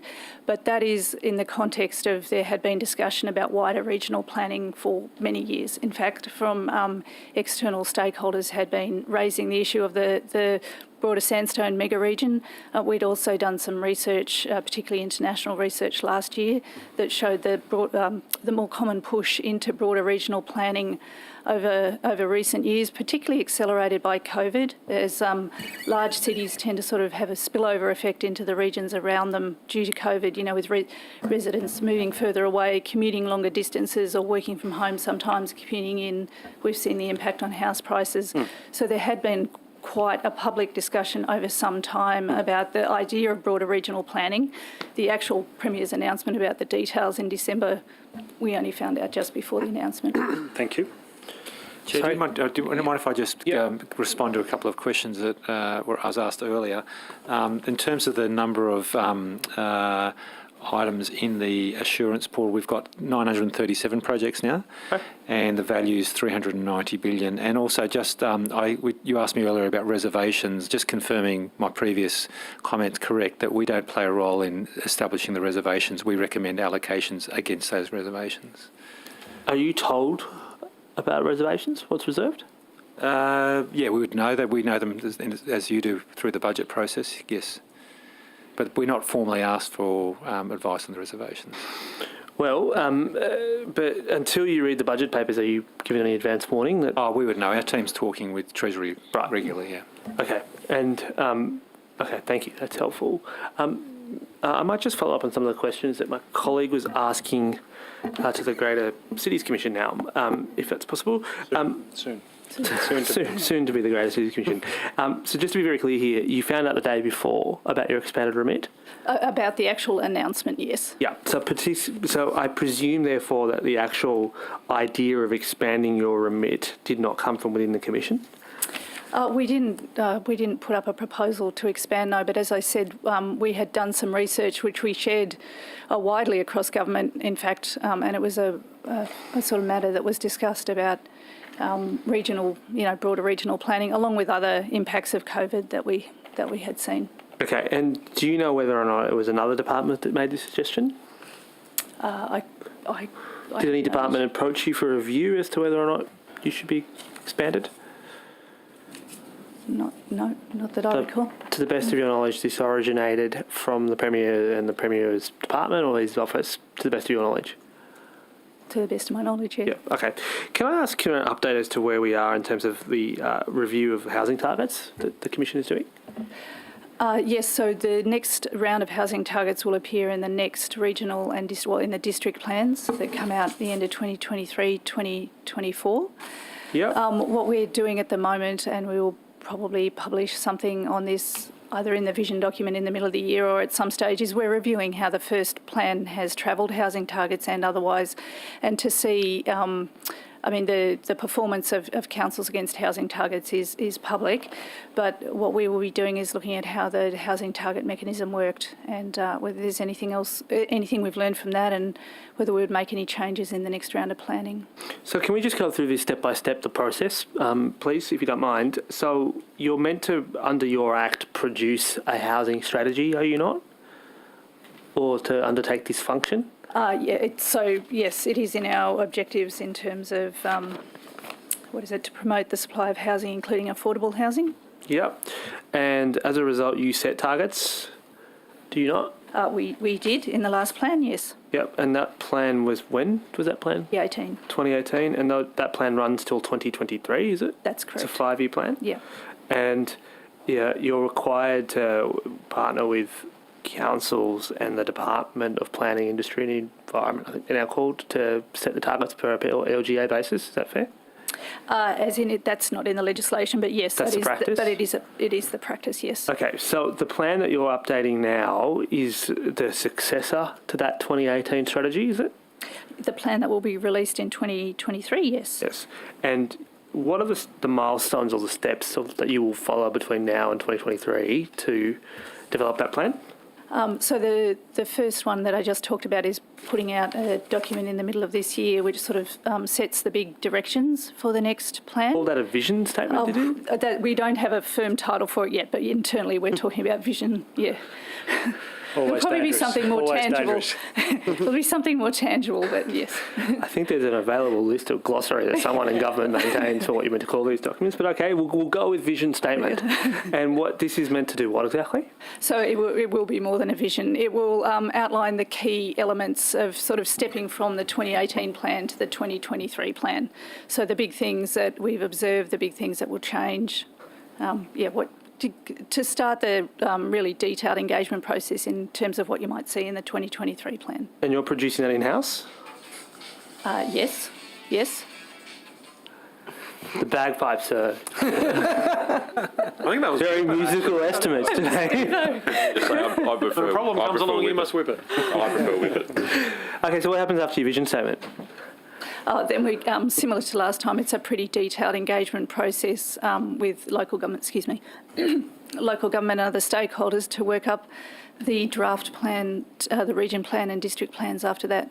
Okay, so there's a draft, just, what is it, a draft? Well, the next major milestone is the production of the plan to go to government at the end of 2023. But before that, we will do a lot of detailed stakeholder engagement and work and research. But there's a hierarchy. There's a draft regional plan. And then there's district plans that sit below that, although potentially they will be called city plans in the next round. District plans, and what comes after that? Anything under that, or that's it?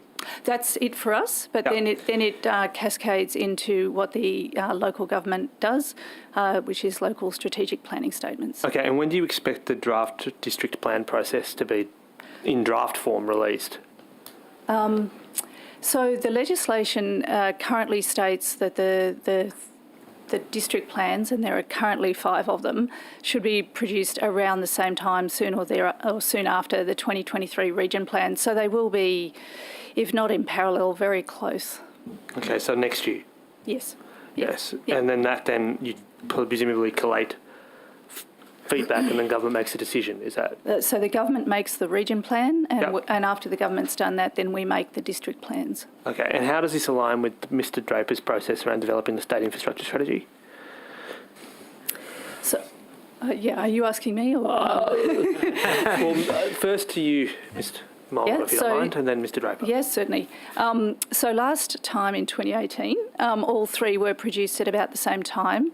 What we're doing this time is we are working to align out the timing of our vision statement with the draft of the state infrastructure strategy that will come out this year.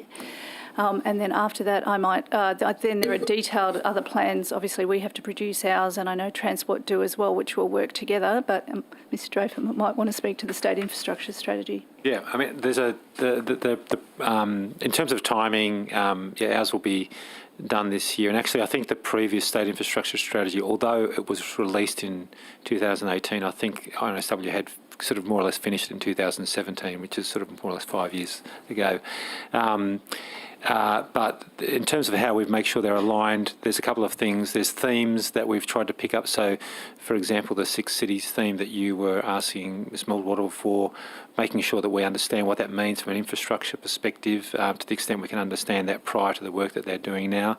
And our teams routinely meet at a regular meeting to make sure that we're using the same assumptions and that we're sharing the directions that are going. And we generally provide drafts of our documents to the GSC and some other agencies to make sure that what we're preparing is in line with their own approach. Okay. What are the consequences, Ms Muldwater, for a council that fails to meet its targets that were set in 2018? At the moment, I don't think there are any other than us reporting against it. Department of Planning and Environment monitoring and reporting against it, and us reporting against it as well. We're reviewing the housing targets, both the amounts and the duration of those, and their enforceability as part of reviewing our plans. So, sorry, what do you mean by you're reviewing their enforceability? We will have a look at it and see how the system has worked and whether they have flowed down in the way intended. I mean, we can all see the overall numbers and that they are roughly, 181,000 houses, I think, delivered against a target of about 189,000.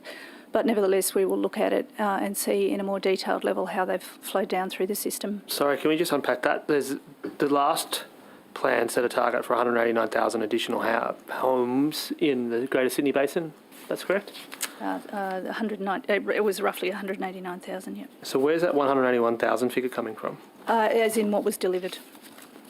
Well, let me pull out the detail, but...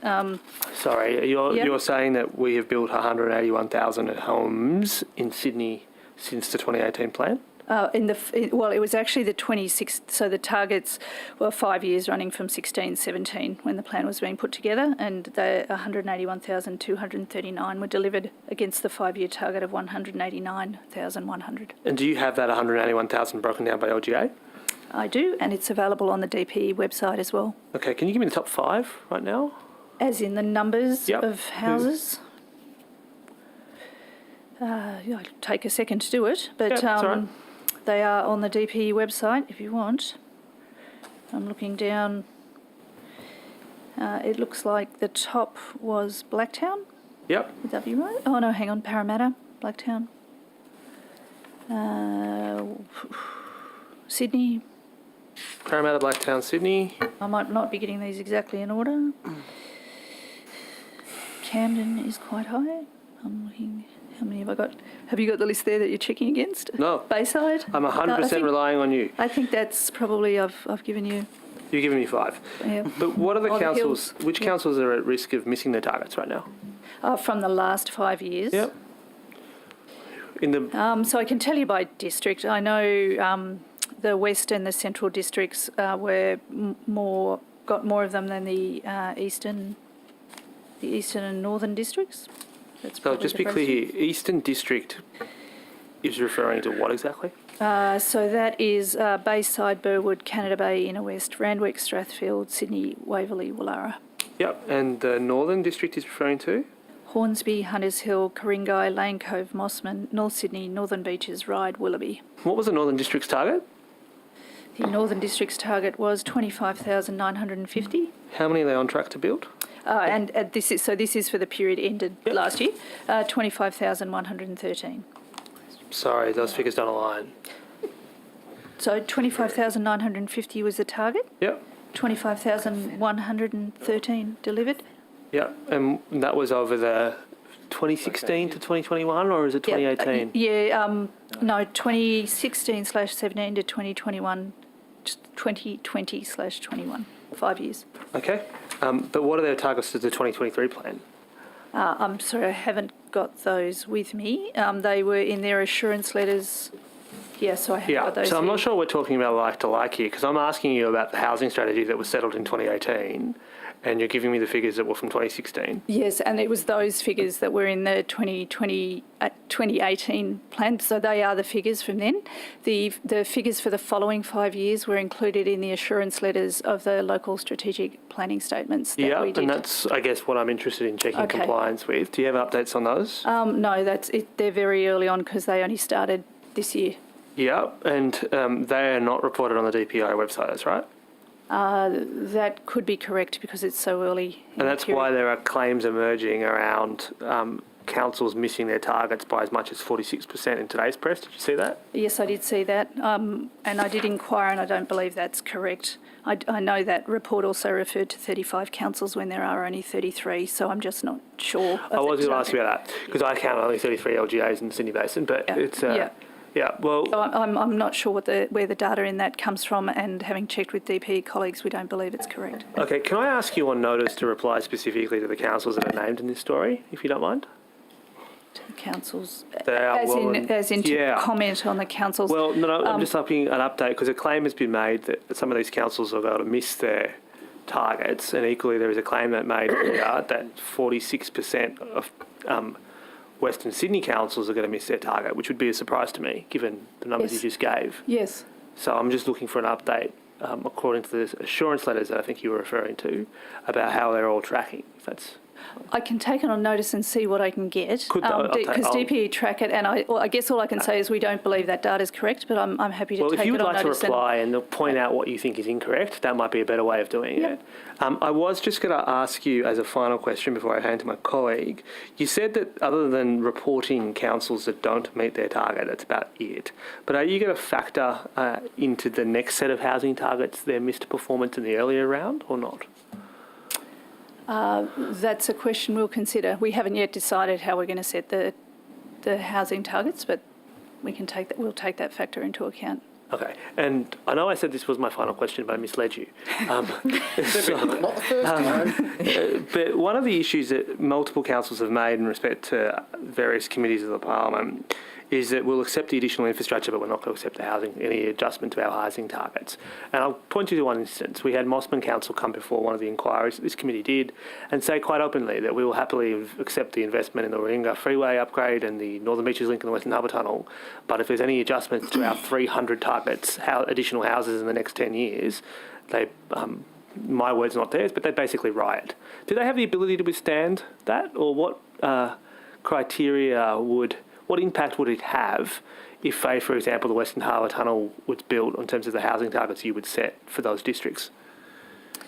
I probably can't give you specifics in relation to a specific piece of infrastructure, but we would say that housing should be located near infrastructure, and that the significant infrastructure investment that's been made should be, catalysed, and houses should be built around that. So that's the general principle that we would stand by, and part of the whole reason for the Greater Sydney Commission's establishment was to better align housing and infrastructure. So, I can't give you an answer on specific pieces of infrastructure like that, but certainly it's an issue we'll be focusing on in the coming plan. Okay. Can you work out the 1.4? Okay, sure. Yep.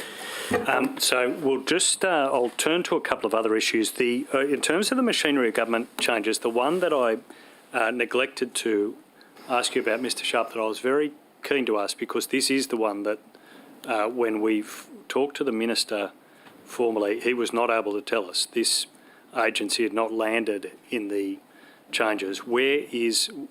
As of today, where is the Greater Sydney Parklands agency headed? It's currently in DPAE. Where will it be? I believe it comes across into transport, but Ms Fishburn, I'm not sure what the current conversations are. Currently, the Greater Sydney Parklands, should the legislation go through, let's just capture all the trusts for the purposes of the conversation, is sitting in DPE. There has been discussions, as you would have got indication through the Minister detailing which legislation he's likely to take carriage of, noting that legislation's not live, that they would come under the transport cluster in my Cities and Active Transport Division. Yeah, so, and as of today, though, is that concluded, or is that an ongoing discussion? There has been nothing formally concluded. It's an ongoing discussion, so no administrative order has been made as of today. Yeah, so that's, you're saying to us that's where it's likely to head, and they're really based on the division between the ministers, but correct. Still not settled. Correct. Until an administrative order is put in place, it's not settled. Yeah, yep. Okay. Right, thank you for that. And how many staff, I think we know the answer to this from the annual reporting, but how many staff are attached to that in particular? Ms Fitzgerald? Around 80 yeah. permanent staff across all of the GSP trusts. Yes, yeah. Okay, thank you. I might turn back, Mr Sharp, to just ask for an agency update on the issue I was asking the Minister about, and I perhaps should have been more specific in asking the Minister, because I've asked him before, but he answered very broadly when I was attempting to ask a very specific question about Parramatta Road, and that is the fate of the planning condition he placed, B34, requiring 2 lanes of public transport on Parramatta Road. He was the Minister for the 2 key agencies. He is no longer, but from a department point of view, and it hasn't happened, from a department point of view, where is this commitment up to? When will it be in place? So there are detailed plans that are being pulled together. Obviously, come 2023, there's more opportunities that can be delivered on Parramatta Road. So we do have a number of concepts and what I'd call a briefing note to the ministers in terms of recommendations for them to consider. Having said that, there are increased bus frequencies that have already been put on Parramatta Road as some of the traffic has come off, and we're very conscious that as the 23 network is delivered, that there's more opportunities. So that planning is underway. There are options with the Minister, and we're progressing those. When you say the ministers, the briefing note's going to the ministers, who are the ministers in this instance? Minister Ward in her capacity as roads, and Minister Stokes in terms of the broader infrastructure and city place. Parramatta Road, Victoria Road, 2 examples where there's large corridors and they are city shaping in terms of any plans you put in there. But they also obviously are main metropolitan roads, and so Minister Ward is also involved with those. And surely Minister Elliott must also be part of this discussion if this is about public transport on Parramatta Road. Yes, if there's changes to buses, obviously the operational elements of it would be discussed with Minister Elliott. Okay, and you say that bus figures have increased on Parramatta Road, but you would also concede that car speeds have been increased, something that's been on the record from the Transport Department. The lights have been rephased to allow faster traffic. In Correct, fact, the opposite of what was promised by government. We were promised a Parisian Boulevard. I won't ask you to comment on that. You want to In fact, we've been delivered a suburban speedway. Yes, look, what we're looking at is the options that are available for the ministers. It's very distracting over here. If you could let the secretary answer. Commentary now. John Graham's estimates. Speedway. Just ignore Stadler and Waldorf. Secretary, I apologise. But apart from the speedway options, there are 3 options or 4 options that are available, and they do vary depending on the nature of the outcomes that you want. So this is balancing road patronage along with place, and on these main thoroughfares, that is the key debate. So we're very cognizant of that, but it's not landed yet. Yeah, and that is quite a useful update on this question. When do you anticipate that matter will be before the government? We'd have some rounds of conversation in respect to these options. Following that feedback, we would then refine that into a business case. Yeah. So it would be later this year, but I haven't got a specific time frame at this point. Yeah, okay. All right, thank you for that. And then I'm rapidly going to ask just some active transport questions. These are really of the nature of looking for a quick update on these. So I think perhaps we could move through them reasonably quickly, but whatever information... That's fine. Mr Graham, I can round out e-scooters, hopefully, for the afternoon. Can I give you the names of those regional areas where they've undertaken trials and demonstrated economic uplift? Thank you. Rockhampton, Townsville and Bundaberg in Queensland. Ballarat in Victoria, where there's currently a trial going on there now, so my guess is the data's not that matured. And Launceston in Tasmania. So interesting trial sites, and I'm sure we can find something comparable in New South Wales and see if we can replicate it. Yeah. We've got a bit over here. I probably would like Wagga, actually. It's got some fantastic public art, so we could put some good e-scooters in there. Yep. Excellent. We've got the new Durham. I might just ask, so turning to the active transport portfolio, perhaps Ms Fishburn, also to you. The concept of the principal bike network, how is this regarded now in government? Is this off the table altogether? Where are we up to? Obviously, the principal bike network was a way of undertaking strategic planning for cycling across New South Wales. It sets some broad parameters and an agenda around delivering a connected cycleway network. What it didn't do was get down further into the level of strategic planning that you need to develop business case and to work with councils. So we've taken the principal bike network work that has been done and are now shaping it out into those far more strategic corridor cases with them to be released over a staggered period of time over the next 18 months. So we'll be looking at them from Eastern Harbour City, Central City, Western Parkland cities, the outer regions and the regional as well. So they give a much more connected understanding of what might be required, looking at alignment, say, station to station across the whole network and moving from large pieces of infrastructure to different modes of transport as well. So it's part of a whole modal mobility thing. So the principal bike network as it stands is the tool that allows us to do that work, which then allows us to have the conversation with community and with council. I might put back to you one view about this, which is it wasn't all broad parameters. In fact, it was a relatively fully costed, quite detailed plan on 5,000 kilometres of cycling infrastructure to be delivered over 40 years. As you move into setting that aside and this more detailed work, are we still going to have that oversight, that overall plan about where this is heading?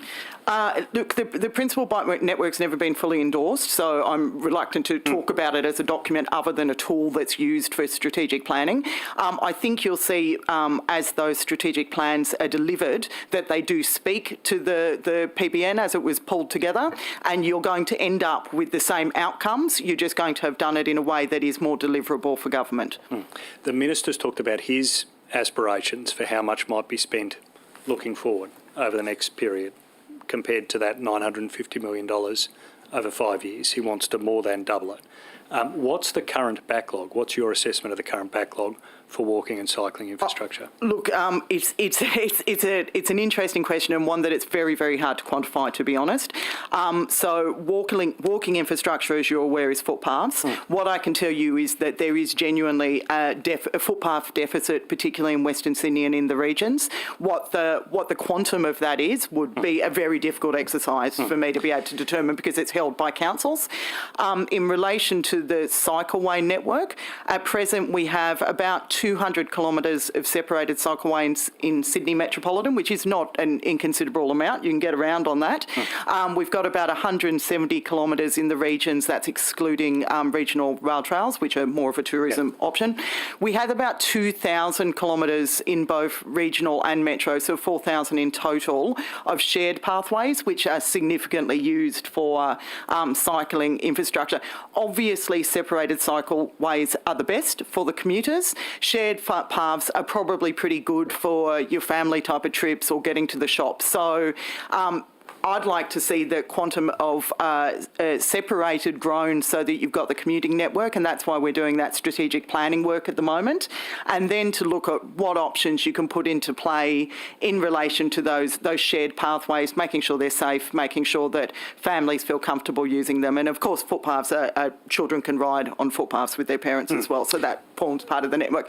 Undeniably though, there are gaps and missing pieces throughout the network at the moment, and one of the pieces of work that we've been doing is quite an extensive GIS mapping so we can better understand where those missing areas are, and we'll be doing some work to try and fill in the gaps, both with councils and through Transport for New South Wales.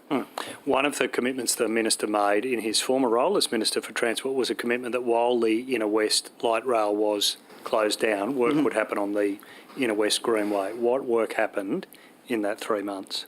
So there has been planning work that's been done on the Greenway project. As you may be aware, Mr Graham, it is a project that Inner West Council are running. My understanding is that they've gone through their tender process. There is a challenge in relation to the Greenway project, which is causing delays, and it's one that is joined up with some of the industrial relations issues that are occurring in transport at the moment. We are unable, due to those, for Sydney Trains to give final sign-off for the Greenway project because they're unable to get in to do electrical works at the moment. So there is a challenge with the Greenway project. It's not for lack of will. Everyone, both in Transport and in West Council, are very desirous to see it. It's 5.8 kilometres. It's going to be a beautiful piece of infrastructure, but at the moment we're somewhat hamstrung by those industrial issues. So accepting what you've said and accepting some of this is with Council, this was the State Minister's commitment about what would happen over the 3 months. It sounds like progress has been minimal, if at all, for the reasons you've outlined. Is that a fair? I think progress has been made. If council are able to go to tender, then they must feel pretty confident they understand what their program of works is. The challenge, though, is that they need final authorisation from Sydney Trains, and with all the will in the world, Sydney Trains are not able to give it at the moment, so it is at a stalled point at present. I've made contact with the General Manager of Inner West Council, and we'll go into discussions about whether they can potentially reprogram their works to work around the challenges that we've got. Turning to the Sydney Harbour Bridge cycleway, when will that be built? What's the update on that? The Sydney Harbour Bridge North Access project. In February, there were 3 designs for access to the Sydney Harbour Bridge that were presented to a design jury who was chaired by the government architect, and these designs have been considered by the GA and now in finalisation for approval. As you know, the intention is to construct construct the ramp beginning in 2023, so we're still on target for that. And we want to make sure that we get the best possible design outcome for the community as well. So the designs will be released soon. Thank you. Chair? Yes. Yeah, 15 more. Chair, I'm aware of the fact that the break is coming, but I just want to give you and all the witnesses fair notice that if the witnesses were to stay for probably 15 to 20 more minutes, we will finish our questions. Alternatively, of course, if the witnesses wish to take a break and the committee wishes to take a break, we can reconvene at 3:45. I just thought we should test it now. Sure. Can I ask the witnesses if they're happy for us to continue? Yeah. Okay, then we will do that. Thank you, Mr. Mookie. Yeah, I thought that was quite the incentive to give you. Thank you. Can I just follow up a few of the questions we were asking this morning? Can I just get, when exactly did we enter into the contract to build the M6 Stage 1? I'll just pass to Mr. Over. May 21. May 21? Yeah. And when was the contract entered into for the Rozelle interchange? December 2018. December 2018. And when did we enter the contract in for the Sydney Gateway? November 2020. November 2020. Okay, thank you. So, Mr. Secretary, I was asking you about the excerpt from the state's accounts about this $1.4 billion variance. Do you have any further information on that you can provide us? As we were discussing when that was first raised, the note to the accounts relates to contractual commitments. So what the Auditor General is flagging is the net movement of contractual commitments that we've signed but are not delivered. So in any year, that movement reflects new contracts entered into, less contracts that have actually been delivered during that year. So in respect to the $1.4 billion, the overall portfolio of contracts and activity had increased, so therefore there was an increase. Now that's not an increase to budget, it's just an increase to the actual contractual obligations that have been committed at that point in time. During that year, there was, I think, Rozelle... No, we'd awarded Sydney Gateway and the M6 Stage 1. And so that actually kicked up the number. So it's almost like a contractual commitment number as opposed to his project costs during that period. Well, but you didn't enter into the work. This is for financial year 2020, 2021. Yep. Yes? Yep. We agree that that's what the report is for? Yes. Good. But as we just heard, you signed the contracts for the Rozelle interchange in 2018. So it can't be that. According to your own logic, it's just not possible because you signed that contract years ago and it's been reflected in the budget since. So, and that also applies to the gateway as well. And I think you did say that you signed the M6 Stage 1 in May 21, did you? So that's in the financial year 2020-21? Yeah, but so the issue, of course, is that's actually in the budget. That one's in the budget, right? Like the irony, of course, is that $3.1 billion is reflected in the budget. So I don't understand how your answer... The 3.1 is not contracted. The contract is for a particular section of work. So if I took, for example, Metro, it's got a multi-billion-dollar budget, but the contracts that we're doing for tunnelling would be only a portion of that. Well, what was the value of the contracts we entered into in May 21? Yeah, so can I explain? So that line item is financial commitments. So it's the value of the contracts entered into in that financial year, less the value of work delivered, and therefore that commitment retired. Because we've done the work, we've paid for it, it's no longer a financial commitment. And that's why in the note the Rozelle interchange is mentioned, because it was awarded in the end of 2018, but it's our largest single contract. And therefore there's a material negative value in that financial commitment statement for that financial year, because a lot of work has been delivered, paid for, and therefore, as I said earlier, the financial commitment has fallen away. Well, again, I'm just going to take the literal what it says. It says here the following information was expenditure contracted for at the reporting date but not recognised in the financial statements. It's clearly what the explanation is. But it also actually tells us, right, that the capital expenditure commitments as to when they're likely to fall due. And to be fair, this number is across all of government, but given that your agency accounts for the overwhelming majority for the variation, $11 billion is due to be paid in less than 1 year. Do you know how much of that is transport? So I'm not sure where you're referring to now. Have you got page 6.159 of the state accounts? It's literally the table at the bottom, just above the footnotes. What was that, 6.1? 6-159, note 29. Note 29. Yep. Yep, you see there, it says there right at the bottom, capital expenditure commitments, not later than 1 year. It's 11 billion.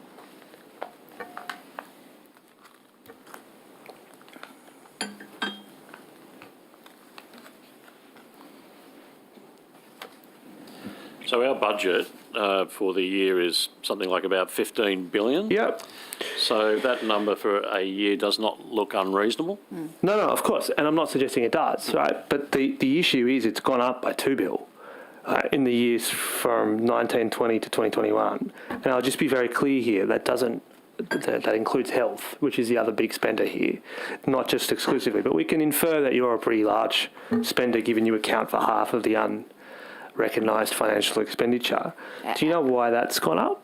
Because that sort of contradicts what we're being told here. Because, I mean, I presume that we're not paying the full cost of the M1 in this year, are we? In the next 12 months, are we? The M1? Yeah. Are we paying the full $3 billion in year one? So you mean the M6? Yeah. No, of course not. Yeah. No. So, I mean, the only thing I'll say is the infrastructure investment obviously hasn't peaked yet, so you would expect that the commitments would be increasing at the moment between a prior year and current year. okay. So this might have to be pursued with the Auditor General, which is where we're clearly heading for. So I'm going to ask on notice, Kim, if accepting the I'm not necessarily sure I do personally accept the logic that you're putting, but I accept that is the view that you have. Can you therefore identify the $1.4 billion variation in your department by project that you say was contracted for in that financial year that was not then reflected in the financial statements? I'm sure the finance team would have the actual contracts that made it up and the ones that were retired because it's a... we're happy to take the full formula. We'll take that on notice. Yeah, as a table to break it down, and that might help because otherwise I think we're going to be both trying to compete to interpret accounting statements, which I'm enjoying but might not be particularly fruitful as well. So I'm going to go ask about this. So I'll just follow that. So look, I think that'd be quite helpful, and I understand the position you're putting, but that will help colour out for us these questions around the state accounts, which, as you know, receive some scrutiny. What I don't understand, after having listened to all that, is the total contradiction between the position the Minister put this morning, this is all in the budget, this is all accounted for, we're all on track, and the statement this morning of your department, Mr Sharp, and I'll put it to you, and I'm about to ask you, do you stand by these comments? There has been an increase to the M6 Stage 1 project costs of around $400 million. That's correct, isn't it? Do you stand by those comments? I think both comments are correct. So for context, the actual budget actually has $3.1 billion in there, and that is the budgeted amount. So the Minister was clearly referencing that number, and that was what was budgeted for. The cost comment does relate to the process of when we get to a tender. So when we get to a tender and the costs come in, there can be an increase. And there was an increase of 400. Yeah. It means the 3.1 is still the budget because that was a known process to get to that budget. But I'll pass to Mr Rover just to talk a little bit more specifically about just that before project. you do, there's a technical distinction there in what you said. Wasn't the budget, that's the estimated total cost, was $3.1 billion. And there is a difference. There's an amount that it will cost and then there's an amount that will be budgeted.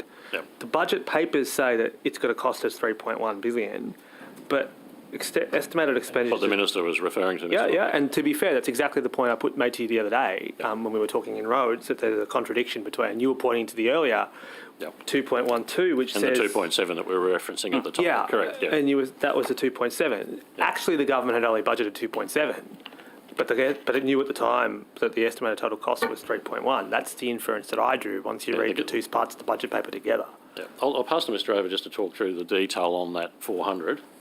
Yeah, so the 2.7 was the original project budget for the M6 Stage 1. Prior to contract award, government did readjust the budget for the project up to that 3.1, and that was a reflection not only of the tendered pricing, but also some other costs and contingencies that we decided to hold for that project. So it is still a $3.1 billion budget, but not necessarily a cost. We've got to finish the project to know what the actual cost is.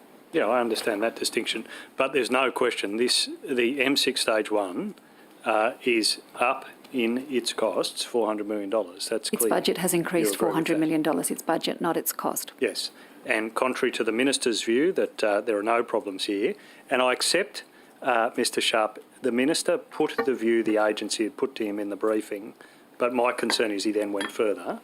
The agency has provided an explanation about why that's happened, external factors, the pandemic, increasing construction costs around the world. And this is common sense. We've talked about it in this forum before.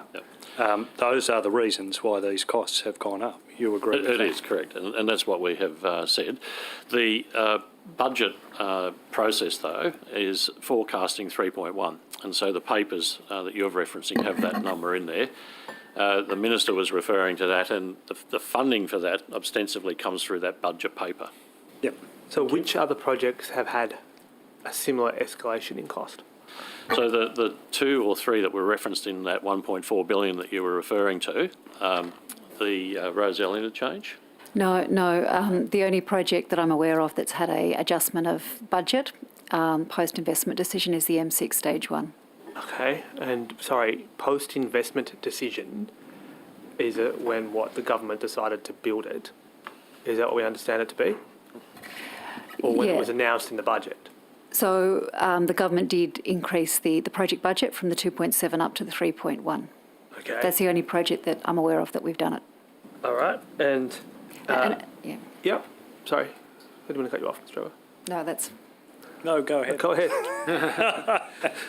Yeah, I was just going to explain, yes, because there are a number of factors. It was one of the first large projects that was being procured during the pandemic.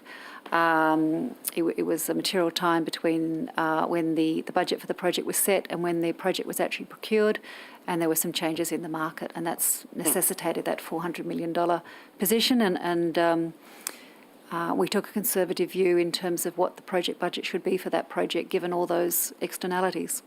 Well, just on the budget paper, it says here that on page 2-13, key Sydney Metropolitan Transport projects continuing in this budget, that we're expected to invest $6.3 billion over the next 4 years for the Western Harbour Tunnel and Beaches Link program and Warringah Freeway upgrade. That's correct. 6.3 is the forward estimates for the whole program. And do you have that profile by year? Or can you give that on notice? I don't with me. I've got it broken down by project, if that's of any use. Yep, that is of use. There's $454 million for this year, 21-22. Yes. Western Harbour Tunnel's 108 of that. Warringah Freeway's 286. Yep. And Beaches Link 60. 60 on the Beaches Link. And do you have a similar breakdown of the forwards for the 6.3? I don't have it with me, no. Can you on notice? Take it on notice? Because Warringah Freeway is it's 1.3 billion when it was announced, wasn't it? No, the contract value for the Warringah Freeway is circa $1 billion. Yep. Circa $1 billion. Okay. Well, on notice, can we get the exact cost for the Warringah Freeway? And if you give me a second, I will give it to you.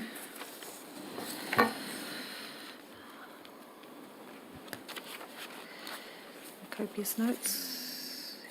I'll come back in a minute if you've got other questions. And can we just clarify what we're asking for on notice, which was the profile, so for each year of the forward estimates? Yeah, that would be great. Yeah. For each of those projects? Yeah, and actually I might give you a couple of projects that are on this here. West Sydney Metro West, if it's possible. I don't know who it might be to Mr. Draper, who might have to take on notice. No. No, we'd have to take it on notice on behalf of Metro. Sure. Could you? And Sydney Metro Western Sydney Airport would be good as well, if it's possible to get those two profiled the same way. Yeah. And Are we still on track for the $1.9 billion for the continuing construction delivery of the final stages of the WestConnex? Yes. Great.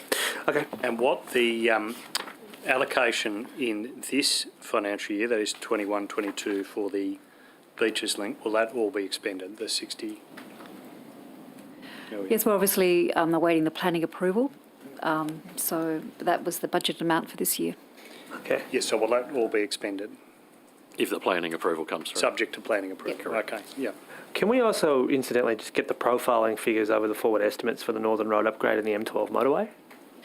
Well, the Northern Road is open to traffic, all sections. I'm just reading what it's described as is in the budget paper on page 2.114, because it's described as the Northern Road upgrade and the M12 motorway, and it says $1.3 billion over the next 4 years. Yes, those projects were part of the Western Sydney Infrastructure Plan, so were grouped together. But I can confirm that the Northern Road is fully open and complete, and the M12, we've tendered the central and the western section. So we aim to do contract award for that shortly. Okay. Yep. Right, so that, I've just got, can I just go with one question? Yeah, go. I might just ask Ms Fitzgerald, just in relation to there were some questions asked in the earlier session relating to the parklands. We're just particularly interested in the funding allocations, again, over the budget estimates over the forward estimates to the various parklands. There is reporting of a lot of this, but it's quite fractured, given the current legislative arrangements. So would you be able to provide us with that looking forward, the capital and the recurrent costs for each of the parklands over the estimates? I don't have that information in front of me today, but I can certainly give it to you on notice. And I can say that in general, across each of the parks, the allocations are quite different. Yeah. But there is both capital and recurrent allocations for each of those parks. But I'll give that to you on notice. And you're looking for it over the four years of the forward estimates. Yeah, so again, the profile of that expenditure. I'm certainly happy for you to provide it on notice, though. I didn't expect you to have it, have it here. Yeah, but so for each year, for each parkland, the capital and recurrent over the period of the forward estimates. Thank you. Secretary, I just want to ask about placemaking New South Wales. Who do I direct that to? Placemaking New South Wales. That's probably Ms Fishburn. Great, thank you. And congratulations on the new job, by the way, as well. What does Placemaking New South Wales do? Placemaking's New South Wales's role, I'm trying to think how to answer this on the grounds that we're going through these administrative changes at the moment, right? But Placemaking New South Wales has a management role in relation to a number of places in Sydney, including Barangaroo and the Rocks. They're probably the two that people are most familiar with. It also administers the Luna Park Trust. And in relation to likely administrative changes, as the Minister flagged, the placemaking will be providing the master planning for White Bay, not the planning consent. That remains with the planning department, but working very collaboratively with colleagues within the transport cluster. As you'll be aware, if you know the cadastre of White Bay, the majority of it is land that's under the control of transport, and it makes some logical sense to do the master planning more cohesively. Okay, how many people work at Placemaking New South Wales? I'd have to take that on notice. And again, it will be somewhat dependent on whether the question you're asking me is what is the likely change after the administrative order or now. I'll provide you with both details on notice. Great, thank you. And what's the cost of operating Placemaking New South Wales? Again, I'll have to take that on notice. And again, I may need to give you two discrete figures. Sure. And who are the current members of the Placemaking New South Wales Advisory Committee? Do you mean the Board of Placemaking? I'll take that on notice and get that back to you. Okay, and well, is there a board and an advisory committee, or are they the one and the same? There is currently a board. Sorry, you're kind of asking me questions prior to me actually being responsible for a business area, so I will take them on notice and get them back to you, but I don't want to give you information that's untrue. Okay, or well, inaccurate. I might then just read out a series of questions you can take on notice if you don't mind. Great, thanks. Okay, great. So I'm interested in how often the advisory committee actually meets. Yep. I'm interested in whether or not there is a payment to be on the board or the advisory committee, regardless of which term you use, and if so, what is the cost of running the actual board? I'm also interested in what advice the advisory committee or the board has provided. And I'm specifically interested in as well about the $169 million which was provided to placemaking in New South Wales in 2020-2021 to cover shortfalls in relation to the Sydney International Convention Exhibition Entertainment Precinct and the White Bay restoration. Do you know about that? I know a little bit about the White Bay restoration. I would have to take on notice the full details. Can I also seek some clarification on your question about advice that the board has provided? We can certainly provide you with the terms of reference. Yeah. The advice is quite a broad... Feel free to take your liberties in answering the question about what you think, what advice specifically that they have done that has shaped any of the strategies that the government has since followed, or when it comes to the respect to the particular precincts that they're responsible for as well. Okay, that's an extremely broad topic, but I look forward to reading the answer. I'll use the terms of reference to help guide my answer. I'm seeing an essay, 2000... Hey, I asked the chief economist to give me a quick breakdown of what the impact of sanctions are on the Russian economy, and he did it, and he was very excited. So I look forward to reading it, if you don't mind. But do we know about this $169 million? What was given to the convention centre?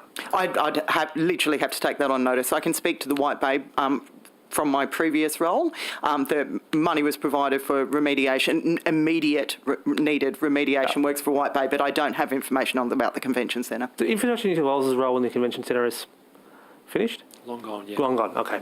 All right, I think that's it, Chair. Excellent. Well, I will ask the government members if they have any questions before I finish. No, we're good. No, okay. But thank you for asking. It's heartwarming and it makes me feel... I'm glad. Yeah. Excellent. Well, that brings us to the end of the hearing. Thank you very much to all of you for appearing. To the extent that there were questions taken on notice, the committee secretariat will be in touch and there will be 21 days to respond to those and any SUPs. And that concludes our hearing. Thank you. Thank you.